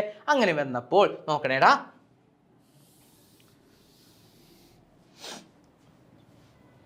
എൻ്റെ ഇക്വേഷൻ ഞാനിവിടെ എടുത്ത് എഴുതാൻ പോവാണ്. എന്താണ് ഞാൻ എഴുതാൻ പോകുന്നത്? I equal to 1 plus n minus 1 into alpha. Okay അല്ലേ? അങ്ങനെയെങ്കിൽ ഇവിടെ ആൽഫ എന്താണ്? 10% എന്ന് പറഞ്ഞാൽ 10/100, ദാറ്റ് ഈസ് 0.1. ഓക്കെ അല്ലേ? ഇവിടെ n എന്താടാ? Number of moles dissociate. അതായത് CH3 ഇവിടെ ഞാൻ എടുത്തത് CH3CO മൈനസിനല്ലേ? CH3COH അല്ലേ? അത് CH3COO മൈനസും ആവും പ്ലസ് H+ഉം ആവും. അങ്ങനെയെങ്കിൽ 1 + 1, അതായത് n എത്ര മോൾസ് ഡിസോസിയേറ്റ് ചെയ്തു? 2 അല്ലേ? അങ്ങനെയെങ്കിൽ n 2 ആണ്. അങ്ങനെയെങ്കിൽ എൻ്റെ ഐ ഇവിടെ എത്രയാടാ? ഐ ഈക്വൽ ടു ആദ്യം ആൽഫ എത്രയാ? 1 പ്ലസ് n എത്രയാ? 2 - 1 എത്രയാ? 2 - 1 ഇൻറ്റു ആൽഫ എത്രയാണ്? 0.1 ആണ് നമ്മൾ കണ്ടുപിടിച്ചല്ലേ? ഇൻറ്റു 0.1, അതായത് 1.1. ഓക്കെ അല്ലേടാ? എന്തെങ്കിലും ഡൗട്ട് ഉണ്ടോ? എളുപ്പമല്ലേടാ? ആദ്യം CH3COOH മൈനസ് ആൽഫ 10% ആണ്, ഇതിൻ്റെ ഐ കണ്ടുപിടിക്കാൻ എന്നോട് പറഞ്ഞു. ഞാൻ നേരെ എന്ത് ചെയ്തു? എൻ്റെ ഇക്വേഷൻ ഞാനിവിടെ ഓൾറെഡി ഉണ്ടാക്കി വെച്ച എൻ്റെ ഇക്വേഷൻ ഉണ്ട്. സ്റ്റാൻഡേർഡ് ഇക്വേഷൻ്റെ i equal to 1 + n - 1 into alpha. ഏതിൽ? ഡിസോസിയേഷനിലാണ്. അങ്ങനെയെങ്കിൽ ഞാൻ അതിവിടെ ഇട്ട് കൊടുക്കാൻ പോവുകയാണ്. ഇതിൽ നോക്കണേടാ, ഞാൻ 1 + n - 1 ഇൻറ്റു ആൽഫ. അതിൽ ഞാൻ ആദ്യം ആൽഫ കണ്ടുപിടിച്ചു. 10% ആണെന്ന് പറഞ്ഞാൽ എൻ്റെ 10/100, അതായത് 0.1 ആണെന്ന് എനിക്ക് കിട്ടി. അങ്ങനെ കിട്ടി. ഇനി അടുത്ത് നോക്കണേടാ. നോക്കിക്കോളൂ. അതായത് ആൽഫ കിട്ടിക്കഴിഞ്ഞാൽ പിന്നെ n ആണ്. നോക്കിക്കോ, n എന്താടാ? ഇവിടെ n എന്താ? കണ്ടാ എത്ര മോള് ബി ഉണ്ടായി എന്നുള്ളതല്ലേ? അങ്ങനെയല്ലേ? അങ്ങനെയാണെങ്കിൽ CH3COH മൈനസ് എന്തായി? 1 + 1 2 എണ്ണമായിരുന്നു.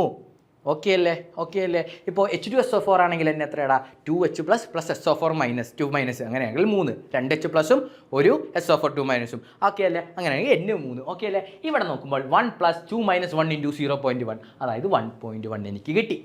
ഓക്കെ അല്ലേടാ? ഡിസോസിയേഷൻ കഴിഞ്ഞ് ഇനി നമ്മൾ അസോസിയേഷനെ കുറിച്ച് പറയാൻ പോവുകയാണ്. അസോസിയേഷൻ ഞാൻ പറയുമ്പോൾ നോക്കണേടാ, അസോസിയേഷൻ ഞാൻ പറയുമ്പോൾ നോക്കിക്കോ, 2 CH3COOH കൂടിയിട്ട് ഒരു CH3COOH ഇങ്ങനെ നിന്നു, 1 മോളായി മാറി. അതായത് 2 മോൾ ആദ്യം ഉണ്ടായിരുന്നു, അതിപ്പോൾ 1 മോളായി മാറി. അങ്ങനെയെങ്കിൽ എൻ്റെ എന്താടാ? ഞാൻ എത്ര നേരം പറഞ്ഞു, എത്ര നമ്പർ ഓഫ് മോൾസ് ആണോ ആഫ്റ്റർ ഡിസോസിയേഷൻ ആയത്, ആഫ്റ്റർ എത്രയാടാ? 1 മോളെ ഇപ്പോൾ എൻ്റെ സൊല്യൂഷനുള്ളൂ. ബൈ എത്ര മോളാണ് ബിഫോർ ആയി നിന്നത്? 2 മോൾ ഞാൻ ഇട്ട് കൊടുത്തു. അങ്ങനെയെങ്കിൽ എൻ്റെ ആൽഫ എത്രയാടാ? 0.5. ഓക്കെ അല്ലേ? മനസ്സിലായോ? ഒന്നുകൂടി പറഞ്ഞുതരാം. അതായത് അസോസിയേഷൻ 2 മോൾ ഞാൻ സെപ്പറേറ്റ് ഇട്ട് കൊടുത്തപ്പോൾ അത് ഹൈഡ്രജൻ ബോണ്ട് വഴി 1 മോളിൻ്റെ പ്രോപ്പർട്ടി കാണിക്കുന്നു. അങ്ങനെയെങ്കിൽ ഇപ്പോൾ അത് 1 മോളേ ഉള്ളൂ. അങ്ങനെയെങ്കിൽ 1/2, അതായത് ആഫ്റ്റർ എന്താടാ? 1 മോളായി. ആഫ്റ്റർ അസോസിയേഷൻ അത് 1 മോളായി. ബിഫോർ എന്താടാ? നോക്കടാ, 2 എണ്ണം ഉണ്ടായിരുന്നു. അങ്ങനെ 1/2 = 0.5. ഓക്കെ അല്ലേടാ? ഓക്കെ അല്ലേ? ഇനി നോക്കിക്കോ, 3 മോള് ഞാൻ ഇട്ടപ്പോൾ അത് ഇങ്ങനെ വീണ്ടും 3 എണ്ണു ഞാൻ അത് ഒറ്റ മോളെ അസോസിയേറ്റ് ചെയ്ത് നിന്നു. അങ്ങനെ 3 ഫസ്റ്റ് ഉണ്ടായിരുന്നു, അത് 1 ആയി. അങ്ങനെയെങ്കിൽ എൻ്റെ മക്കൾ പറ, എന്താ വരിക? ആദ്യം എന്ത് പറയുക? Number of moles after association എത്ര? 1 അല്ലേ ഉള്ളൂ? 1 by number of moles before association എത്ര? 3 എണ്ണമില്ലേ? അങ്ങനെയെങ്കിൽ I = 1/3. ഇനി ഞാൻ വാൻ ഹോഫ് ഫാക്ടറിന് ഒരു എക്സാമ്പിളും കൂടി ഒരു ഇക്വേഷനും കൂടി പറഞ്ഞുതരാൻ പോവുകയാണ്. മക്കളെ ശ്രദ്ധിക്കണം, എന്താണെന്ന് അറിയോടാ? I = normal molar mass. എന്താടാ?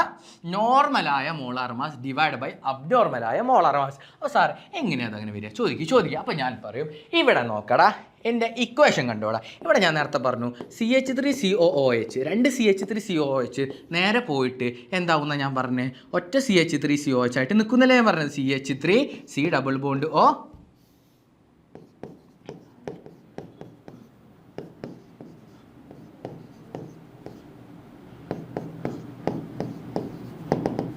ഇങ്ങനെ അസോസിയേറ്റ് ചെയ്ത് നിൽക്കുന്നല്ലേ പറഞ്ഞത്. അപ്പോൾ ഇവിടെ നോർമൽ ആയുള്ള മോളാർ മാസ് എത്ര? ഈ മോളിൻ്റെ CH3 വെറും CH3COOH അത് എത്രയാ? കാർബണിൻ്റെ 12, ഈ കാർബണിൻ്റെ 12 24, ഓക്സിജൻ്റെ 2 കൂടി 18, 36, ഇങ്ങനെ വരുമ്പോൾ 4 60 അല്ലേ എൻ്റെ നോർമൽ വരുന്നത്. അപ്പോൾ ഞാൻ 60 എഴുതി. ഡിവൈഡ് ബൈ എൻ്റെ അബ്നോർമൽ എത്രയടാ? 2 കൂടി അസോസിയേറ്റ് ചെയ്തൊരു 1 മോളായി. അപ്പോൾ 2 ടൈംസ് ഓഫ് ദിസ് അല്ലേ? 2 CH3COOH ആണ് ഇവിടെ 1 മോൾ എന്ന് പറയുന്നത്. അപ്പോൾ 2 × 60 ദാറ്റ് ഈസ് 120. അങ്ങനെയെങ്കിൽ ഇത് ഡിവൈഡ് ചെയ്യുമ്പോൾ എനിക്ക് എന്ത് കിട്ടും? 1/2 എന്ന് കിട്ടും. നോക്കണേടാ, ഞാൻ എൻ്റെ ഫസ്റ്റ് ഇക്വേഷൻ വെച്ച് ചെയ്തപ്പോഴും, അതായത് number of moles after dissociation or association അത് divided by number of moles before dissociation or association ചെയ്തപ്പോഴും എനിക്ക് 1/2 0.5 എന്ന് കിട്ടി. എൻ്റെ ഈ ഇക്വേഷൻ വെച്ചിട്ട് സെയിം ക്വസ്റ്റ്യൻ ഞാൻ ചെയ്തപ്പോഴും 60/1/2 അല്ലെങ്കിൽ 0.5 എന്ന് കിട്ടി. ഓക്കെ അല്ലേടാ? മനസ്സിലായല്ലേടാ? ഒന്നുമില്ലല്ലോ, എളുപ്പമല്ലേടാ? അടുത്ത് നോക്കുകയാണ്. അതിൻ്റെ വാല്യൂ ഞാൻ പറഞ്ഞുതരാൻ പോവാണ്. മക്കളെ നോക്കണേ, I എന്ന് പറഞ്ഞാലുണ്ടല്ലോ, നോൺ ഇലക്ട്രോലൈറ്റും ഇലക്ട്രോലൈറ്റും ഉണ്ട്. നോൺ ഇലക്ട്രോലൈറ്റിന് I = 1 ആയിരിക്കും. ഓക്കെ ആണോ? Non ഇലക്ട്രോലൈറ്റിന് I എത്രടാ? 1 ആയിരിക്കും. ഇനി ഇലക്ട്രോലൈറ്റിൽ ഡിസോസിയേഷൻ ആണെങ്കിൽ I will be greater than 1. Association ആണെങ്കിൽ I will be less than 1. Okay ആണോ? നമുക്ക് നോക്കി നോക്കാം. നമ്മൾ ഇത്ര നേരം കുറച്ച് ചെയ്തതല്ലേ? നോക്കി നോക്കാം. ഇവിടെ ഞാൻ എൻ്റെ ഫസ്റ്റിൻ്റെ അസോസിയേഷൻ എടുത്തു. എൻ്റെ പ്രോബ്ലത്തിൽ വന്നത് എത്ര? അസോസിയേഷൻ എടുത്തപ്പോൾ എനിക്കാദ്യം 2 കിട്ടി. 1 വലുതല്ലേടാ? പിന്നെ എനിക്ക് എത്ര വന്നത്? 1.1 ആണ്. പിന്നെ എനിക്ക് വന്നത് എത്രയാണ് വന്നത്? 1.1. ഇത് രണ്ടും 1 വലുതല്ലേ? അപ്പോൾ എനിക്ക് മനസ്സിലായി ഡിസോസിയേഷൻ ചെയ്യുമ്പോൾ I will be greater than 1 എന്ന് എനിക്ക് മനസ്സിലായി. അടുത്ത് നോക്കുമ്പോൾ ഞാൻ എൻ്റെ അസോസിയേഷനെ നോക്കുകയാണ്. അസോസിയേഷൻ എന്ന് പറയുമ്പോൾ നോക്കിക്കോടാ, എനിക്ക് എപ്പോൾ ഫസ്റ്റ് കിട്ടിയത് 0.5 അത് 1 ചെറുതാ. അടുത്തത് 1/3 അതും 1 ചെറുതാ.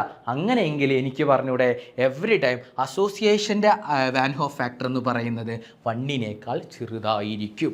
ഓക്കെ അല്ലേടാ മക്കളെ? അങ്ങനെ ഇതും നമ്മൾ പഠിച്ചു കഴിഞ്ഞു. അടുത്തതിലോട്ട് പോവാം. ഐ ഈക്വൽ ടു, ഞാനൊരു പുതിയ ഫോർമുല പറഞ്ഞുതരാൻ പോവുകയാണ് മക്കൾക്ക്. I equal to observed colligative property divide by calculated colligative property. എങ്ങനെയാടാ? ഐ എന്ന് പറയുന്നത് ഒബ്സർവ് ചെയ്ത കൊളിഗേറ്റീവ് പ്രോപ്പർട്ടീനെ ഡിവൈഡ് ചെയ്യണം എന്തുകൊണ്ട്? കാൽക്കുലേറ്റ് ചെയ്ത കൊളിഗേറ്റീവ് പ്രോപ്പർട്ടി വെച്ചിട്ട്. ഞാൻ അതിനെ ഒന്ന് തിരിച്ചെഴുതി. എങ്ങനെ എഴുതി? ഈ കാൽക്കുലേറ്ററിനെ ഞാൻ ഇങ്ങോട്ട് കൊണ്ടുവന്നു. അപ്പോൾ എനിക്ക് കിട്ടും observed colligative property equal to I into calculated colligative property. ഞാൻ നോക്കുമ്പോൾ എൻ്റെ ഒബ്സർവ് ചെയ്യുന്ന കൊളിഗേറ്റീവ് പ്രോപ്പർട്ടിയുടെ ഫോർമുലാസ് ആണ് ഇത്ര. ഓക്കെ, ഇനി എൻ്റെ കാൽക്കുലേഷൻ ഞാൻ ചെയ്യുന്നതാണ് ഈ ഭാഗം വെച്ചിട്ട്. ഓക്കെ അല്ലേ? നോക്കിക്കോ, ഞാൻ നോക്കിക്കോടാ. എൻ്റെ റിലേറ്റീവ് ലോവറിംഗ് ഓഫ് പേപ്പർ പ്രഷറിൽ P0A minus PA by P0A ഉണ്ടായിരുന്നു. അതിനെ ഞാൻ ഒബ്സർവ് ചെയ്യുന്ന ഈ ഇക്വേഷൻ വെച്ചിട്ടും എൻ്റെ കാൽക്കുലേഷൻ ചെയ്യുന്ന പാർട്ട് കൈ ബി ആണ്. ഓക്കെ അല്ലേ? നമ്മൾ എത്ര സൊല്യൂട്ടിനെ ഇട്ടു എന്നുള്ളതാണ്. അതിലേക്ക് ഞാൻ എന്ത് ചെയ്തു? ഐ എന്ന് പറയുന്ന ഫാക്ടർ ഇൻട്രൊഡ്യൂസ് ചെയ്തു. ഈ സെയിം ഫോർമുല ഐ എന്ന് ഇൻട്രൊഡ്യൂസ് ചെയ്തു.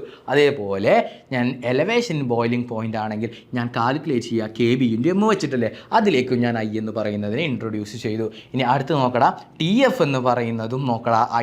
KFM വെച്ച് നമ്മൾ ചെയ്യുമ്പോൾ ഐ എന്ന് പറയുന്നത് ഇവിടെ ഇൻട്രൊഡ്യൂസ് ചെയ്തു. ഇനി പൈ എന്ന് പറയുന്ന ഓസ്മോട്ടിക് പ്രഷറും CRT വെച്ചിട്ടാണ് നമ്മൾ കണ്ടുപിടിച്ചിരുന്നത്, അതിലേക്കും ഞാൻ ഐ എന്ന് പറയുന്നതിനെ ഇൻട്രൊഡ്യൂസ് ചെയ്തു. അപ്പോൾ അവസാനമാകുമ്പോൾ ഇതാണ് എൻ്റെ ഫോർമുലാസ് വരിക. ഓക്കെ അല്ലേടാ മക്കളെ? ഓക്കെ അല്ലേടാ മക്കളെ? ഓക്കെ അല്ലേടാ? ഓക്കെ അല്ലേടാ? എന്തെങ്കിലും ഡൗട്ട് ഉണ്ടോ? ഒന്നുമില്ലല്ലോ, എളുപ്പമല്ലേ? അവസാനത്തെ എൻ്റെ ഇക്വേഷനുകളാണ് ഇങ്ങനെ വരും. ഓക്കെ അല്ലേ? ഓക്കെ അല്ലേ? ഓക്കെ അല്ലേ?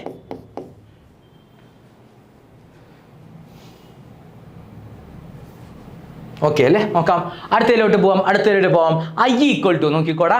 ഇനി ഐ ഈക്വൽ ടു നമ്മൾ ഇപ്പോൾ ഇത്ര നേരം പഠിച്ച കുറച്ച് സാധനങ്ങളില്ലേ, ഐ ഈക്വൽ ടു 3, 4 ഞാൻ ഇക്വേഷൻസ് പറഞ്ഞതില്ലേ, അതിൽ ഓരോ ഇക്വേഷൻസ് ഞാൻ ലാസ്റ്റ് ഇവിടെ എഴുതാൻ പോവുകയാണ്. ഒന്നാമത്തെ ലെഗിൻ്റെ ഇക്വേഷൻ ആണ് number of moles after dissociation divide by number of moles before dissociation or association. ആദ്യം നമ്മൾ അത് വെച്ച് പ്രോബ്ലം ചെയ്തു. രണ്ടാമത്തായിരുന്നു CH3COOHൻ്റെ കേസിൽ നമ്മൾ എന്ത് ചെയ്തു? Normal molar mass divide by abnormal molar മാസും ചെയ്തു. ഓക്കെ അല്ലേ? ഇനി ലാസ്റ്റായിട്ട് നമ്മൾ പഠിച്ചു എന്താണ്? I equal to observed colligative property by calculated colligative property. ഇത്രയേ ഉള്ളൂ വാൻ ഹോഫ് ഫാക്ടർ. അപ്പോൾ ഇതോടെ നമ്മളുടെ പാഠം അങ്ങനെ കഴിയുകയാണ്. എല്ലാവർക്കും കൺസെപ്റ്റ് നന്നായിട്ട് മനസ്സിലായി എന്ന് വിചാരിക്കുന്നു. അപ്പോൾ അടുത്തൊരു ക്ലാസ്സുമായി കാണുന്നവരേക്കും wish you all the best. എല്ലാവരും നന്നായി തന്നെ ക്വസ്റ്റ്യൻസ് ചെയ്ത് പഠിക്കുക, നന്നായി പഠിക്കുക, വൃത്തിക്ക് പഠിക്കുക. നീറ്റ് എക്സാമും JEE നമുക്ക് സുഖമായിട്ട് ക്രാക്ക് ചെയ്യാമടാ. കൺസെപ്റ്റ് എല്ലാം നമ്മൾക്കുണ്ട്. ഇനി എന്ത് ചെയ്യണം? ക്വസ്റ്റ്യൻസുകൾ മാക്സിമം പ്രാക്ടീസ് ചെയ്യുക. 1 മിനിറ്റൊന്നും വേണ്ട, 30 സെക്കൻഡിൽ തന്നെ നമുക്ക് ക്വസ്റ്റ്യൻസ് ചെയ്യാനുള്ള ട്രിക്കുകളുമായി അടുത്തൊരു സെക്ഷൻ 100 ക്വസ്റ്റ്യനിലേക്ക് വരുന്നത് വരെ wish you all the best. Thank you.